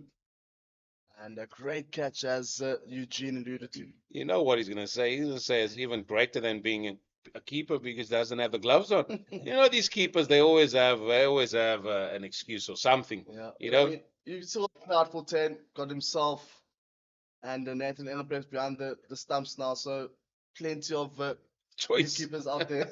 We've got plenty of choice. I've seen Peter Malan keep wicket as well. See, that makes it 4 for Boland. Well, I don't think he will. He's just coming back from a knee injury as well. That kept him out.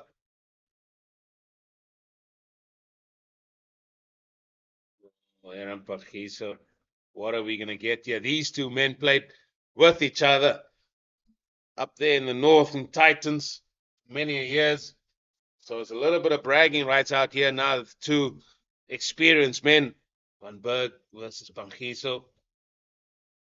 Pangiso with an average of 20. Definitely need all of that 20 and more for the Knights. Oh, that's up in the air. He's not going to leave us wondering. Can Clyde for 10 get there? No, he can't.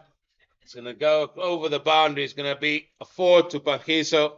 And as he sort of said to the Goldrush Boland bowlers, listen, this is how I'm going to approach matters here now. I mean, 6 wickets down. You have to look at other options to score runs. I mean, as you can see, most of the fielders are inside the inner ring, so you have to look for option above or on the outer ring. Oh, that's over the top, over extra cover. That's a very good shot from Aaron Pangiso. Got given the width. And the ball literally just trickled into the boundary.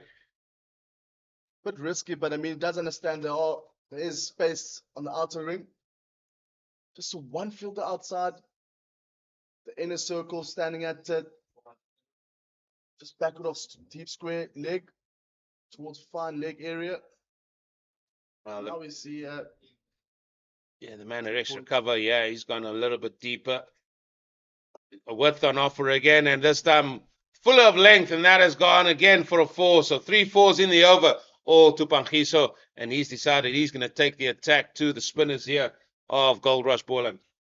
Good intent here from Pangiso, understands the situation they're in at the moment, and obviously with the lofted shot there is a bit of risk involved, but again using his opportunities to his advantage here. Well, it's over started north, then it went 4 4 4. And it's just going to bring about another single. But he's decided he's going to show greater intent here, upping the rate a little bit. They're just 4 runs short of their first bonus point, the Knights.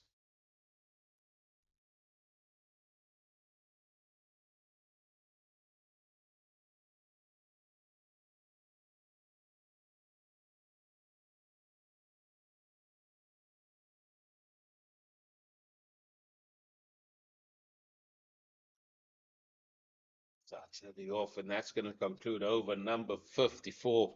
146 for 6. Not the position the Knights thought they would be in after winning the toss earlier this morning. And again, without any hesitation, said, we'll have a bat. I think both teams wanted to have a bat first in, but you got to go out and put a good first inning score on the board. They've got to go some from here on. No, it's going to be difficult from here on, as you alluded to, the fact that they'll start to get a bit of turn as the days go on.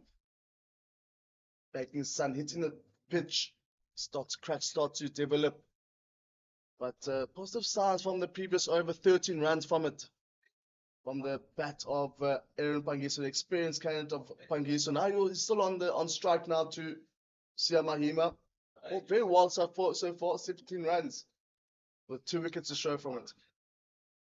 Yeah, so they've got 2 men sort of on the drive here. One a little bit straighter, the other one a little bit squarer. Got a man on the sweeper boundary, so to speak. I'll get that one, but it seems like a shot the ball here now from Aaron Pachiso. He's not looking to defend, he's looking to score anytime he gets.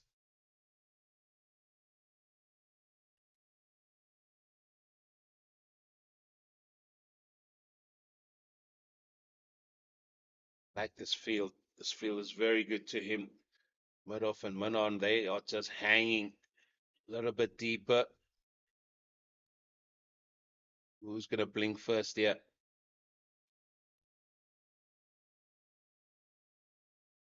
Oh, yeah, he comes. Very good that from Ruan Cronje. As soon as that ball was tickled down the leg side, he was away like a shot.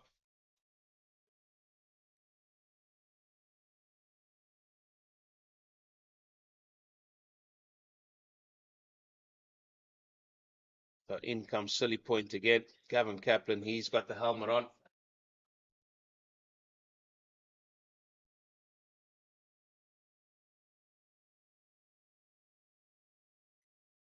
He played. Ruan Cronje looks like he can hold the bat for sure.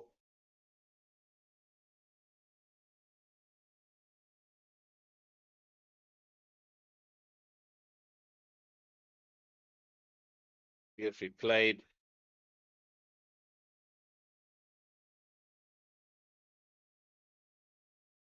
Nemo's going to conclude his 14th over here. 2 for 18. A little bit of drift in the air, so it's going to remain that. 14 overs, 2 for 18. He's certainly done a great job for his captain, for his team, holding it up a little bit, allowing Clyde Fontaine to do what he wants from the other end. And that is how sort of bowling partnerships work. But it's in the batting partnership that those men from the Knights will be after. They'll be looking to get some sort of partnership. This partnership worth 18 so far, thanks mainly due to Aaron Pangiso. He's on 14, not out. Yeah, man, he has done a really good job for Boland to saw in the T20. Now taking all the proceedings onto 4-day here.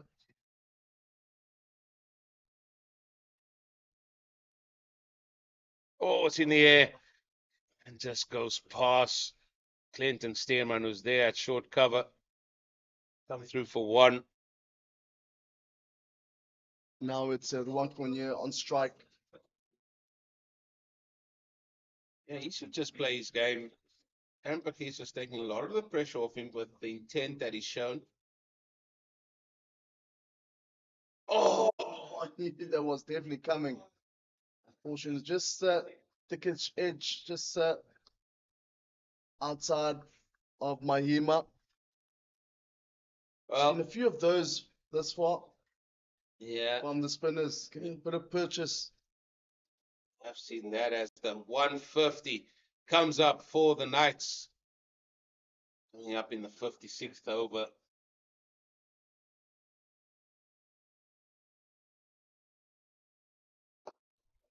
Again, that's in the air. Can you believe it? It's coming after 343 deliveries, 150 runs for the Knights. And as you can tell, run rate at the moment not looking too great here for the Knights.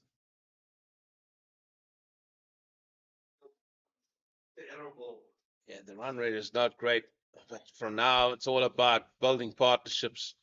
That's what they have to do from here on in. It's really unfortunate. Winning the toss and deciding to bat, losing those 2 quick wickets. Now the side currently sitting on 6 wickets down, 150 runs. And they do have the bonus point now, getting 150 runs. Yeah, that's what they do have. They've got also 10 minutes to go to the tea break now. And they would love to remain at 6. Oohs and ahs again. Not sure if you got any edge there, but it's another dot ball. Unfortunately, Ruan Cronje just missing out on that one. He's getting a bit of room, but wicket delivery there from Van Berg. And that's the end of the 56. 150 for 6. And the partnership is growing here. It's 21, as we said, but also the bowling partnership between Sean van Berg and Mahima. This is a good field again. Short cover. Man, just wide on that cover catching position as well. Oh, that ball looked like it kept a little bit low, but you don't want to go back to too many balls here. So they're just bring him with a bit of room there.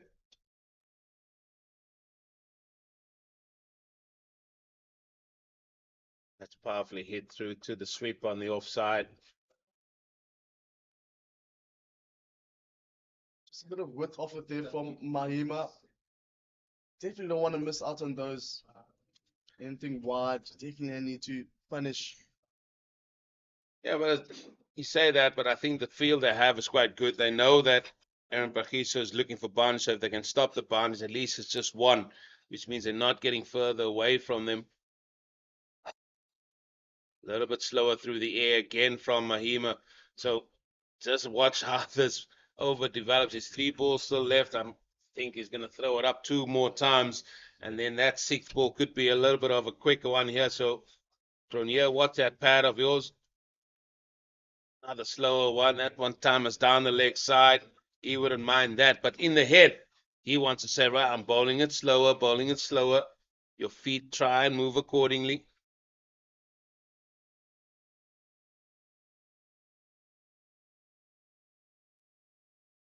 One.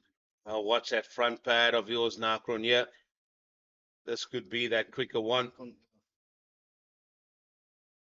Just the variety that Mahima does offer, that slower and now quicker delivery. It's good to see it here.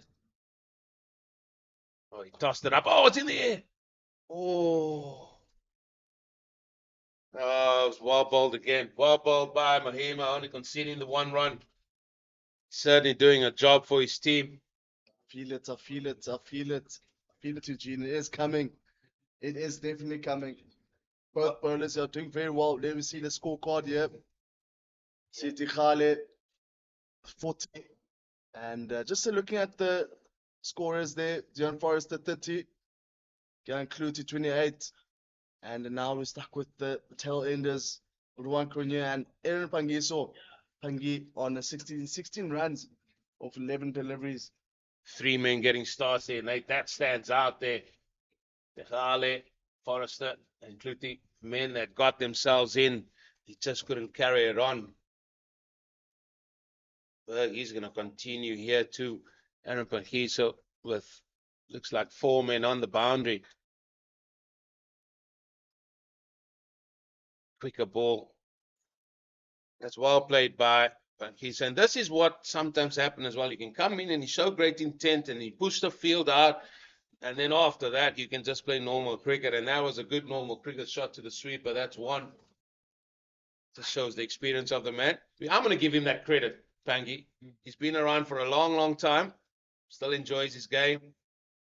Captained the team during the white ball T20 competition.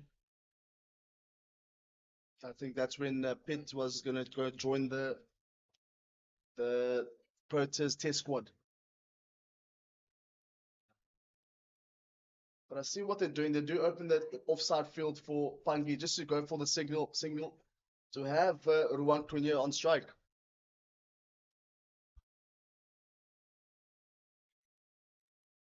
It's the outside half. And the reactions of players are so good to watch there. Stearman, again, hands on it. He's very, shows his feelings so prominently as well. Minutes to go till the tea break. Oh, hit into the ground, straight to Stearman. I think we might have another over after this one from Berg's over. I think we could have another 2, mate, with the way these spinners are going. They quickly threw their overs.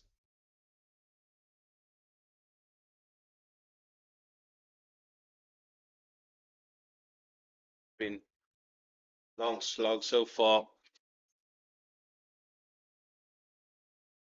So just how the bonus points work for batters is every run after 150 you get 0.02, and then every time it gets to that round figure, so the next one at 200 in total, that will be 2 batting points. So from here on in, every time they get a run, we'll add to their bonus point allocation.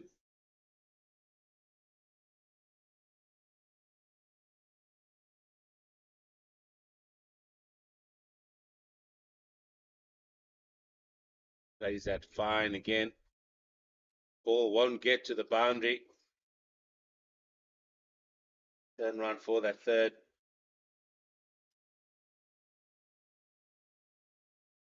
Bit of football skills there from Keith Dudgeon. Something to do with one on the boundary. Well, I'm watching. Did they play in the warm up? Did they play a bit of soccer? Yeah, See, they always comes do. To, comes to I mind, mean, soccer. they See always the- play See soccer. the soccer on touchies. I mean, Bit of banter for the team. some back and of forth. some of them should just keep their slops I on, knew mate. you were gonna say that to Eugene. There's the result there of South Africa winning by an innings and 273 runs, winning that series. And again, man of the match went to Tony DeZorzi, and it's KG Rabada, the ever present, the ever man there, getting the man of the series. Great work to the Proteas out there, to the coaching staff, Shukri Conrad and their men. Well done to all of you.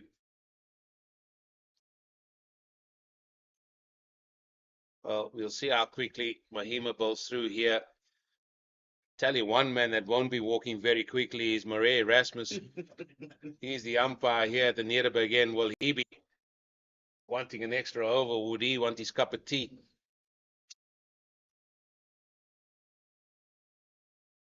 Short ball trying to latch on that. That's a glass of lemonade. Glass of lemonade? Glass of lemonade. What are you on? That's a hot day, Eugene. Hot day, Eugene. Nothing. I'd rather have a glass of lemonade than a coffee. Try tea on a hot day, mate. Tell you. It's nicely played again. This is where Pangi just needs to walk down the crease there, just have a quick word, try and delay the time delay tactics.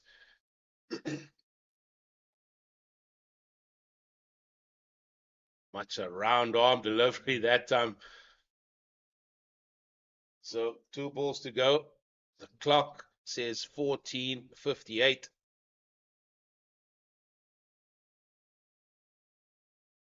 That's picked up, and I think that will be that. I'm sure now, as that ball goes to the boundary, there'll be 1 ball left, and because that ball's gone to the boundary, I think the clock's going to go to 3 o'clock. It's going to signal tea break. But good shot played by Ruan Cronier. Yeah, it had to come eventually. Just a bit of intent from Cronier. And gets a boundary. Welcome boundary for Cronier. Perhaps the time is 2:59. And maybe might be the last every before lunch. Big ones for tea. But again, Murray Rasmus, you never know. Nah, he's going to walk off. I'm telling you now.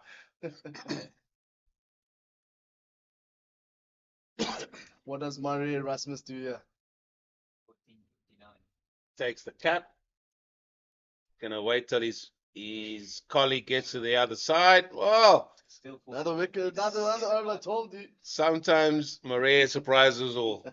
Told you. Very unpredictable, Murray Rasmus. Must say, it's good to have the likes of Murray Rasmus out there. Retired from international duty, but still giving a hand out there.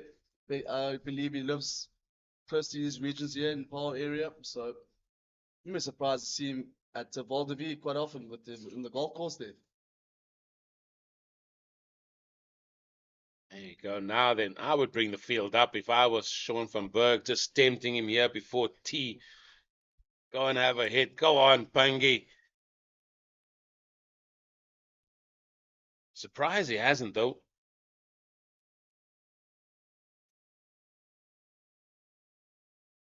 Oh, they're going to come through for that single. That's what I've been seeing. They do open up the field for Pangi and then for Ruan Cunha. They tend to bring the fielders in now, as you can see. Fielders starting to migrate towards the wicket here. And this is where your game awareness just needs to say, look, it may be playing for T. It's Sean van Berg. He brings a few men off from the boundary. I think this is a good idea. How's Ruan Cronje going to be playing this? He's played nicely for his 13 so far.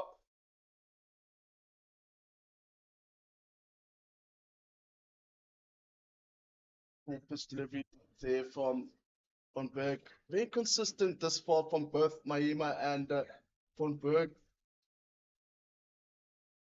Tyson the batter to go on the front foot for defensive. Well, he's sending a man out there to deep mid-wicket boundary. Could this be one that's flighted up, or is he going to double bluff by bowling it a little bit quicker?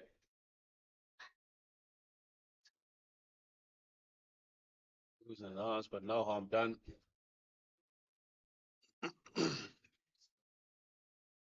Two balls to go to T.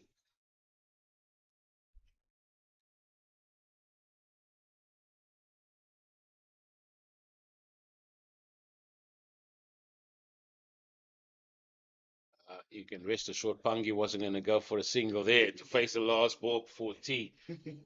He's well and truly set anchor there on the non-strikers in as we've reached the final ball of this, the 60th over this encounter here between the Goldrush Boland and the Knights. Shorter ball and played out, and folks, that will be the end of that second session. And we've seen 4 wickets fall in that second session. I have to say it has gone the way here of the Goldrush Boland. 160 for 6. The Knights find themselves at the tea break. It's been tough going at time. 3 men getting themselves in and then getting themselves out, and no real partnerships as such. As another partnership of reached 31. That is here between Cronje and Pangiso. Pangiso, he's on 18 or out. He's going to continue after the tea break. Cronje, he's there on 13. Nathan, surely Boland should feel the more happy of the two teams going into that tea break. Definitely, I think Boland will take the second session. There we see the scorecard there. Just standout batters are Isaac Tichale, Dan Forrester, and Jan Klute. 40, 30, and 28. Again, looking at the extras, 10 no balls. And looks like those will be for Ayat Kamane. But good start here for Boland. There we see the bowling figures for Boland. Kenji Stuurman, 14 overs, 5 maidens, 80, beg your pardon, 50 runs for 1 wicket. And Keith Dudgeon, 11 overs, 5 maidens, 14 runs, 1 wicket, with a healthy economy of 1.27. Ayat Kamane, 10 overs, 1 maiden, 34 runs, 1 wicket, and 3.4 economy. Siat Mahima, spinner, 16 overs, 3 maidens, 23 runs, 2 wickets for 1.44. And the other spinner, Sean van Berg, 9 overs, 1 maiden, 36 runs, and 1 wicket. And well, we'll be back after the short break.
And welcome back here to Boland Park as we see the umpires coming out of the tee. Umpire Marais Erasmus, who's standing at the Nederburg end, and umpire Andre Olafere, who's standing at the stables end. I'm James King, the Cape Fox. With me for this post-tee session, Nathan Gogela, as we have a look there at the SA versus England series that's coming up shortly on the 24th of November to the 18th of December. And that will be T20 matches, ODIs, and also a single test at Mangaung Oval. Should be fantastic, Nathan. Definitely indeed. Good day, James, again, and good day to the viewers. There we see the women's coming back from the World Cup, but unfortunately missing out on the final. There we see the two umpires. Still the feed at Marais Erasmus, the great Marais Erasmus. So good to see him giving back to the great game again. Obviously retiring from international duties now with the domestic. And it looks like it will be Dudgeon to open proceedings after tea. It does indeed, and very much as co-commentator Eugene Molion was saying, that he felt that perhaps pace through to Aaron Pangiso would be the way that they would perhaps want to go. They have certainly turned to pace. It is going to be Dudgeon, who's bowled 11 overs, 1 for 14 so far. Outstanding economy from him today. He's been on the money, and certainly at tea time, as we said, I know you were on there before the tea interval, that Goldrush Boland would be the happier of the two teams at the tea interval. Definitely. There's Dudgeon away from us here at the Nederburg end. And just nicely in behind that one, Aaron Pangiso. He's been in belligerent mood since he came to the crease. These two have put on 31 already for the 7th wicket, and he's got 18 of 15 deliveries. He was at one stage, I think, 15 of 6. Really has came in and showed intent against the spinners. Yeah, just a bit unfortunate tonight. Winning the toss and starting to bat, and now they're sitting on 160 for 6. And Pangiso looking to be very aggressive here at the moment. Yeah, just trying a little bit of a shorter delivery there to Pangiso. That's signalled by umpire Marais Erasmus as 1 for the over. Hey, just going to be starting to get into his work here after the tea interval is Keith Dudgeon, and the batters will want to build this partnership. The youngster Rohan Cronje, only his 3rd first-class match, and he couldn't ask to be with a more experienced player, with his captain, sorry, not the captain today, that's Leseko Senekwani, but a man with a huge amount of experience, Aaron Pangiso at the other side. And they'll get an easy single there as it's played out into the covers. Glenta Stearman does the fielding, and it's been success for every single one of the Goldrush bowlers so far today, everyone picking up a wicket, and it's been a good disciplined bowling performance from them. Yeah, definitely indeed. All the bowlers for Boland getting a wicket, and Mahima getting 2 wickets. And just again, just a good line length from all the bowlers, just applying pressure to the batters and frustrating them, just suffocating them. Bit of room and getting those crucial wickets. Oh, that just is on the pads, and it's not going to go to the boundary. Picked up by Aya Kamani down there. And, they go through for 2, just straying a little bit down onto the pads, and Rohan Cronje gets through for a couple of runs. To say, a young man just starting out his career. We're expecting to see him bowl. I believe he is a leg spin bowler, and his coach JP Trickart saying earlier on today he was really looking forward to him playing in this particular fixture and seeing how he goes.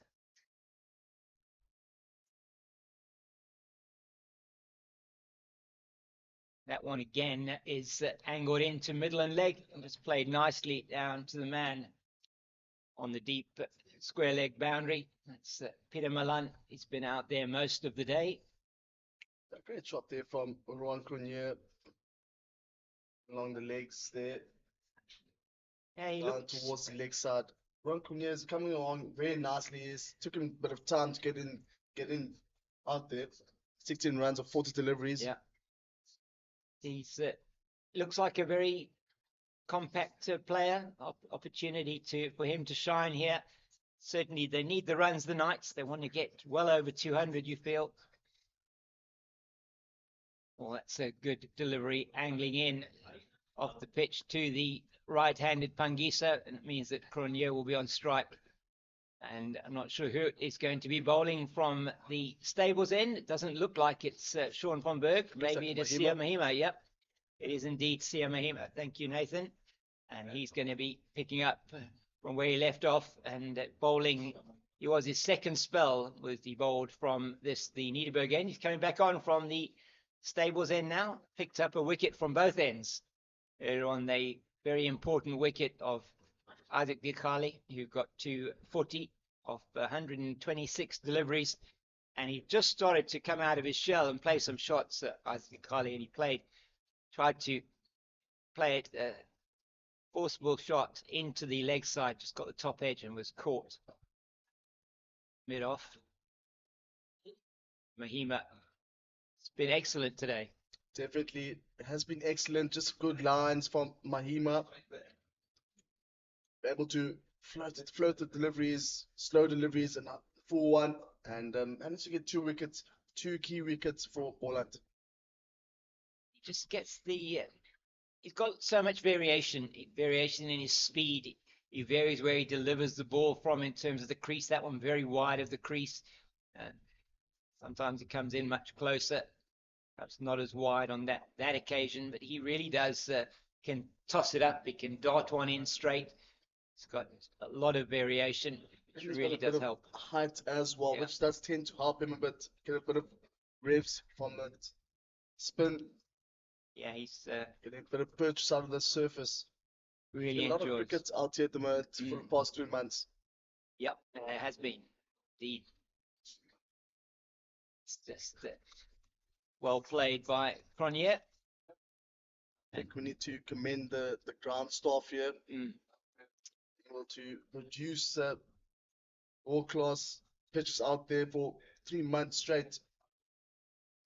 Yeah, it's been there was the tournament, pre-season tournament that ran for the whole of September, and then into the T20 Challenge competition and a couple of other games that have been played here on this pitch, these pitches, should I say, because it isn't. This pitch is the first time this particular pitch on the square is being used this season, but it has seen a lot of games already in the 2 months of the season so far, and ground staff doing a fantastic job.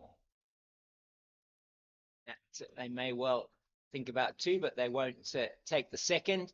Pangiso just getting the single.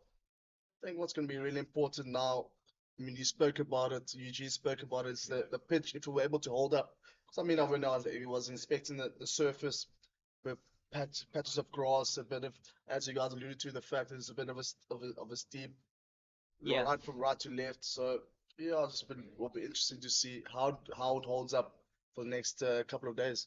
Yes, you Especially said, the heat as well. yeah, with the heat and baking down on it, pitch did have some grass on it, as you said, but it looks a bit dry. It's certainly very hard, and you would expect that as the match wears on, and this certainly would have been the thinking from the Knights in terms of them also batting first would take a little bit more turn. It often isn't very quick turn here at Boland. Normally the pitch is a little bit on the slow side. So we'll see how Keith Dudgeon deals with that as he's away from us now. And that is a good delivery, and that's a huge appeal against Aaron Pangiso. He's just trying to play that one in front of his pad, maybe slightly outside the line of the off stump. We'll have a look at that again now, or maybe angling down the leg side. A very big appeal. Yeah, just perhaps a bit of height and perhaps just above the stumps there. Yeah, it's also could see both the middle and off stump from Pangiso. He's certainly batting on probably either 2-leg or leg stump. just into the body and well played into the leg side. They'll be wanting to get another wicket quickly now after the tea break. Will Goldrush Boland try and get into number 9 coming in? It'll be Johan van Dijk who's supposed to come in at, Malusi Soboto is supposed to be coming in at 9.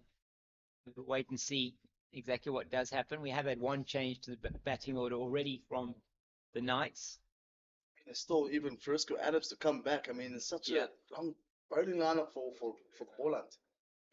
Got some really good depth this season in the squad, and we saw a number of those players playing in the T10 tournament, the pre-season tournament, where the professionals from Goldrush Boland played with the club cricketers, and it really was a very good tournament that they played here, just getting them ready for that T20 season. And in the T20 challenge, they did end up in the 6th position out of the 8 teams, and they'll feel perhaps that they would have wanted to have done a little bit better than that. Definitely. I mean, we saw a bit of potential from all the club players. I mean, just looking at club players here based here in the region, lots of Leon Buerta did very well in the T10 in the club, and then in that the Boland T10 competition, as also a few potential players that could potentially feature for Boland. There's Leon Buerta who's in the squad here for the team from Goldrush Boland, and a young man who's already got some experience under his belt. We've got other players players like Ethan Cunningham, for example, who was with Western Province for some time, and he's studying at Stellenbosch University. He's also part of the Greater Boland setup. It's a good delivery into Cronje. Oh, but just playing just 2 games. Yeah. So far they played for West Province a while back, the 2020 and 2021 season. And yes, he's certainly somebody that, from a batting point of view, just helps to have the depth there in the squad. They did lose. They've lost Yaneman Malan to Northwest. They have brought Gavin Kaplan in from Western Province as well. It's his first game for Boland today. I think it's so nice seeing these players getting given opportunity. Gavin Kaplan wasn't really getting much opportunity at West Province. I mean, it's understandable just looking at the batting lineup of Western Province, and great that's getting opportunity now for Boland. Yeah, it's really good for him. I mean, he's played very few first-class matches. He made a 50-on debut in I think it was 21-22 for Western Province. Got his maiden first-class century last year, 170 odd that he scored in a winning game for Western Province, but he's had very few opportunities, as you say, and you expect that here in the middle order he's destined to come in at number 3 for Boland when they do come into bat, that he will have an opportunity here to, if he can get some big scores under his belt, will be really good for him. Mahima in again to Cronje. Beautiful flight and delivery there from Mahima. Very consistent with the bowling, consistent line and length. Oh, that's really good fielding at that extra cover position. That's Abiwa Mgijima. Once again, he's an absolute live wire in the field. Man also in his 30s, a really experienced campaigner. He's done well for Boland last season. Oh, that's really well played. Picked up the length early, did Cronje, and that may well go. That's not going to get to the boundary. It's a flick back, and Cronje might turn for the 4th, and he does. So that long chase actually from Grant Rulofsson, potentially in vain there. They ran through for 4. Not often you see that happen, but all the fielders in close at the moment for Mahima, and they're giving him an A for effort. I think we heard that coming through. I heard somebody shout that on the field. Yeah, but again, just good footwork there from Ruan Cronje. Just gave himself a bit of room.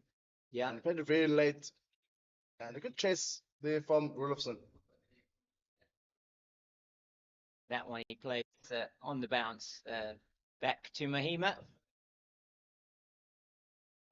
17.3 overs, 2 for 29. 43. Yeah, it's good partnership so far from these two. I think the highest partnership we've had so far was 47. 47, that's right. At the moment, they're on 43. The last wicket, 2 wickets fell, the score on 129. So it really has been a very good effort from these two players. It's just quietly defended by Cronje. He's on 22 of 53. With him his partner Pangiso, 21 of 23. Cronje really had the majority of the strike in this partnership. I think what was nice when Aaron Pangiso came in, Ron Cronje was really there. Two new batters, relatively new batters, and Pangiso took the reins and was aggressive from the start. We saw that 1 over went for 13 runs in that 1 over from Pangiso. I think that's allowed pressure back onto or away from themselves, and that's why we can see that the partnership is just well over 40. That's right, and now Cronje scoring most, or it's got 22 in this partnership of 43. No extras, in fact, in this partnership at all from the Goldrush Boland team. And Pangiso has been really good. He's been helping his younger partner there through this. Down the leg side. And just a loosener of his first delivery back in the attack. Glenton Stearman replacing Keith Dudgeon from the Nederburg end. Yeah, Stearman, 14 overs, 50 runs, just 1 wicket show from it. I think it's so nice having an experienced person batting with you. Pangiso coming in and doing the job. And now, as you can see, 40-odd partnership, sticking it out there. Previous batters couldn't really do that, but they're managing to do that in the back end of the innings. Yeah, that one just into the body of Pangiso. Drops down on the leg side. This is definitely the angle of attack that Stearman is doing. If you look at the field that he's got, he's just taking a bit of a minute there. Pangiso got hit with that one. Perhaps maybe we're seeking a rib guard there. Yeah, that one certainly, there was a rib tickler from Glenton Stearman.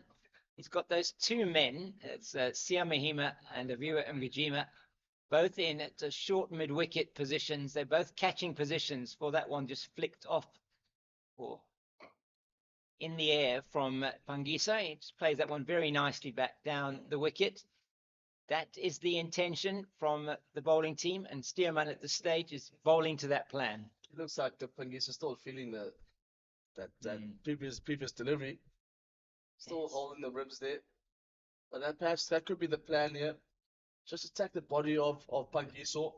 Just try something different. Perhaps that's where the opportunity might arise or might come. Yeah, maybe he just pushes it up into the air. That's another one. That's a very good bouncer from Glenton Stearman. Well dealt with as well by Pangiso. Just ducked underneath it. Didn't take his eye off the ball.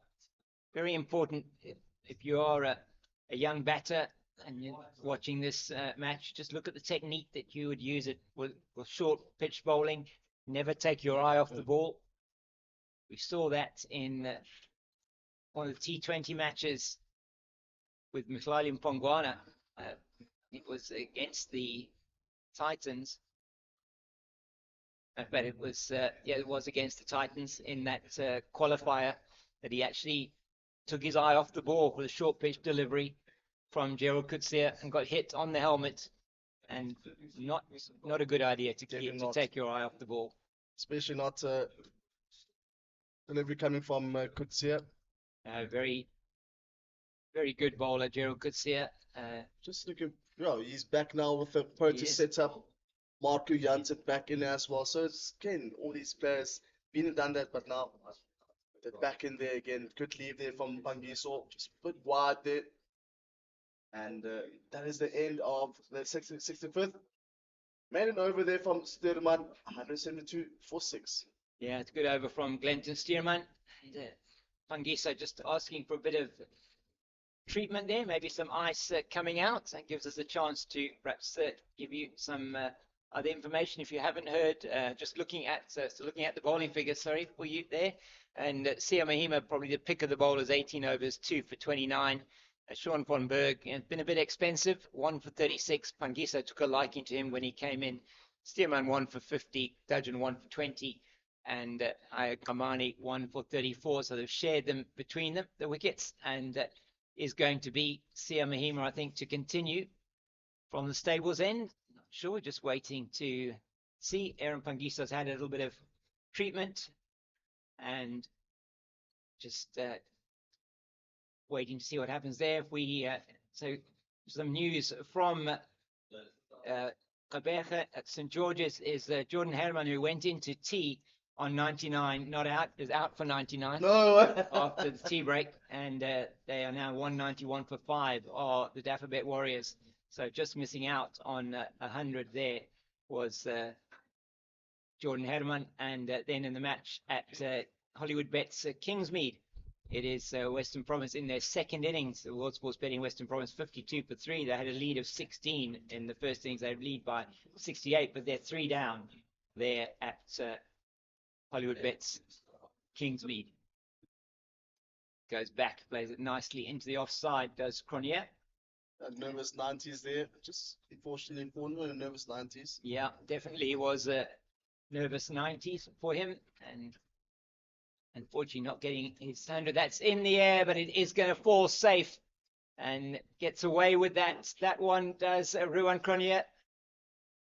I just sweep it into the leg side forcefully, and he doesn't make good enough contact. Yeah, same thing. Khale Yeah, brought it on as well. as Dikali was trying to play it across the line against Sia Mahima. Just got that one to go. It went up in the air, was well caught by Kamani. And these two 44 so far for this partnership. It's just gone a little bit quiet here after the tea interval. In the 6th over after tea at 160 for 6, now 173 for 6. Mahima just getting through his overs quite quickly. It's there to hit. Certainly Pangiso will give it a good try. He does with that one, and that's a beautiful shot. It just dropped it slightly short outside the off stump, and he's played that beautifully through the extra cover region for 4. And it's a very good shot from Pangiso. Takes the partnership to 48, 177 for 6. Oh, great shot there from Pangiso. Just gave himself a bit of room. Short delivery offered there from Mahima. And Pangiso definitely not missing out on that one. And getting 4 runs from that delivery from Mahima. Yes, give the bowler something to think about, perhaps, as he's back on strike again now. That's short again, and once again it's played through the offside. That will go to the boundary, backward a point for yet another 4 for Aaron Pangiso, and that brings up the 50 partnership between Pangiso and Cronier. 52 they've put on in 47 minutes of 84 balls with 7 fours, and it's really been very good from these two, the first 50 partnership of the innings. And with their side in all sorts of trouble at 129 for 6, Aaron Pangiso came out with a lot of intent, and Ruan Cronier has also been excellent batting with him. That was saw from that replay again. Short and wide, and Pangiso just give himself a bit of room. Played a bit late as well towards backward point region.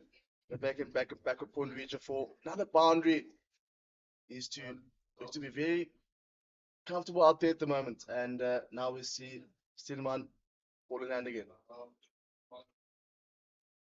He's got him this time, and it's he's bowled it wicket to wicket. Cronier going across his wicket to try and play it down the leg side. He misses, and that one hits him in front of middle and leg, and the finger goes up from umpire Maria Rasmus, and that is the second LBW decision that Stearman has got today, and that is a very important wicket, you feel, for the men from Goldrush Boland. Just another beautiful delivery there from Stearman. Looked a bit hard, but it looks like it just clipping leg stump there. Yeah. Just clipping leg stump, but just unfortunate. And a good innings comes to an end for Cronje 23 of 56 balls, and yet another batter who's got a start and he's got in there. And unfortunately for him, he has to make his way back to the pavilion.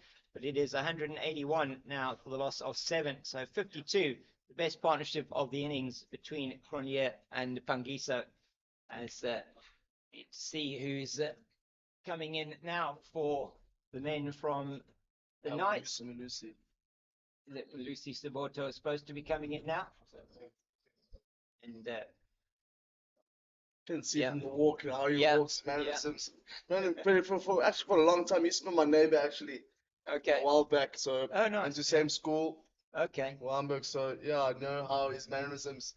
My old boy Lucy Porter did very well as well. Got 12 wickets Yes. in the T20 competition. Yes. Old head still doing the job here for the Knights or for his franchise. It's definitely good to see.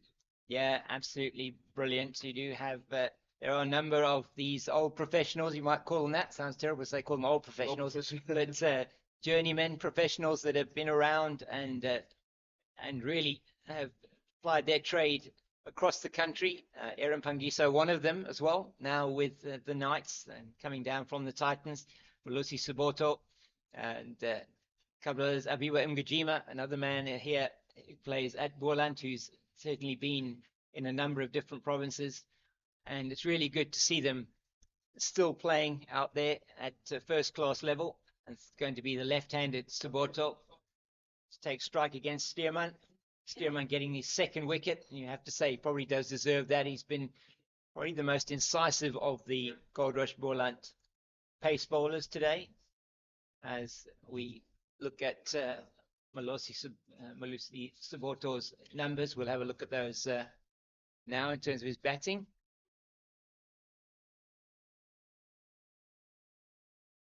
So high score of 56 and 43. This is a 44th match here for Malusi Saboto. An healthy average of 28. So can wheel the bat a bit.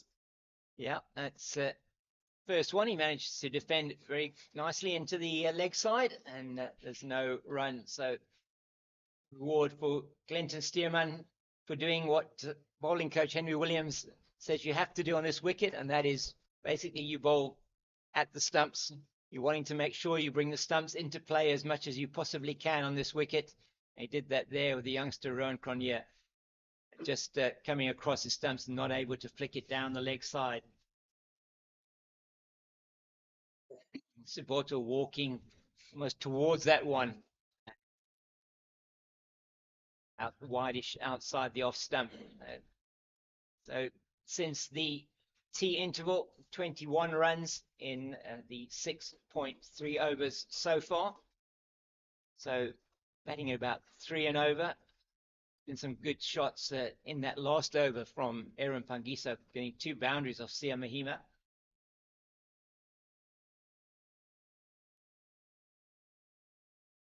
Saboto looking for a single, but it's not there to Ayad Kamani. Another man who's been around in a number of different provinces and enjoying his time here now at Goldrush Boland. Yeah, Saboto played for the Lions, but the Titans now for the Knights. Was in America for a bit. Okay. But no, it's good to see him back. Still enjoying his cricket. Yeah, it's Dane Pete, this province captain, who's also flying his trade in the States as well. And of course, he's with the victorious South African Proteas team. They've just finished that test series against Bangladesh, winning in 3 days there by an innings and 273 runs. Another player that comes to mind, has played for the Knights, now plans trade for America, is Shadley van Schalkwyk. Oh, yes. Another player who went to Wamega as well, all these one players. Yeah. Very One of the great nurseries of cricket in South Africa. That's nicely played by Saboto, and he'll get off the mark with that one down the leg side, and he'll take the strike. No doubt it will be well beaten. Sia Mahima, you would think he's going to be coming to continue his attack from the stables end of the ground. And 7 overs post T22 runs have been scored with the loss of just that 1 wicket of Ruan Cronje. What do you think will be the chat here at the moment between the two batters out there? Yeah, the important thing, I think it's Pangi will be saying, "Look, just stay with me here." You know, he's got in now, Aaron Pangiso, 29 not out of 33, so he's batting at a very good strike rate. He just needs somebody to hold up the other end for him. Ruan Cronje done a good job of doing that, so they've got 52 in that partnership. So now it's around just making sure you eke out as many runs as you possibly can before the end of the day's play. You don't really want to be bowled out before the end of the day's play. That is a distinct possibility. If another wicket were to go down, the Goldrush will need 3 wickets to close out the innings of the Knights, but they'll want to stay there. These two, certainly, Malusi Saboto can hold a bat and needs to be able to stay with Aaron Pangiso. I think he will definitely need all of that runs that he got his highest runs for Malusi Saboto, 56 runs. Yeah, Mahima now with ball in hand. and he's just working on his field for the left-hander. And Malusi's got the double teapot out. I'm not quite sure why he's just waiting to see what's happening there. And got the field set quite deep on the leg side. Just the 3 fielders on the offside for the left-hander. A slip and a point, and a man at wideish mid-off. He's going to have to keep this very straight. And into the pads, and Gavin Kaplan will field that from short leg. I think that's a good line to bowl for Malusi Saboto, especially left-hander. New batter out there. With Gavin Kaplan there, it's a short leg as well. That ball angling into the left-hander. And he plays that very nicely to Keith Dudgeon at mid-off, and he gets through for a single. Field will change now for the right-hander. Pangiso particularly severe on Sia Mahima in the last over, hitting him for 2 fours through the offside. Balls are perhaps a bit short, yeah? Sorry. Yeah, I think he needs to bowl a bit more tighter for Pangi. I think anything short and wide, it does tend to give that late cut shot. And as we saw in the previous over, 2 fours and backward point region. He goes for that. It's he's hit it very, very well. That has gone over the boundary at deep mid wicket for 6. And another very good shot from Aaron Pangiso takes him to 35 of 34 deliveries. And he's not going to be hanging around here. He knows that they need to increase this scoring rate if they are going to get enough bonus points from a batting point of view. And that one from Sia Mahima just to pick that one up in his arc and out of the park. The first maximum of the day just stood and delivered there from Pangi. Aaron Pangiso now moves on to 35 runs. And just facing 34 deliveries, James. Yeah, he's really been the aggressor for this team, batting at a runner ball. Nobody else has come anywhere near close to that during the day today. And that one, he gives it a lot more flight, changes the width as well he's bowling from. Mahima. Man has been moved a little bit more towards mid-wicket on the boundary now. Goes back and plays it to the sweeper on the cover boundary. And, Peter Milan tosses that in. Now Mahima's got a chance to bowl at Saboto, last ball of the over. It's very important that Malusi does defend this really well here. Gave it nice amount of flight that time. And picked up by Dudgeon at wideish mid-off. There is no run. And that's 8 runs in that over, James. And that's the end of the 68th over. 190 for 7. It's been, again, attack there from Aaron Pangiso over against Sia Mahima, his figures now not looking anywhere near as good as they were. 20 overs, 2 for 46. And just getting punished a little bit now by Aaron Pangiso, who's been very good. It'll be Glenton Stearman to try and prize out the season campaigner for the Knights. Got a wicket in his last over, that wicket of Ruan Cronje. Very important wicket, you feel, for Goldrush Boland, but Aaron Pangiso is the next man they're really going to want to get out. They've set that field again with the two men in at catching sort of short mid-wicket positions. Looks like it's Aviwa Mgajima and Aya Kamani there. Or maybe not, maybe Kamani's in the covers. Have a look there and see. It's Grant Rulofson next to Aviwa Mgajima. Aya's in the covers.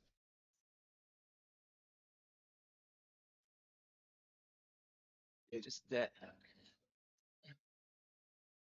to Clark. Another forward defensive shot there from Aaron Pangiso. Looking very comfortable out there at the moment. Yeah, Finishing yes. the bad balls and respectfully, just showing a lot of respect for the good balls as well. So, Yeah. lovely knock here from Aaron Pangiso, experienced candidate for the Knights. Yeah, very good, important innings this. Oh, and that's a short one from Glenton Stearman. That'll be signalled, I'm sure, one for the over. Nothing yet from umpire Maria Rasmus. And in the covers there, Akona Mnyaka's on for somebody. I'm not sure who is actually off the field, but Akona Mnyaka is in the covers. Yeah, Pangiso understood the position that this side was in at the moment. Just losing all those wickets, crucial intervals or crucial times, and was really aggressive when he came in. Yeah, it's been a really good innings from him to try and wrestle the initiative away from Goldrush Boland. Him and Cronje putting on 52 for that seventh wicket, very important. It's a bit of a change again to the field. Grant Rulofson looks like he's going to a leg slip on. Yeah, it's more like a leg slip position, not quite a gully. Sia Mahima coming in next to Aviwa Mgajima. That is down the leg side. The bowler and the wicketkeeper weren't interested, but other fielders, I think they thought they heard something there. Is that one down the leg side from Glenton Stearman? Just a light shot there from the fielders. He's targeting that leg stump line. He's got the man there, Rulofson, at that leg slip position. Two men in a catching positions at mid-wicket. No surprise where he's going to be bowling. And he plays that very well, does Aaron Pangiso. It's outside the off stump, not quite as wide as perhaps might have thought it would be, but he plays it beautifully down to the deep third man boundary for 4, and the wideish third boundary, and that's an excellent shot, and he's into the 40s now. Oh, this outside off there from Stearman and played nicely towards a backward point region for another 4. He looks very comfortable in that region. You see a couple of boundaries from Pangiso playing that ball pretty late as well.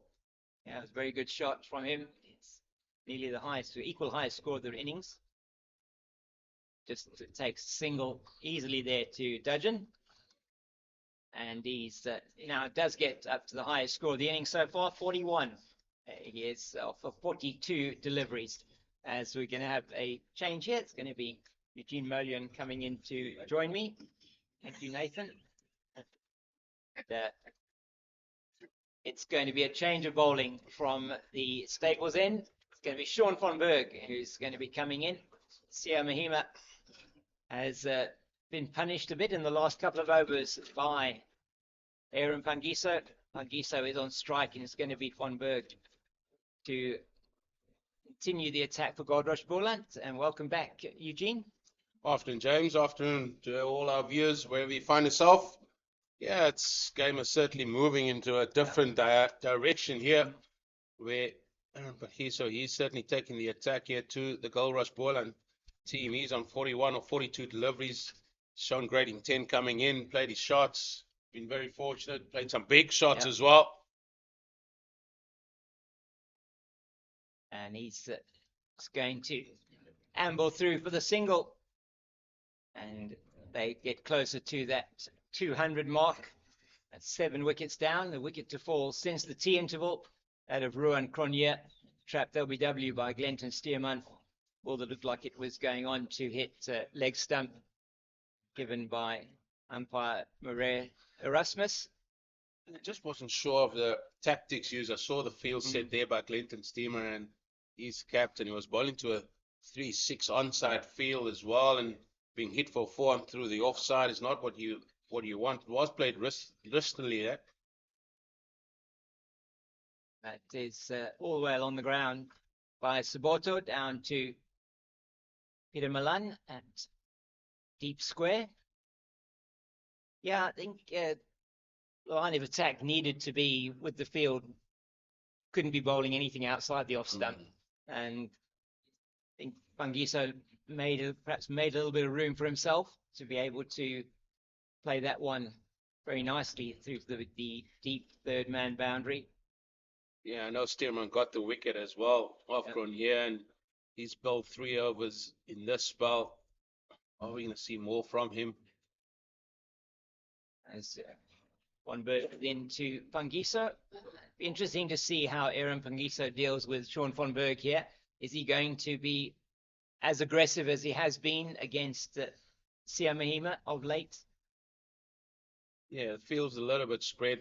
Just the man sort of short mid-off catching, and he slipped.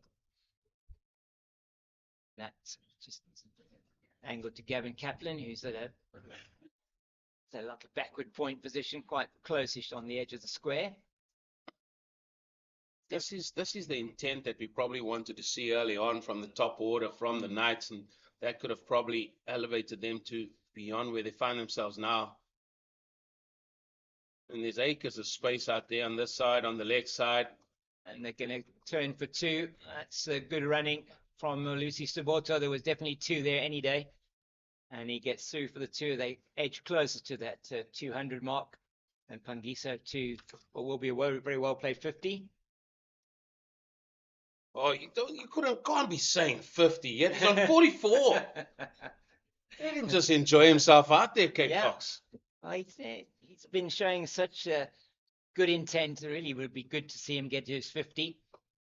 There's another one just You've said it twice now. You've said it twice now, Kate Fox, but he has played a very good knock. Yes, and that is the 200 coming up for the Knights, and that comes up after 70 overs exactly. 200 runs of 431 balls, 18 fours and 2 sixes. And one of those from the bat of Aaron Pangiso. And it's been reasonably consistent as we look at the games that are coming up in this 4-day series. The Lions versus the Titans.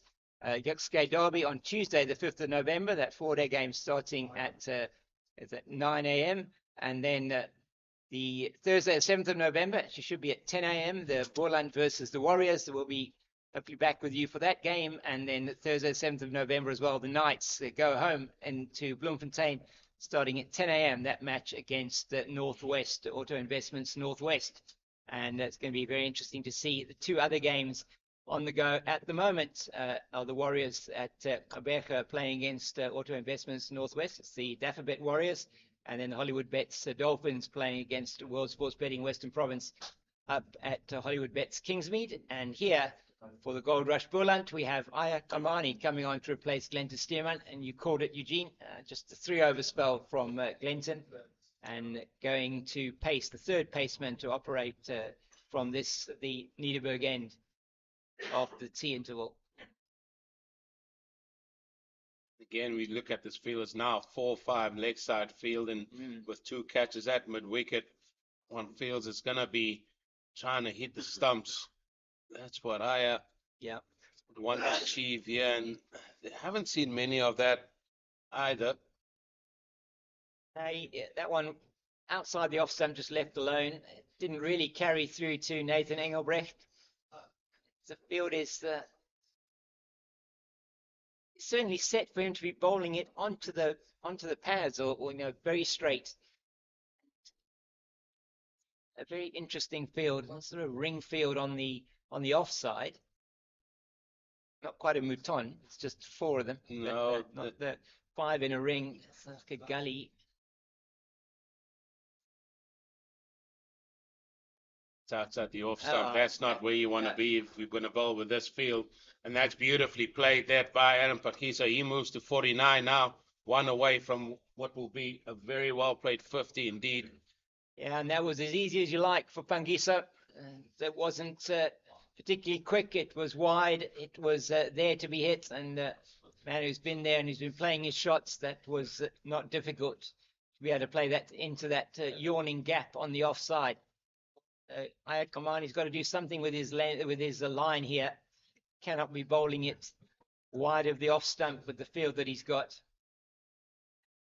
He's the 3rd session of the day and needs somebody to spring something to light here. That's better. They're bowling to his field.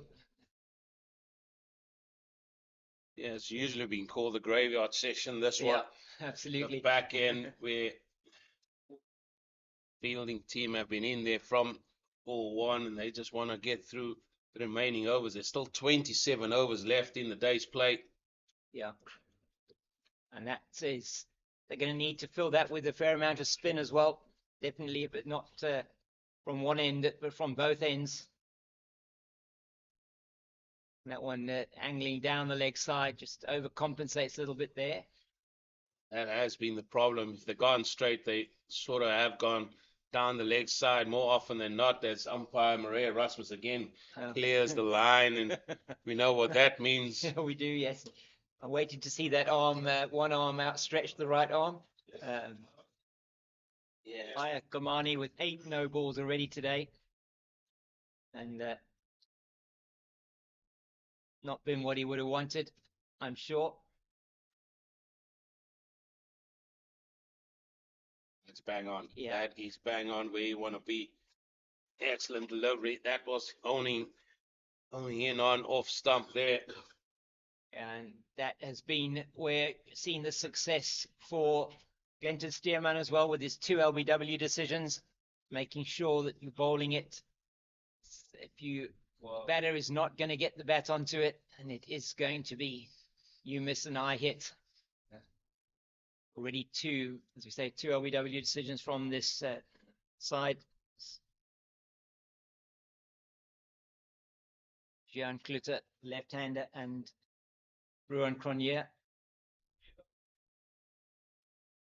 That one just too much outside the line of the off stump and just defended easily into the offside by Pangiso. Yeah, just a 4 conceded there. Was a ball that was well played by Pangiso through the offside. There are the men from the Knights. They would like to see their man go to a well played 50 for sure. He's certainly up the rate here. Just under 3s. And they were at one stage, 2.3 runs to the over. We just look at the last 100 runs. So from 100 up to 200 have come in 27 overs and 4 balls. So certainly the impetus that Aaron Pangiso has brought has got them up to a much higher rate. And he's going to be on strike now is Pangiso, as Suboto plays that one into the leg side, and given the opportunity now of Sean van Berg to get that 1 run to get to another milestone.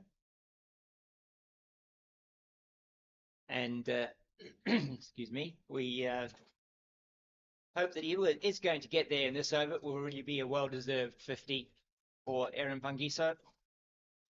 Yeah, the impetus, the intent. He's just come in here and he said he's going to take the attack to them. And that's just angled down to backward point. Well, there's nobody saving 1 on the onside, so he can just drop it in that side and run. Yeah, everybody in position here on the offside to prevent the single. And he plays that. Maybe that's what Sean wants him to do. Maybe he does want him to do that. Maybe try and play it across the line, perhaps. Just against a turn. Yeah. Maybe that's something that we would like him to do. But he's a wily old character, is Aaron Pankiso. Yeah, I mean, this, we'll see how many, have a look at his numbers and see what 50 this would be for him, as he does get that single down to the man at long on. And that will take him to his 50 off, but 56 balls with 7 fours and 1 6. And that is his 9th 50 in first class cricket. He is yet to get a century, and his highest score of 77. And this match probably would be the ideal opportunity for him, if you are a Knights supporter, for him to go on and get his highest score and potentially go even on to 3 figures if he could do. It's a long way to go yet, though. Suboto needs to stay there with him. He's doing his part as well. Just staying there, as you said, it's a partnership of 25, of which Suboto's only got 4. Shows how the main man has been Aaron Pankiso. He seems to have read the wicket well, Pangiso. Eugene, he's been able to take the bowlers on. He's not been shy to go after the bowling, and he's been quite intelligent in the way in which he's done it. He hasn't offered a chance yet. Yeah, and that's the ICC World Test Championship standings in South Africa. They've moved up into 4th place after their series victory over Bangladesh away from home. They have got the whole task. I think they need to win the remaining 3 out of the 4 tests that they still got to play to try and get into that final, and I'm sure that's where they want to be. It's not going to be easy. What they do have is a bit of confidence within that group of players that's there, and coaching staff, and wish them well as they travel homewards again.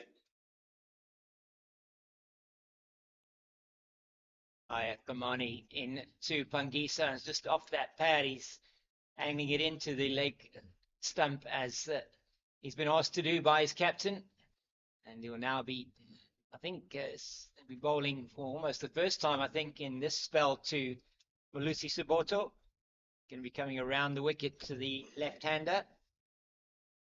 Yeah, again, these 3 men, Pankiso, Suboto, and Ayakamani, they know each other very well. So if there is something to know about these 2 batters, I think he will know about him. Yeah. Yeah, indeed. Been teammates before. Again, down the leg side. Excellent take there by Nathan Engelbrecht. He's still alive. He's still awake behind the stumps.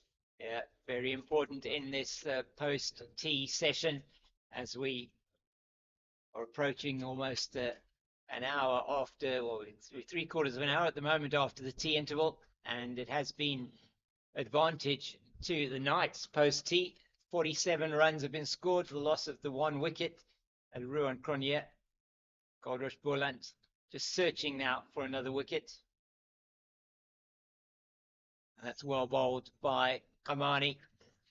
Suboto beaten outside the off stump. Yeah, there hasn't been anything untoward as well in this pitch. Yes, it might have been not come onto the bat as much as these batters would have liked, but I think most of the wickets have been fairly soft. If you were coming from the Knights as well. Now we see, once you get the pressure shifted onto the bowling unit, how you can get the luxury of scoring runs out there. Yeah, absolutely right. There's an opportunity on this wicket to certainly score. That is another no ball from Ayad Kamani, and they turn for 2. Malusi Suboto going through for 2, and it is a no ball signalled as well. And that's his 9th of the innings. He's definitely struggled. I know we're here in Paarl, and we're a little bit away from the sea level there, but I mean, altitude's got nothing to do with it. I mean, you got to get your foot behind the line. Yeah. Whatsoever. But he's been struggling with his run up all day. 9 no balls. Yeah, out of those 16 extras, he's away from us again. Oh, that one outside the off stump. Saboto having a swipe at that, managing just to play into the thin air outside that off stump through to keeper Engelbrecht. Yeah, and that had a little bit of a wobble on it, as we say.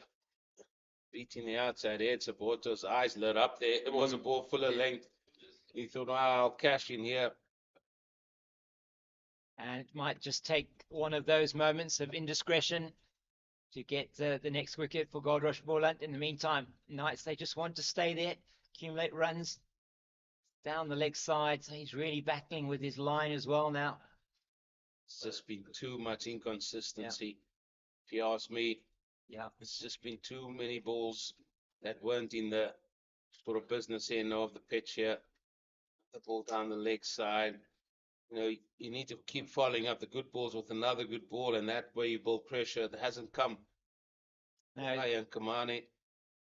not at all today. He got the very important wicket of Garnet Tar earlier on, caught it second slip, but he hasn't really been on his game today. The better delivery this time. That's the end of the 73rd over. 210 for the loss of 7. And looks like it's just the are they going to be taking a drinks break there? Oh, I think it is because we are going to have an elongated final session, expecting that the match will not finish at the scheduled close of 5:30, but will go on until 6 p.m. and with another 25 overs to be bowled in the day. It is understandable, and that will have to be bowled in an hour and 40 minutes. So we're probably going to be expecting to see, I think, some spin maybe from both sides until the new ball can be taken. Certainly not going to see Glenton Stearman or Keith Dudgeon coming in at the moment. As we look at the scorecard there for the Knights, and starts for Isaac Dikhali, was there for a long time for his 128 balls, and Dion Forrester 30 of 73, Shion Flutter 20 out of 63, Rowan Cronje 23 of 56. So the batters have got starts, Eugene, but they haven't gone on. And it's Aaron Pangisa 50 of 57, who's really been the standout batter today. Yeah, and that's something that the coach will really look upon. 3 guys getting in and then getting out. In fact, there's 4 got starts, but now Aaron Pangisa, who's moved to 50, and he is now supported there by Saboto. So it's going to be an enjoyable drinks break, I would say, for all these players. Join us again in a few moments when we get back to the end of day 1. No, it's about another 10 minutes. 10 minutes.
after the drinks break. And as we see there, Betway SA20 Season 3 is loading from the 9th of January to the 8th of February 2025. Starts on the 9th of January with that match in Gqeberha, where we have the Sunrisers Eastern Cape are going to be starting off with their title defense. They've won both of the first 2 seasons. Season 3 is expected to be even better than the first 2 seasons. Yeah, lots to look forward to there. A lot of big names in that tournament. It's certainly growing from strength to strength. So well done to everybody concerned there for making that a success and can only grow. Yeah, we've got 25 overs remaining on day 1. This 4-day encounter here between Goldrush, Boland, and the Knights. And the Knights are fighting back through the likes of Pangiso here. He's on 50 not out. Yeah, and gets a very tame delivery there from Sean von Berg and gets himself off strike. Suboto now face and be left-hander against von Berg. And they'll be looking to try and target Suboto, I'm sure. Pangiso looks like he's playing just easily everything at the moment. Yeah, so they've got a man just in front of square. He's trying to save one. They've got a deep square on the boundary behind square, and then they've got 45. And if you want to get him out, surely he should have a one more around the bat. Yeah. He's now on 6 after 19 deliveries. Yeah, I would agree with you. I would think try and put somebody in closer, give him, maybe you want an in-out type of field here more than it is at the moment. It's just played to the short mid-wicket fielder, but I wonder if you Clyde Fortano, you're just trying to get to that second new ball. maybe. I mean, you certainly feel that Stearman and Dudgeon, by the way they bowled today, will be able to give you something with that new ball. They have had a hot day out in the field. Suboto's dealing with this quite easily at the moment from Berg. Yeah, but if you have people in your eye line in front of you sitting there, you played with a little bit more circumspect. Who knows? Yeah. It's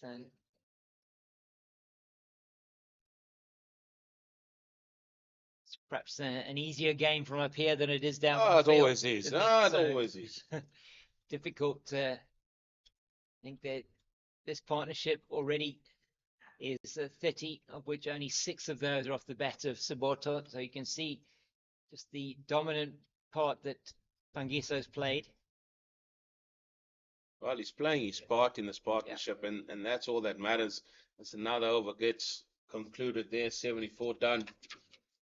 And we've seen many a time that they can hang around the bottom order. I'm not going to call them tail enders. I think that's such a nice word. No, you don't really have them anymore. It's just the lower order batters, and they pride themselves on their batting. Most people. I'm surprised he hasn't given the ball to Avi. Yeah, and I think Avi he's got a knack of getting a wicket as well. The off spinner.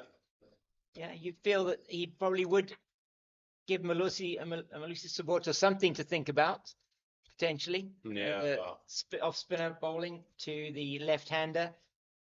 Maybe they feel just too much of a risk against Pangiso, but let's see how Aya Kamani goes in this over. Pangiso on strike. On 51. Still got, so he actually changed the field around a little bit here for Pangiso. He's got a man out on the deep backward point boundary, presumably to try and stop that run scoring opportunities for Pangiso. He was very good in that region.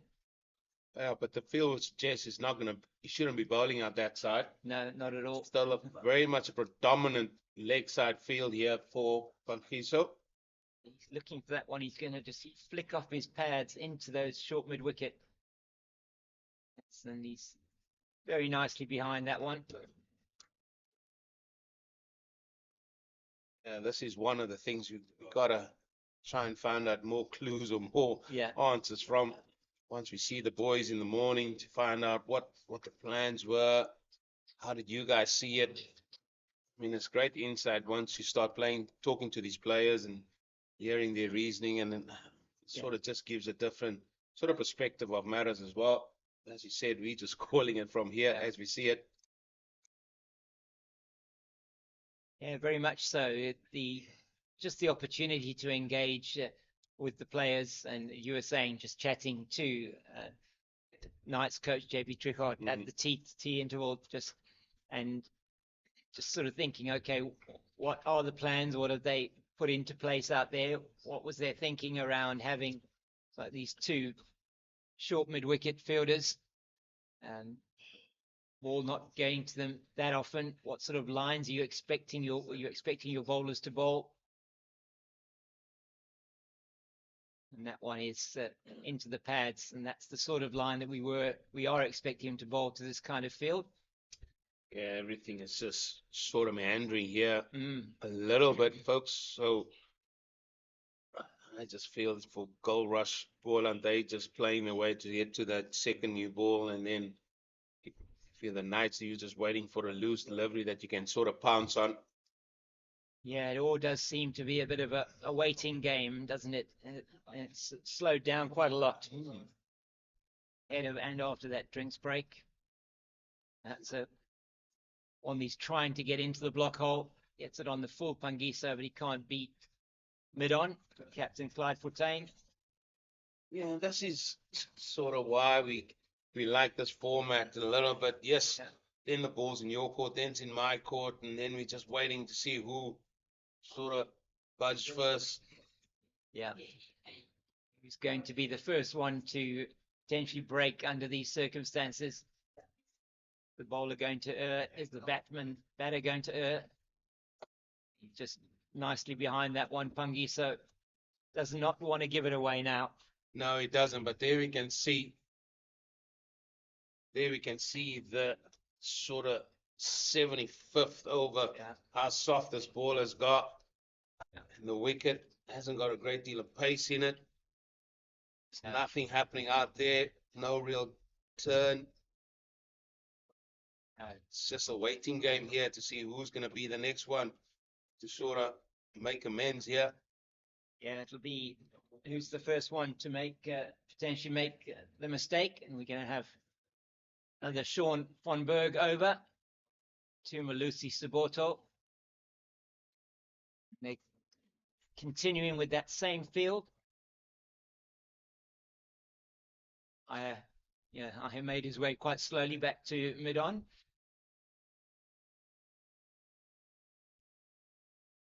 And that, he goes for that one outside the off stump.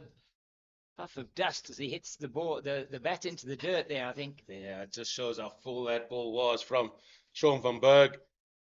6 men on the leg side here for the left-handed Saboto. Giving him the opportunity maybe to play across the line here.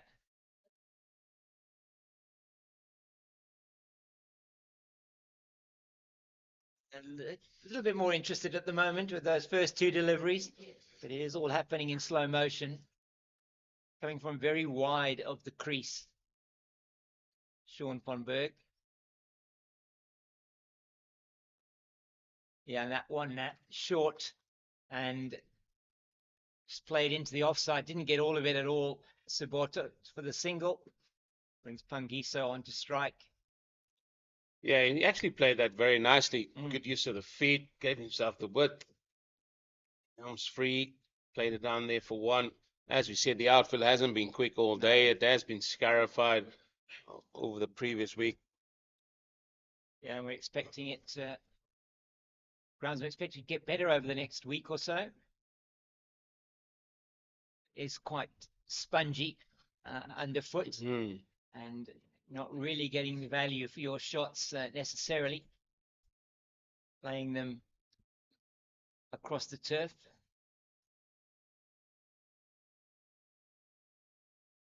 And it's all happening very slowly here at Boland Park at the moment. It's a lovely early summer's afternoon though. Oh, beautiful. At least it's cooled down for the folks out there. A little bit of a breeze and a light cloud overhead. And yeah, we're just nearing that second new ball. Yeah, you know it's getting a bit slow when we start to talk about the weather. We're more excited about the weather than we are about the cricket. No, Not not never. bad. The cricket That's has been cricket. good. I mean, It's good cricket. for great deal of today, I think Boland were on top of it. Yeah. As I said, they lost the toss and nice decided they're going to have a bat. And for majority of it, they had to work hard for it. But I think they were on top. It was when Aaron Pankiso came in here and he literally just wrestled the initiative, as you said when you were on air with Nathan, that he wrestled it away from Boland a little bit. So I think now we're heading again to sort of the maybe an even Steven sort of a game. Speaking to JP earlier, he says, well, they're happy with the runs on the board, Yeah. not necessarily with the way they lost the wickets, but certainly he felt that he was in a good position as It is I going to mean, be that man. I mean, I don't know. Sometimes I don't know how I call these things No, sometimes, but yeah, if you are going to bring somebody on and you've got the left-hander there, why not the off-spinner? The off-spinner of Abiwe Ngujima, 97 matches that he's played in first-class cricket, and going to look at his numbers as he's away from us now, and into his work immediately. Ngujima. yeah, he's played quite a handful of games. He's got an average of 33 and a half. And he's got a 5-wicket haul as well. He's got 70 wickets to his name. So he knows how to take wickets. Yeah, so pretty much close enough to 1 wicket per game that he's played. 97 games, 70 wickets. I suppose not that close, but when he does get a false stroke from Saboto, I think that's is that off the pad, or maybe there was a slight inside edge. No signal from the umpire yet. He was bad there. It's bat there. I think otherwise they would have been going up with a concerted choir appeal for that one. Yeah, we see Mahima is probably going to go to what might be a leg slip or maybe just the 45. He's making his way to the 45 region. So so he's on strike. Hasn't scored for a while. No, he's going to... Oh, that one outside the off stump, tries to cut it away. Maybe it wasn't short enough quite to do that. It was wide, definitely, due to the gloves of Engelbrecht. Sometimes just this change can make a difference. He goes for that. It's in the air, and it's going to go all the way over the boundary and into the advertising board hoardings here for a really good 6 from Aaron Pangiso. Excellent shot. Said he hasn't scored for a while, and then he just gets the ball in his arc and he lofts that over long on for a big maximum. Yeah, I thought the man here thought for a little while he might have been interested, but that was well over his head. And say into to between the 2 advertising hoardings. It's a bit of a retrieval job for the fielder down here. And that certainly Aaron Pangiso carrying on where he has been for most of this innings, making sure he takes full toll of something that is there to be hit. And he's gone on to 57 now off 69. As you say, it has been quiet for a while, but that certainly was a very good shot with the spin, if there is anything on offer. It was almost like a seamer delivery there. He wasn't prepared to toss it up again, was Makchima. So over number 77 concluded 219 for 7. It's been a little bit of a recovery here. Definitely. I think 129 for 6 it was. And we're going to have a change in the commentary box as Nathan will come in to join Eugene. And those are the beautiful mountains that are around this ground that you can see. It's quite a great setting here. Boland Park. As it is Sean van Berg, he's going to continue. Nathan, you join us again, and it is a little bit of a game of chess here at the minute as we make our way to that second new ball.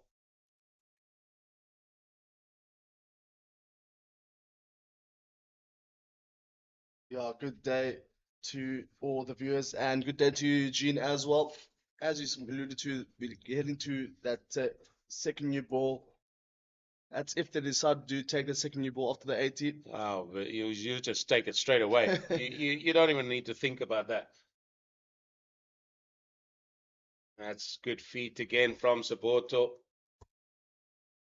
I'm glad he's still in and you on comms because, I mean, you got a knack of just talking up the Weinberg boys, don't you? I knew you were going to bring it up eventually. You were sitting behind us, me and James. I knew you were going to bring it up. Said this man, this guy, all the I time. mean, you know who's coming tomorrow as well, don't you? No names mentioned. Another one gold boy. Another Weinberg old boy. He was just going to hear and.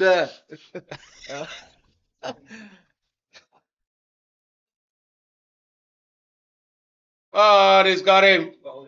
He has bowled him. And that's the end of Saboto. Was making of a good partnership. He played his role, but that's the 8th wicket that's gone. One short of double Nelson. 221 for 8. Just playing across the line there. Moses Saboto, unfortunately, first dismissal that's bowled today. And that's 8 wickets down now. 221 for 8. Yeah, he's done his job. He could have been there for a bit longer. Just chased the wide one. Not sure whether he got an inside edge or not. Excuse me. Sort of dragged it on. I say I've dragged it onto the stumps there. But well played. They had a good knock. Supported Aaron Pangisa very nicely. Partnership of 40. And that's the third highest partnership thus far for the Knights batting. And Pangi's what's the most important thing. Pangi's is still there. So I think Pangi is very important that he sticks around. And ask Johan van Dijk, my mate, please stay with me out there. Well, we might see a few men around the bat now with the new man coming in.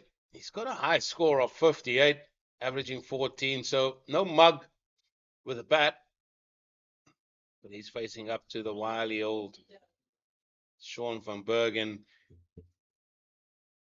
Yeah, well, I would like to know how many Weinberg boys are there that play first class cricket in South Africa? I mean, I've got no clue. There's so many. There's even at the Proteas. There's so. I'm done. I'm joking.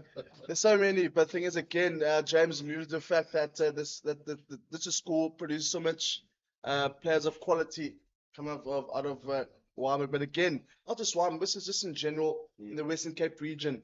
We speak about Rondebosch, Gavin Kaplan, and so forth. So it's always nice to see all these players coming from these so-called traditional boys' schools as sports schools and flourishing in the provincial or franchise setup.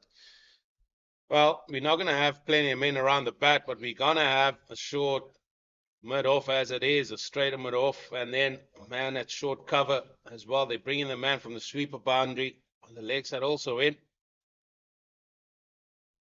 Googly first up, and that was a little bit short, and that was easily read there by Van Dijk. I think Van Dijk is going to take a key role here for Pangiso. Just stay out there at the moment.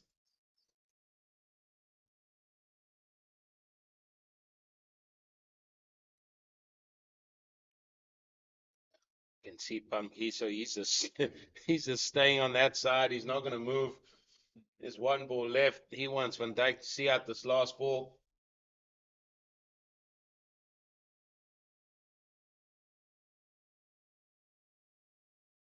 He sends Keith Dudgeon back to deep backward square on the boundary.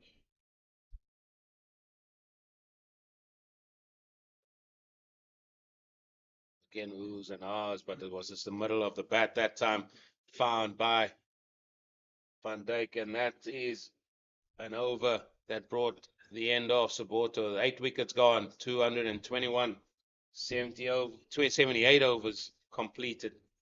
And it looks like Makjima, he's bowled his solitary over, and it's going to be Mahima to bowl over number 79. That is the match summary so far. He's still out there, 57. See, Dale, he played well. It sort of gave his wicket away. So too Dion Forrester got a short one and hit it straight to deep backward square into the hands of Peter Milan, and then Clutie as well. Got a good ball from Stearman. Sort of bad bat and good decision given there by umpire Maria Rasmus. And there we see the men that have contributed in terms of wickets for the Goldrush Boland team. It's Mahima bowling from the near again. Will he take the pace off the ball here?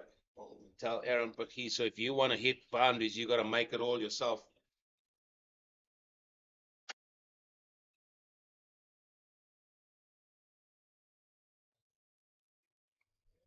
Knew eventually that wasn't a come.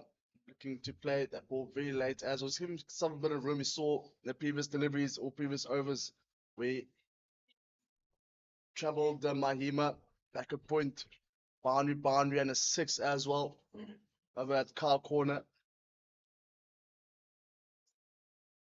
It's played down to the onside. This is usually where I look around the fielding team. You know there's still 20 overs left in the day. You got a team 8 down. This is where I look to batters number 1, 2, and 3 and see what they are doing. And are they focusing on practicing their shots? You saw Gavin Kaplan down here practicing a few shots, or the opening batters normally tend to be in their own bubble because they know, oh, I could be out there in the next 2 balls. Yeah, anything is possible there. Anything is possible, the game of cricket. Still a job to be done yet. Double Nelson. He missed out there, Van Dijk. He did miss out there, so score still on double Nelson. My mate here, Nathan, he's got his feet off the ground. We know which corner he's in.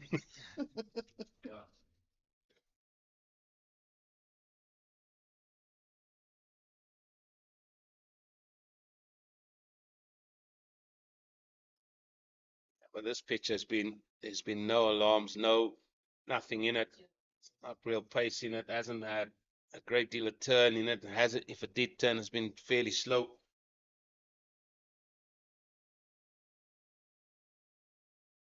Nicely played. We know that Boland Park is known to be relatively on the slow side of some of the pitches around the country. So to be fair to say that we have more spin bowlers forming on the surface. So for the Paarl Royals, now we see for Boland as well now, just more for spin bowlers. And that's why they have 3 spin bowlers. I mean, 1 part-time spinner and 2 with Mahima and Von Berg and Kichima as well. Yeah, and we think of the likes of the spinners that are not playing today as well. So, yeah, it's certainly been a bedrock of spinners here from this region. They've also had a great deal of success with seamers from this region, with the likes of Williams, Telemarcus, Langeveld.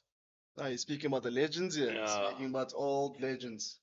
Don't call them old. Telemarcus. Don't be calling them old, Nathan. Anyway. Let's say legends. We'll just stick to legends. Yeah. Well, here we go. Helmet's back on the ground. Kaplan. So, and I think this came more from Glenton Stearman. He said, listen, you're bowling to the new man here. He's a number 10. Stick one out there in front of him. You never know. Yeah, we saw Gavin Kaplan just chopping 2, unfortunately. Very difficult. Just a reaction time of those, very difficult, but great effort from Kaplan. Well, he is as close as I've ever seen a second slip. He is to a spinner. Oh, he is on his knees.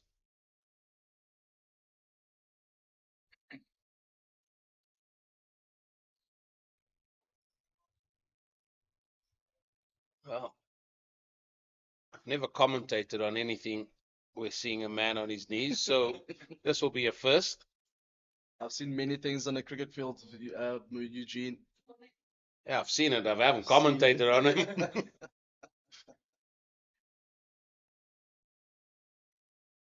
One left outside, the off stump. Just be wary. He does have a leg. He does have a googly in him as well.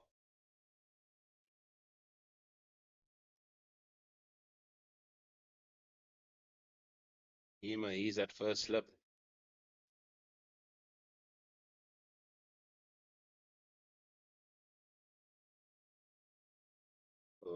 very polite inquiry. Just looking at the score of the Knights, would you rate that they are satisfied with where they are at the moment, considering how the wickets have tumbled and Dikhali having to play that lone ranger knock, using 2 quick wickets up front?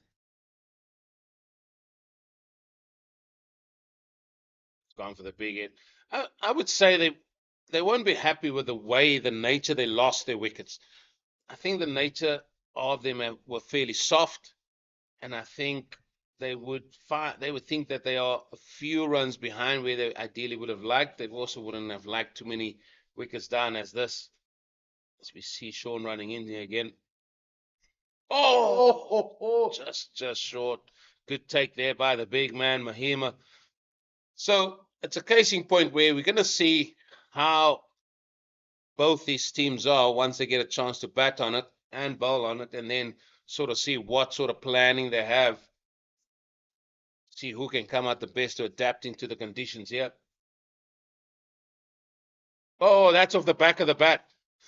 Oh, that is off the back of the bat, folks. He went for the sweep, and he sort of got it off the back of the bat. Seen a couple of those before. Extraordinary times here at the moment in Boland Park.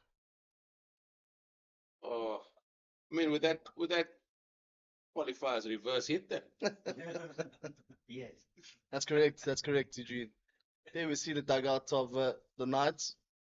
Pretty relaxed dugout.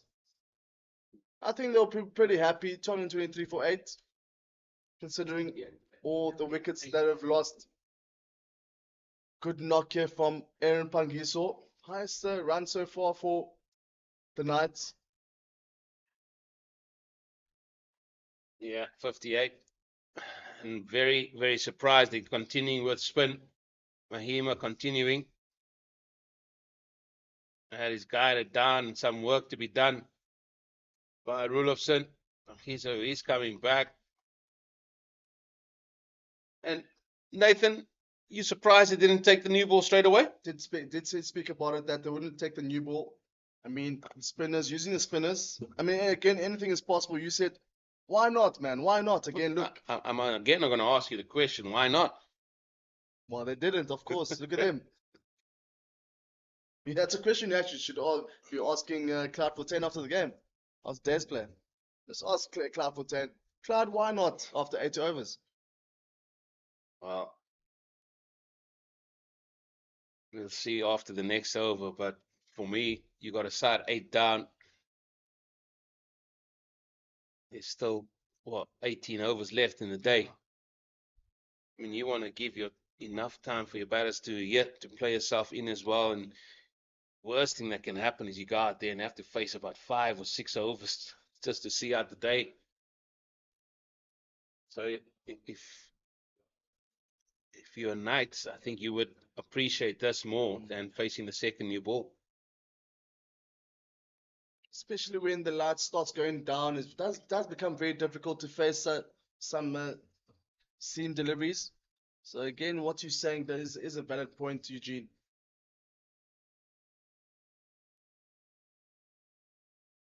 It just allows a lot more balls to be bowled and that meandering fielding again. I mean, just take the bull by the horns, as I say, and then take the new ball, put your seamers on. I mean, we did see Dudgeon did fairly well up front with that new ball, getting that crucial first wicket, and on the other end it was Stuurman did his business, and Kamani as well. Both obviously the no balls. Well, that's the end of another over, and I tell you what, I haven't seen any of the seamers warm up whatsoever. So I don't think we're going to see them anytime soon. Yeah, I did have a sort of a feeling, Eugene. That's why I asked you. I did have a feeling that they might keep that new ball away just for a short while. I don't get that. If you only need 2 sticks, that's the part that I'm really baffled with. But like I said, we're not out there in the middle. We're just calling what we're seeing. And for me, I just find it baffling why they didn't take the second new ball straight away, getting the likes of Steamer on, getting the likes of dodging on, having a blow. You can always bring your spinners back on. Even with a new ball, it could give you a little bit of bounce. I guess that's something maybe you could perhaps ask Cloud for 10 after the day's play.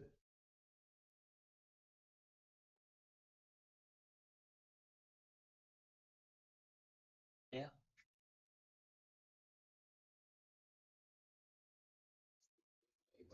Yeah, 80, definitely 80.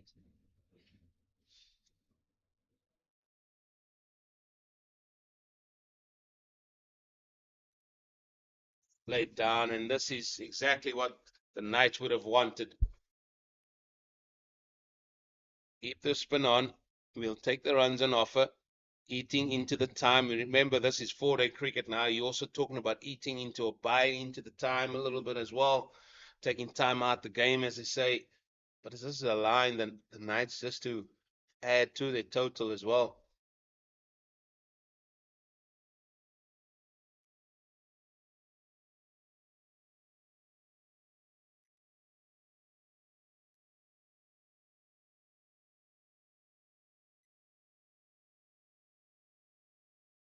I mean, Nate, that back foot. I can ask you this question. Who would you rather want to face at 5:30 or 5 o'clock in the afternoon? A spinner or the seamers? Eugene, I'm asking you. Eugene, I said to you, you made a valid point because as the sun goes down, the visibility becomes very difficult. So I'd rather have a seaman running down the line, because it becomes very 100%. difficult. The new ball as well, maybe perhaps you could see a bit of movement as well. Never know. So 100%. yeah, so because as you said that the spinners can come later on, just to close off the day's play as well. Still haven't answered my question. Who do you want to face, the seamers or the spin? I'd rather face a spinner. Ah, there we go. There we go. So they're helping out the night tip. They're helping out the night tip, perhaps. They're giving us a game. One ball to go. The 82nd over.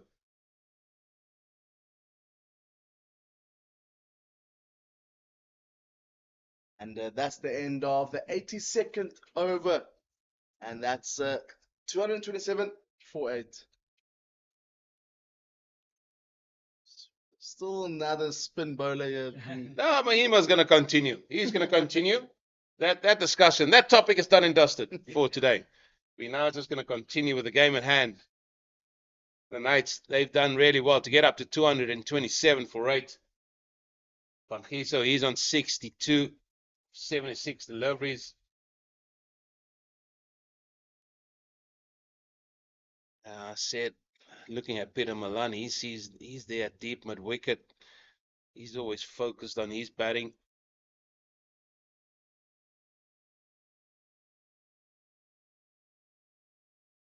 Lot of space here in the field. Especially on the leg side.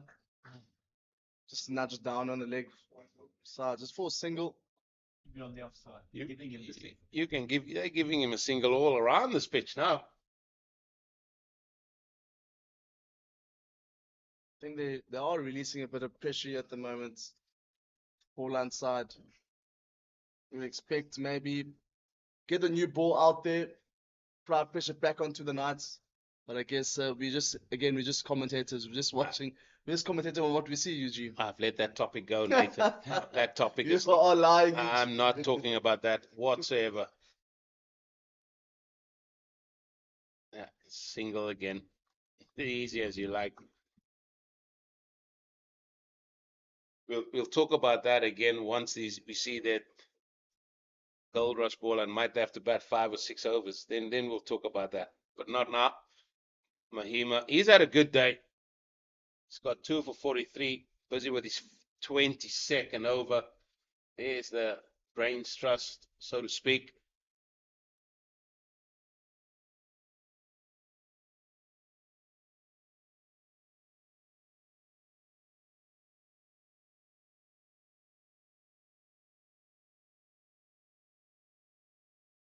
This is all too comfortable for the Knights.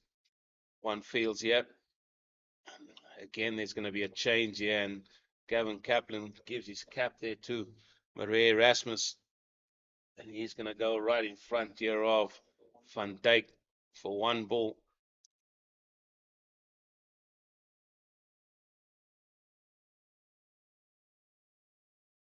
Busy shaking your head, Eugene. You said definitely not happy.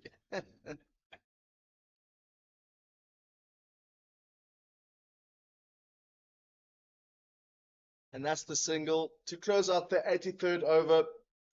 229 for 8. Yeah.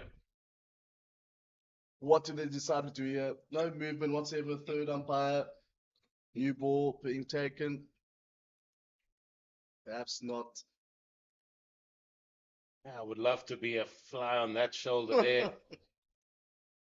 Ezra Poole there in the middle. He can't speak if he can't move his arms. You know that. And he just, if he speaks, the arms must move. Everything. Right. Now then, we got a silly point, 2 slips. Sean van Berg bowling to Van Dijk.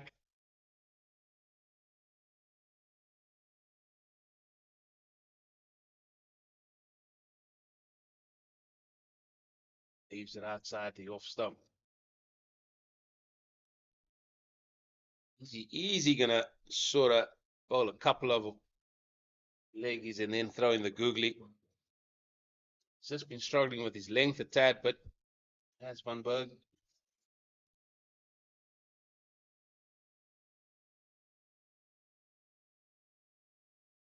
The full pitch delivery there from Van Berg. I think he just needs to get that line outside off and be looking for the batter just to be on the front foot there. Goes past the outside edge of the bat there. Again, that length was just a tad bit too short.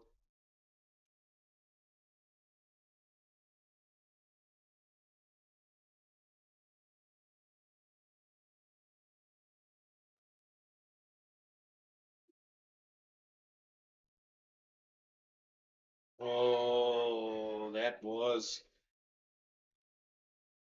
No shot maybe the offered. googly. Maybe the googly. No shot offered whatsoever there from Johan van Dijk. It's difficult to see from this end which way that turn.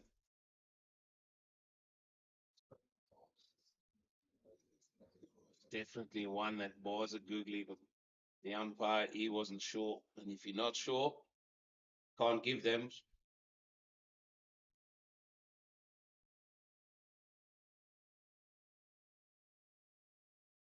Just looks so comfortable, Nathan.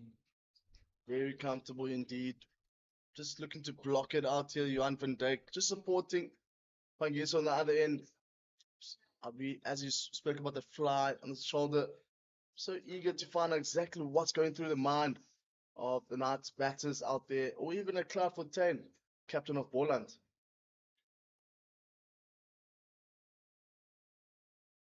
Well, that's another over that's come to an end. That's 84 done. 14 overs remaining in the day's play still. Well, that's going to be me, Nathan. I bid you a farewell. And joining you now will be the Cape Fox. And that's the end of the 84th over, 229 for 8. Still have spinners out here. Still Sia Mahima bowling. Yes, Nathan, very interesting to see that Goldrush Boland have continued with the spin attack. They have got 14 overs to bowl in the last hour of play. We can play up until 6 o'clock, and this will be an elongated session. But you wonder why they haven't taken that new ball yet. It's Mahima to Pangiso, and as easy as you like, he's played that into the mid-on region for a single. They've become very comfortable out there at the moment, the batters for the Knights. No pressure whatsoever. And now we see this is just a change in the fielding here. Yeah, they're going to they're trying to prize Johan van Dijk out. And obviously Aaron Pangiso has got faith in him. Pangiso's strike rate has started to drop a little bit. He's been turning the strike over, which can only believe is the right thing to do. He needs to have faith in Van Dijk. He's shown him no reason to see why he shouldn't have faith in him. He's got now 3 fielders around the bat, though, and he can let those go all day. They're very wide outside the off stump. Just the line that Mahima needs to be looking at here. That is too much on the leg, and they're just going to trot through for a single. So you have to wonder what has caused them not to take the new ball here. Because as you say, it would have made more sense perhaps to take that new ball.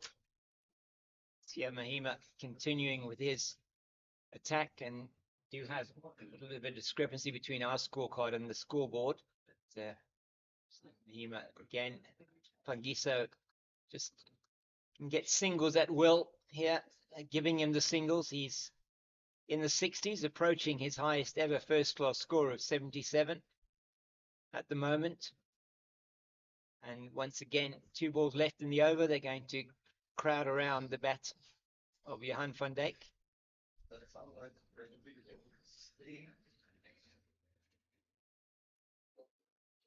It just doesn't look like there's anything on offer there, really, for CSA Mahima from a turn point of view.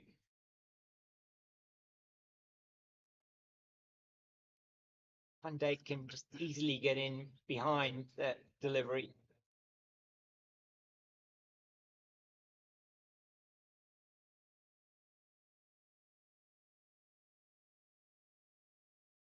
It's another over that ends with, I think, 3 off that over, 232 now for 8. They've done very well here, the Knights. At one stage, 129 for 6, when it was Patrick Botha that was out, brilliantly caught in the cover region by Grant Roos, and a fantastic one-handed catch. And since then, really, it's been Aaron Pangiso, who's first with Ruan Cronje, put together a good partnership of 52. Then 40 he put together with Malusi Siboto, and now 11 with this partnership with Johan van Dijk. And it's been all spin since, I think, from about 10 overs ago. It's been spin from both ends for Goldrush Boland. And Siboto's going to get a single there again. So we can expect now that there'll be fielders all around the bat once again for Van Dijk. Perhaps you think that Goldrush Boland are thinking that the best, or the way they're going to be able to get Johan van Dijk out is with the attack from Sean van Berg, maybe. I'm assuming maybe they've done a bit of an analysis. I mean, for us, it doesn't really make sense why they don't go for the seam, especially when the light starts going. But becomes very difficult to play a seam deliveries. But again, what do we know? We're just commentators. Yeah. So maybe they know something that we don't know, James. Yeah, and there was that huge appeal in the last over, as you were presuming that was from the googly. Johan van Dijk just shouldered arms and padded up to that one. A big appeal not given by umpire Andre Olivier.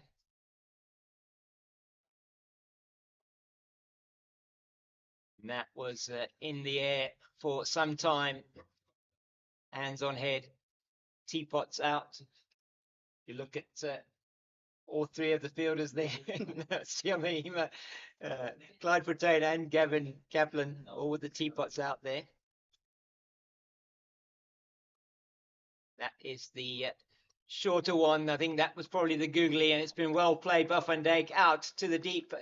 Extra cover boundary for 4, and that is his first boundary. He's faced 36 balls now for his 7, and those are 36 very important deliveries, giving the Knights the opportunity to get those few more runs. 16 this partnership, and it has been quite slow. Shorter delivery there from Berg and Van Dijk. Take full advantage of that one. Gets his first boundary. Yeah. Plays this one into the leg side, and he's going to keep the strike, is he? Or, no, there's still 1 ball left in the over. 238 for 8. And say they've done exceptionally well from being 129 for 6. It was then 181 for 7 when Cronje was out, 221 for 8 when Saboto was out. Now 238 for 8, 17 from these two. Field spreading a bit wider now for Aaron Pangiso. Just the last delivery of Sean von Berg's over. And that's a single going to take there quite easily. Pangiso will keep the strike, and no doubt it will be. We would expect it to be Steer Mahima, who's going to be coming in to bowl. Takes off his hat now and is going to give that to umpire Maria Rasmus. It all seems to be happening in a bit of slow motion here at the moment.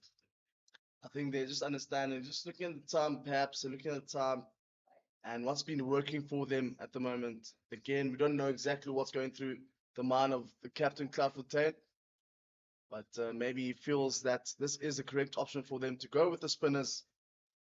But again, sometimes you need to take that gamble, perhaps to get that new ball going, because you can still bring the spinners on in the back end of yeah, you can. If he has a quick burst with the new ball, you then can give the spinners the harder new ball. Now I'm not sure they're trying to prize a wicket out here. It's difficult to know exactly what the tactics are. See Stearman coming down here in front of us at long on. We've got a long on and a long off for Pangiso. There's still a slip in place. And they're going to just easily trot through for that single. Van Dijk on strike, and the applause still coming from that Knights dugout. As well they might. Pangiso inexorably moving towards his highest score in first-class cricket. And it really has been an excellent innings from him. Definitely. I think it was a well-constructed knock. Came in and it was looking to be aggressive up front. And he knew that the team was in trouble. They played a wonderful knock of 68. Yeah, it really has been outstanding. You say, took the attack to the bowlers early on, and when the ball has been there to hit, he has certainly hit it. He's been a bit slower towards this latter part of his innings now. It's tossed up by Mahima. Van Dijk, he's been out there for a while now. He's 39 deliveries for his 8. He knows what to do, just is coming forward and playing down the line of the ball. Once again, defends well. The Goldrush Boland not making any kind of breakthrough here. It looks like the energies are low at the moment out there. I think the sun has drained the players, all the fielders out there. It's been a warm day outside. That is short. And tried to cut it away through the covers. Van Dijk doesn't get all of it. Through for a single. They're now they're not through for a single, so now they're going to give him the opportunity to take a single off the last ball of the over. He just defends back down the pitch. So another over goes by, just the one run off that over, 240 for 8 after 87. They're going to take a drink, and you wonder whether there'll be a little bit of a conference now during this time to say, okay, what are we going to do? What's the line of attack going to be? Are we going to take the new ball? 11 overs left in the day's play, and time is just after 5:10, and they'll be back probably about 5:15, and we will take a break. As you see the Knights, so 240 for 8 there, just a summary of the day so far with Aaron Pangiso, 168. And we'll be back with you in a couple of minutes. I'm going to drive back now. You're right, you saw. Just your eyes. Tired. Yeah. No. 5. It is. Yeah. No, you must be very tired. So I shouldn't be able to head back. It's a long day. Straight to bed. Yeah. So tomorrow, tomorrow's it. Boland number. Oh, you're born at Lumpo tomorrow. Okay. And then Rugby. Yeah. Yeah. And then I still watch next day. Okay. 7.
after the drinks break, with 11 overs left in the day. I think they heard us, James, and said Think so. crying. We've been crying for that new ball. I think Eugene will be happy wherever he is Yeah, I don't know that if he's bowling the with, new ball yeah. has been taken. I don't know if he's bowling with the new ball first up. I'm not quite sure with that chair. I didn't see any sign from the umpire. Maybe can't see if it's that shiny. Dodging towards us now. Nicely played by Pangiso. And they trot through for the single. So yeah, very important that they have taken the new ball. Have got their paceman in. 11 overs left in the day. They'll be looking to. They are now taking the new ball. So in fact, they didn't take the new ball until 2 balls into this over, and it's going to be to Johan van Dijk that Keith Dudgeon's going to be bowling with the new ball. Shiny new cherry for him. Finally. After Wherever Eugene is. 7 overs and 2 balls after they could have taken it. I think they wanted to make sure their over rate was up where it should be. He's towards us now. That's always seems to hit the bat harder with the nice new ball. Maybe might see a bit of movement as well, especially in the first couple of overs with that new ball. Yeah, it's a bit of overhead conditions now, a bit of very high cloud. It's a bit of a breeze blowing. We're not at Hollywood Bets Kingsmead, so can't talk about the tide, but certainly not in Paarl. Anyway, Dudgeon in again. Good delivery outside the line of the off stump. They want this new ball to pay dividends for them as early as they can. This pair putting on 20 already. There's been some very good partnerships down the order. So from 129 for 6, partnership of 52 between Cronje and Pangiso, partnership of 40 between Saboto and Pangiso, now 20 for the 9th wicket. Van Dijk on strike. He's in behind it very nicely. So it's been an interesting day's play, Nathan, and you would sense that at 241 for 8, having been at 129 for 6, that the Knights will feel that they actually have got out of today better than they probably could have done. Definitely. I mean, just to recap today's play, Knights winning the toss, decided to bat. Beautiful conditions to bat, but suffered early wickets. The run rate didn't go towards the way as well.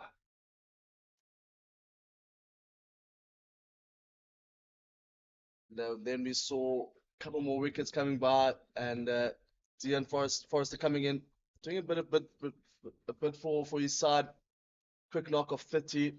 Jan Kluti coming in as well. But other than that, I think the standout figure for them is Aaron Pangiso, the veteran, or let me say the journeyman for the Knights. He's done a very good job here, bringing the side back into this game here. I mean, as you said, after six wickets down, I think it was 120 odd down in terms of runs. And now look at where they are now, 141. I think they'll definitely take this one, James. Yeah, most certainly. They'll be much happier with where they are now than where they were when they were 6 wickets down. As Glenn Stearman is coming back into the attack, 17 overs, 2 for 56. And just the 2 no balls from him, 6 maidens as well. And he was rewarded with 2 LBWs. He's going to be bowling to Pangiso.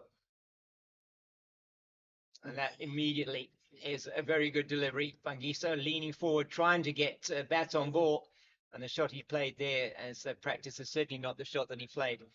Just reaching for the ball, going past the outside edge. Well, it seems like he was off balance there. We saw him just a bit stumbling going forward there from Pangiso. But positive signs here this far with a new ball from Stuurman. Yeah, he's going to want to make sure he's got it in that off-stump line, just outside the off-stump. Has another swing at that one, does Pangiso. Not able to make contact. So intention looks clear here from Pangiso. There is a man out on the point boundary. So for that shot that it's going to go into the covers. 2 slips, the gully, man at deep point, extra cover, mid-off, mid-on. Man at deep backward square and a man at a deepish fine leg.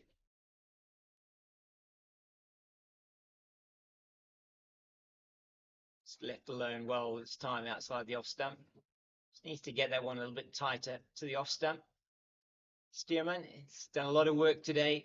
Glenton Stearman into his 18th over. Still 10 overs left in the day's play. I'm not sure we're going to get all those in before 6 o'clock if we have the pacemen bowling. You did sense that the game was just meandering with the spinners operating.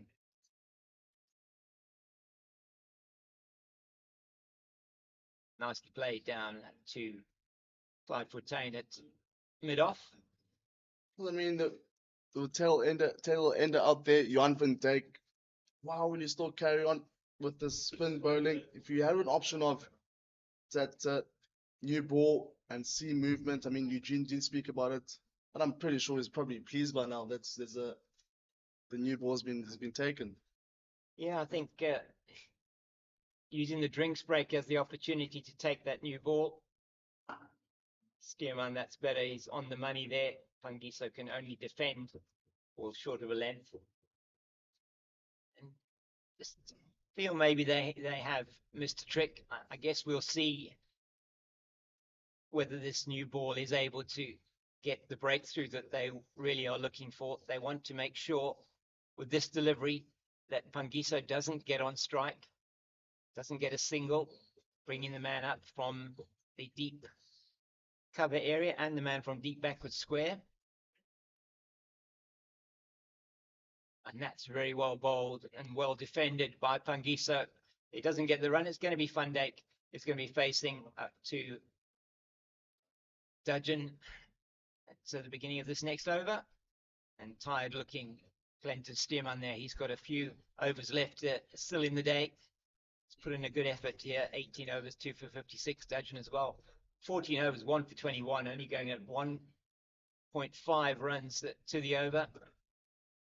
Yeah, we'll see a few fans out there, probably family members of the Boland side. Yeah, it's no real spectators in here today to watch this match. It really has been some very good 4-day cricket we're watching today. Ebbs and flows of the game as Dudgeon's in towards us again. And that is angled down into the vacant third region, and they're going to come through for 3. So Lawson does the fielding. Van Dijk gets 3. I say the outfielder has been on the slower side of things. They'll be very lucky to eventually find the boundary. Borders eventually find the boundary. Yeah, it hasn't. Certainly, you would expect a delivery like that with the pace from Dudgeon that's just angled down past the gully, that it would perhaps speed to the boundary, but certainly hasn't been the fastest outfield. We expect it'll probably get faster as the game continues, and disqualifying here that as the field just gets back to its best. Pangiso just plays that one again, a little bit away from his body, and no danger though for him. I think they'll be looking for Pangiso to look for him to entice him to drive and bring in that catching option in the slips. Yeah, especially with a new ball as well. Definitely. He's shown that in the previous over against Glenton Stearman. He's quite keen to get onto that shot outside the off stump. There he does play it. And that's very nicely played forward of a square on the offside and through the cover region for 4. That's excellent. And he goes into the 70s. Now 73 for Aaron Pangiso. And so he's watching this again. He's just takes the ball, was over-pitched from Keith Dudgeon, and certainly needed to be treated with the disdain that it was from Aaron Pangiso. It's been there a long time now. 95 balls that he's faced for 73. It's been Really an outstanding innings. Saved his team from what looked like certainly a score of under 200.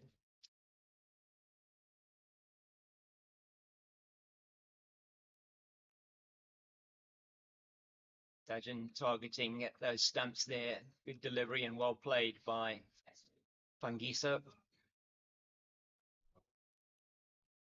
248 for 8 in the 90th over of the innings. Run rate's never really gone above the 3 and over. Still sitting at 2.8 despite the efforts of Pangiso. One stage it was on about 2.3 to the over. 2 balls left in this over. They're bringing the man up from the cover region.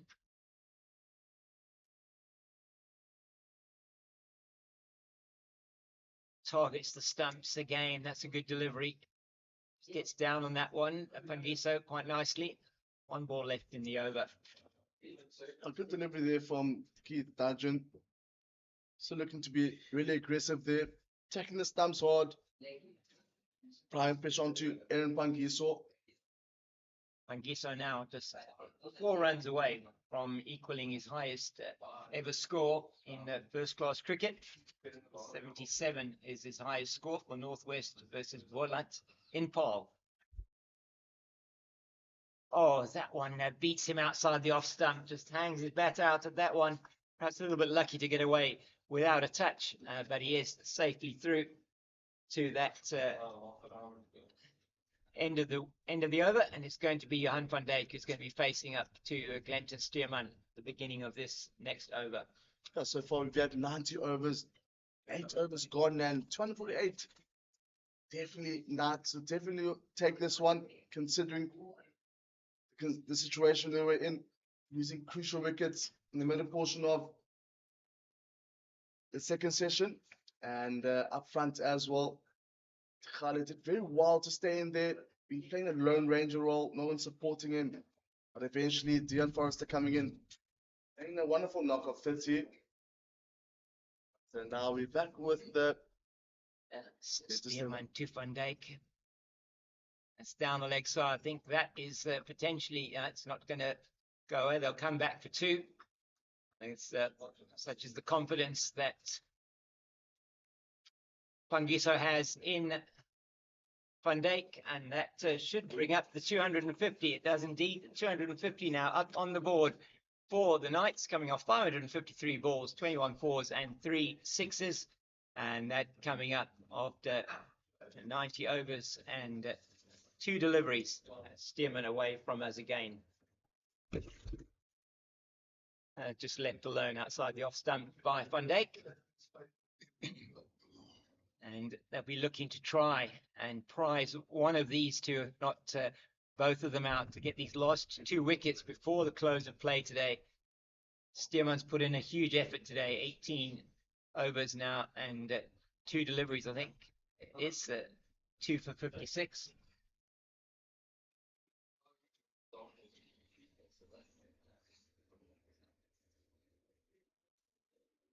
And that's short over the head of the batter as he ducks down underneath that one. Did well to avoid that. Van Dijk, he's looked as if he's really quite comfortable at that. 11 off 50 deliveries. 51 deliveries and now he's looking as if he can certainly keep up his end, which is really what they needed from a Knights point of view, supporting Pangiso. Yeah, it's pleasing to see your tail ender being able to look comfortable out there at the moment, especially with a new ball. That's in the day. Been very good from him. Oh, as he goes to play that one outside the off stump, couldn't resist the temptation. It's through low to the keeper Engelbrecht. I think it's a feature of this pitch. We haven't seen any catches. Saw one catch go to the wicket keeper, which is wide of his left hand off Deon Forrester. He did put him down, but no catches behind it all for Engelbrecht today. I've seen a few going towards Gijima, standing at second slip. The thicker edges, and just a feature probably of the pitch, how it is playing here. Not much movement either. Good delivery from Stearman, angling into the stumps. Van Dijk's been there, to say, quite a long time now. 29 these two have put on for this, the 9th wicket. And that 29 coming in about 13 overs, so it hasn't been particularly quick. But survival is the nature of the beast for the Knights, and just accumulating runs at the moment.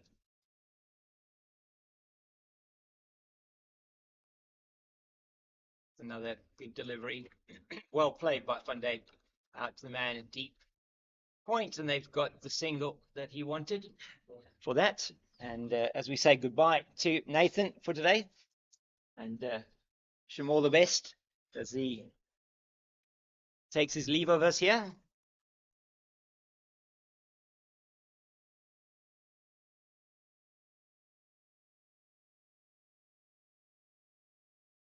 And Eugene Molian has joined me. Eugene, new ball finally taken after 87.2 overs. I said I wasn't going to bring up that talking point at all. But yeah, it was just a little bit too late for me. Yeah. Lost that impetus just at the fall of that 8th wicket. Dudgeon to Van Dijk, and he's looking very comfortable out there, isn't he now? But that is what he was allowed to do with facing the spin bowlers of Mahima and Sean van Berg as well. It's just allowed him to gain a little bit of confidence, gained more confidence as he gone on. And he's faced 54 deliveries in this inning so far. And now you can see the fruits of that confidence that he has built up, playing nicely against his new ball.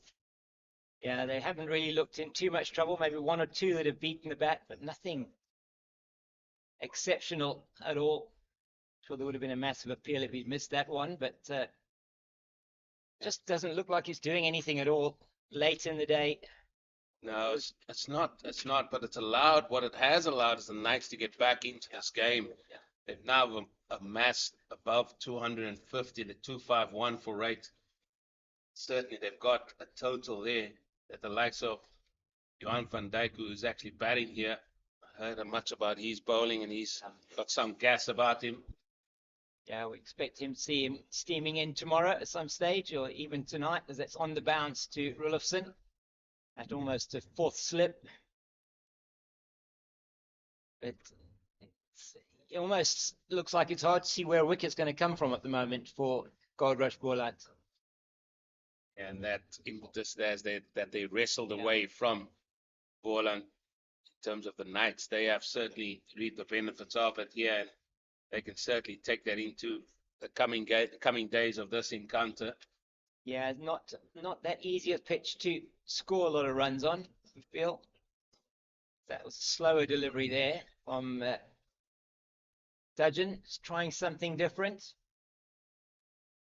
Yeah, and you lose two overs for change of innings. Will be 6 overs remaining at the end of this, and the likes of the opening batters here for Boland, they would just want to see that number just go down a lot quicker. They don't want to come into bat tonight, I'm sure. And the way it's going, it doesn't look like there's really much chance of them doing that anyway. Well, there could be a little bit of a bang bang, and then what? Yep. Got to come and face 4 overs. Yeah, you don't want to do that. Certainly not at the end of the day's play. He just looks quite comfortable out there defending, and they don't want to take the single. There's an easy single on offer there. And Van Dijk looking quite comfortable. Why they didn't take that single? I mean, maybe they feel that Stearman is more of a danger. Must be the way they're going to go. And Bakiso, yeah. He seems to be liking playing here at Boland Park. He does, yes. His highest score previous has been at this ground. Not previous, it's still his highest score. Hopefully it will be a previous, because he's currently on 73, not out. And yeah, he's done exceptionally well today.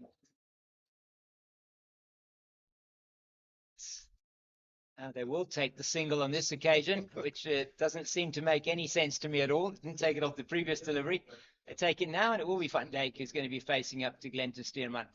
So I don't know. You picked the bones of that. I don't I- know what happened there. no, me neither.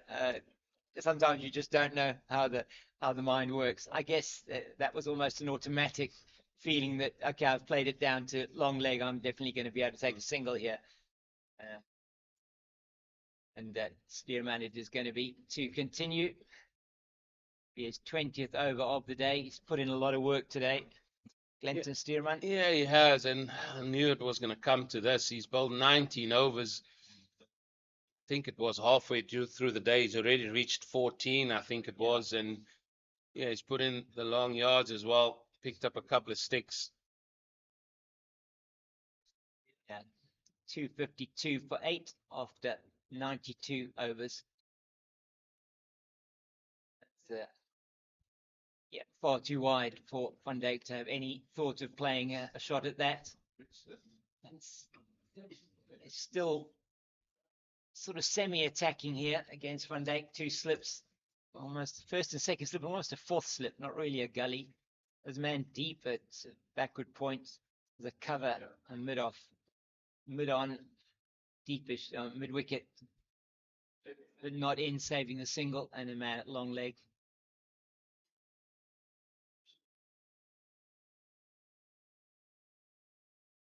There's a big appeal. It's a massive appeal for a catch down the leg side from everybody. And batter remains unmoved, and most importantly, Marais Erasmus remains completely unmoved. And we have a look at this one on the replay. Yeah, Bad there. looked like off thigh pad, didn't it, as it went down the leg side. Didn't seem that the bat was that close to it. Big appeal.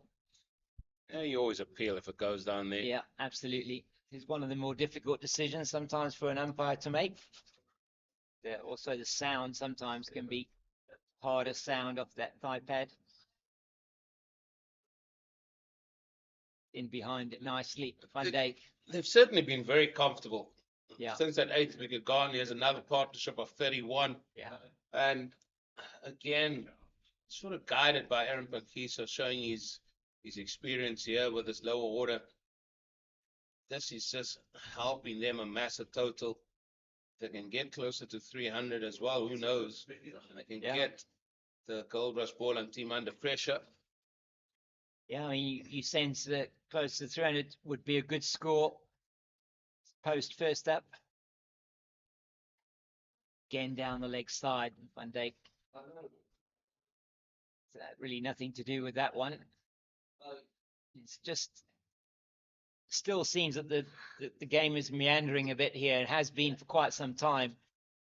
Sort of meandering for about Yeah, 20 overs. It has, yes. I was going to say from it was from about over where are we now? 92. Over 76. It was there was spin from both ends for 12 overs or 10, yeah, a bit more than that overs. So it has certainly meandered. Yeah, I just felt they missed a trick there. Boland team, they had a chance there with the team at 8 down. You take the bull by horns. You try and get the game to move forward as quickly as you possibly can. I just feel they didn't do that. The powers that be decided no, they're going to stick to spin. That didn't quite work for them. Only what it did do, it allowed the Knights batters to gain a little bit more confidence, as we can see. The likes of Van Dijk, he's now faced 65 deliveries, got 13, and it's all about that 65 deliveries for me, being out there for that period of time. Yeah, that's it. I mean, it's just sweet. Look at that again. Yeah, in this partnership of 31, the 8th wicket fell at 77 overs and 3 balls. So they've been here now with 93 overs. They've been playing. They've been bowling for 15 overs and 3 balls. That these two have been at the crease and building that partnership of 31. So it may not have been a very high scoring rate, but what they've done is just lengthen the innings. And as you say, it's like Sean van Berg's going to have a chance with the new hard cherry. Yeah, and it's all about time in the longer format of the game, and the Knights are eating into that time. At this stage, we would have thought that 8 down early on that the Boland would have tried to wrap things up and get into their batting prowess here and see how much they can amass to really make it their day after losing the toss. Yeah, and just to have a sense now with only 5 overs left in the day, and whether we are going to get all those 5 in, I'm not sure. Depends on whether there's going to be spin from both ends or not. Should bowl 5 overs in 20 They in should. 20 minutes. They should do. They should do. But we'll see what does transpire here. As Pangiso on strike, 5 runs away from a personal best. There it is. He's got him. Has he got him? He has. It looks like it. Yeah. And that is the wicket of Pangiso. The hard new ball does the trick for the team from Goldrush Boland. And finally, the wicket of Aaron Pangiso falls. And you have to feel for him. 73 brilliant innings from him of the 99 balls, 8 fours, 2 sixes. He scored all around the ground. And some lovely stroke play from him. He's done exceptionally well. He just goes forward to that one, and it is the wicket they've been looking for quite some time. And the hard new ball has done it for him. Definitely has, but let's take nothing away from the way Aaron Pangiso's played. He's come in, he took the attack to the bowlers thereof, the Goldrush Boland team, and really showed some great intent, and he was catalyst to them getting to over 250 there, and he's getting a good reception as he departs the field here.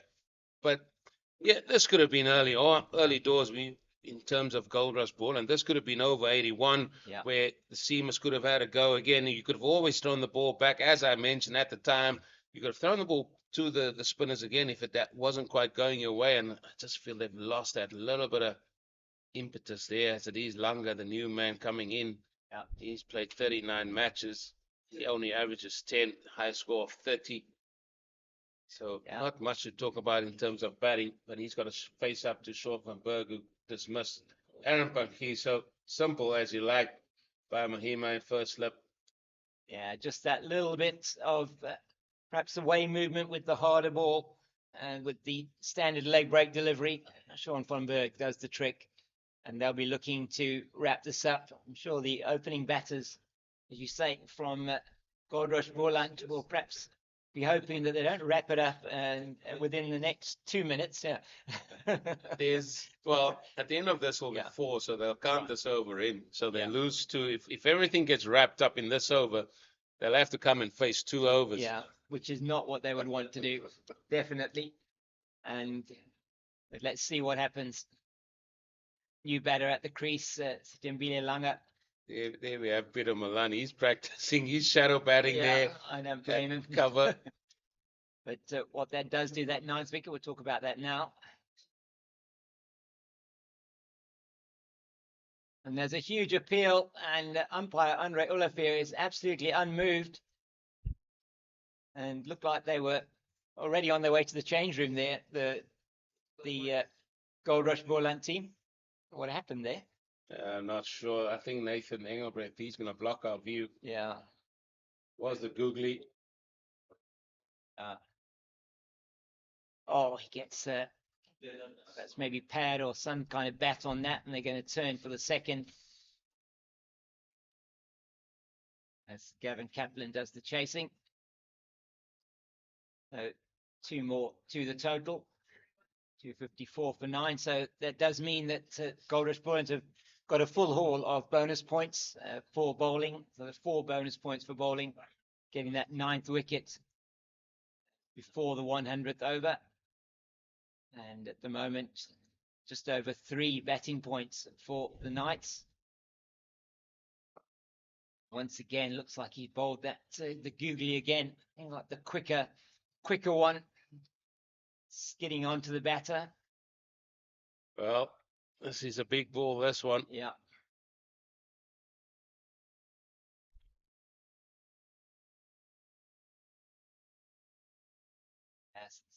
Standard leg break. If you can just get that one to grip, it certainly seemed to be the new cherry that did the trick to get the wicket of Aaron Pangiso.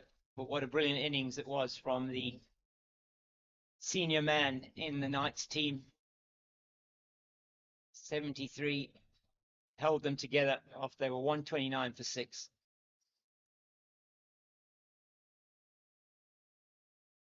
And just played aerially. Just getting looks like the light meter coming on. Yeah, it's getting a little bit darker out here, but gloomy. still, yeah, a little bit gloomy. Still looks okay if you're bowling spinners, I'm sure, even perhaps a little bit with the paces, but they have got the light meter out. Maybe they're going to take the reading. Is it going to be Sia Mahima?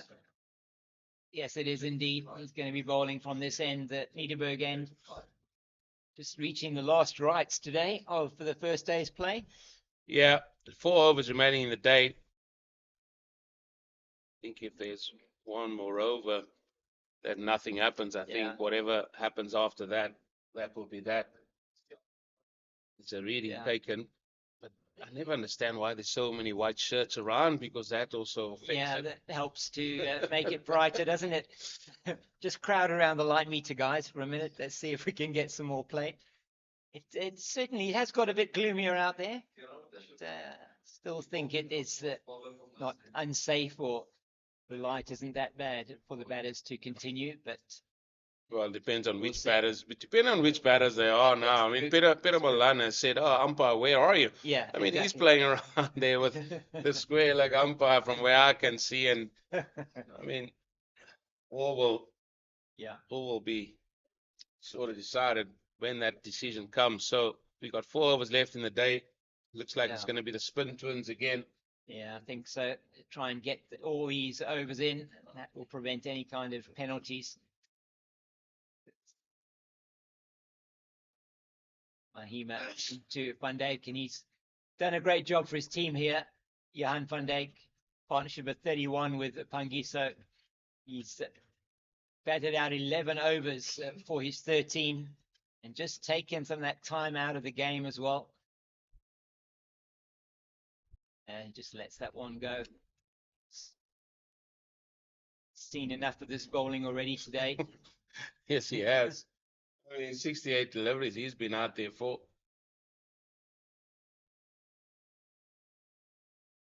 Neatly played, but to Clinton Stearman in the covers. He's getting a lot of encouragement there from Ayad Kamani. He's next to the square leg umpire. And just the breeze is a bit stronger now as door slammed shut behind us. You probably heard that. Not just, it's coming up big time here. Yeah. Oh, what great fielding. Brilliant fielding from Glenn Stearman. I mean, that is just outstanding for 94 and a half overs into the day. Brilliant stuff. And it has been some really good fielding so far today from the Boland team. He might get 4 here. He will get 4 there. It was short from Mahima, and Van Dijk takes advantage of that one and plays the newish ball out into a wide mid-on area for 4. Mahima looking to the skies, as well he might. Yeah, shorter delivery, easy put away, and he's just gaining in confidence here, Van Dijk. Yeah, senior partner now in this partnership with Lange. He'll be wanting to make sure that he's still there at the end of the day. To come out tomorrow morning as well. The Knights.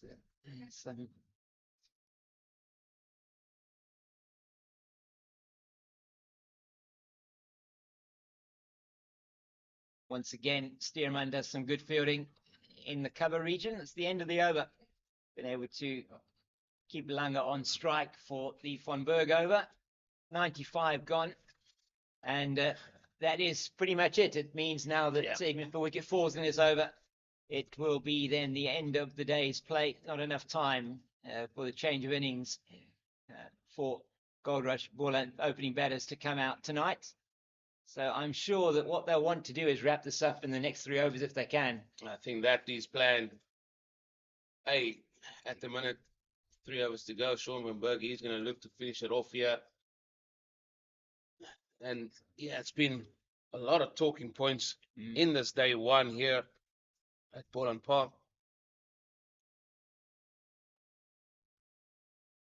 It just senses the potential of a wicket. Sits more with Lange facing Von Berg at this stage. Van Dijk looking very comfortable. Well, Lunga looks He comfortable does as well. doesn't he? He does play that like a pro, definitely. And that's all they need to do is survive, and get themselves back out here in the morning. You never know, maybe they can get a couple of extra runs before 100 overs is up. I mean, important thing, make sure they can bat to that 100 over mark, get as many runs as possible. Yeah, every run or every Yeah. bonus point is going to be very, very crucial, one feels, come the end of the season. Yeah, you do sense that it's going to be a very even battle between a number of these teams. It's nicely played. And it was nicely played indeed. It's, Berg's hat goes rolling across the field. Yeah, it is getting a bit more gloomy now.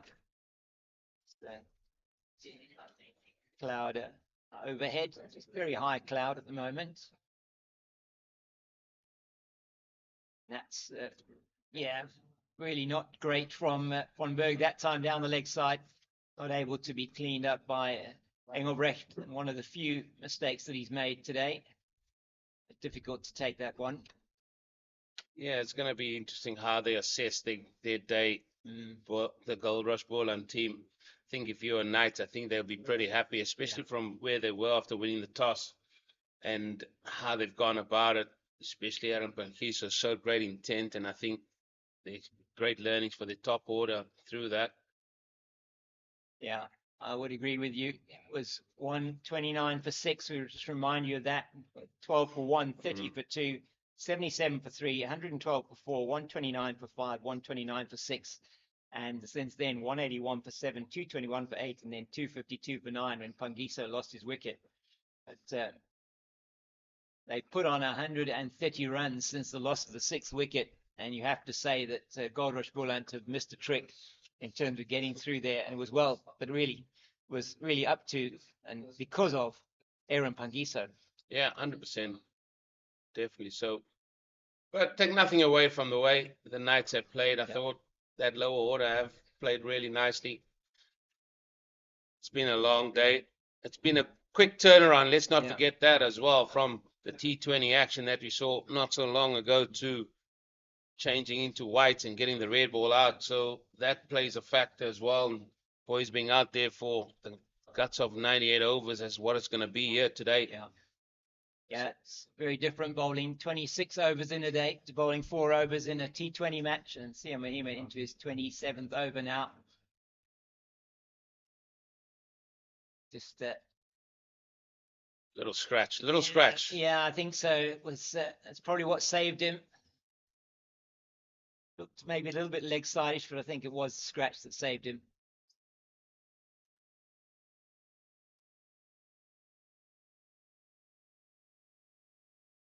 Nicely forward there. He's doing well there, Langa. See if they can see out just the 2 overs to go, and they are going to get them in before the 6 o'clock deadline.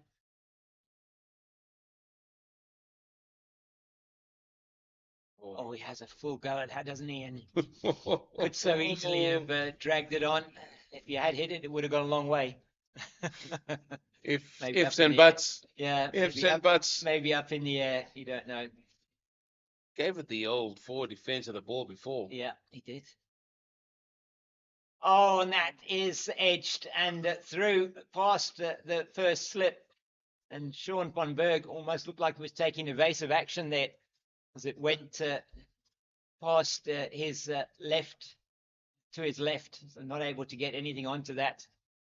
Yeah, it's given as by umpire Maria Rasmus as well. Okay. I thought he got a scratch on it. Apologies. I'm not sure how that has got there, but 2 runs added to the score. Yeah, so a little bit of purchase maybe on that one because it certainly seemed to move away from the right-hander. Yeah.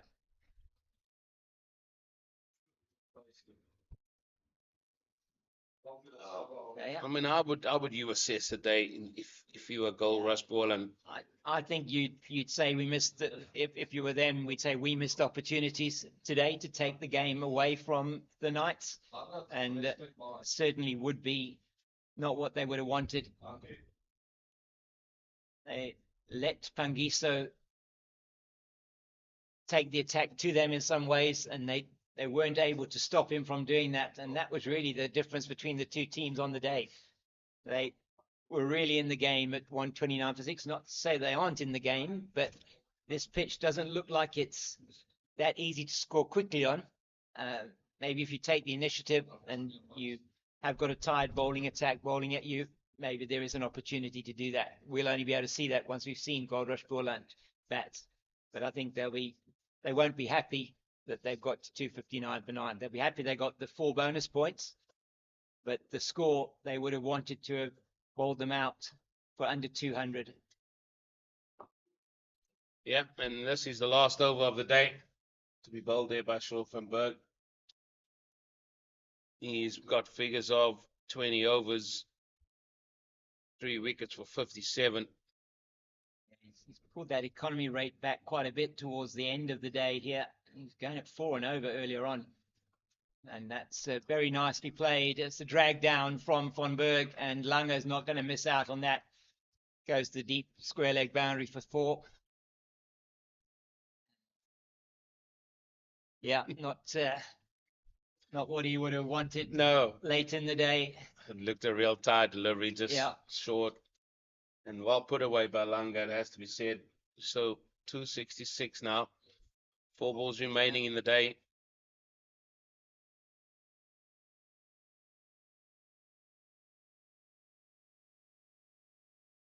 Yeah, it just drops short of the man at second slip.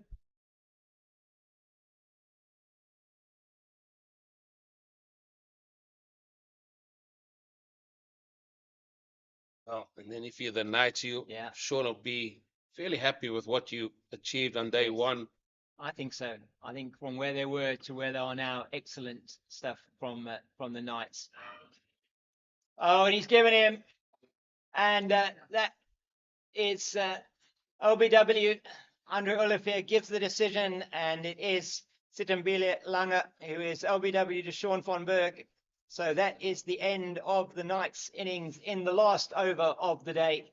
97.4 overs bowled, and the final wicket goes down, that of Sitambile Lange, LBW to Sean van Berg. Yeah, just a googly coming back in, and he ends with 4 for 61.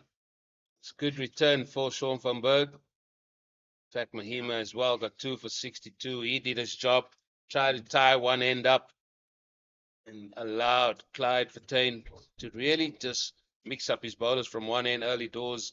There hasn't been quick scoring by any means whatsoever until Aaron Pangiso came in, and he certainly took the attack to the Boland team here and as well, and just showed great intent.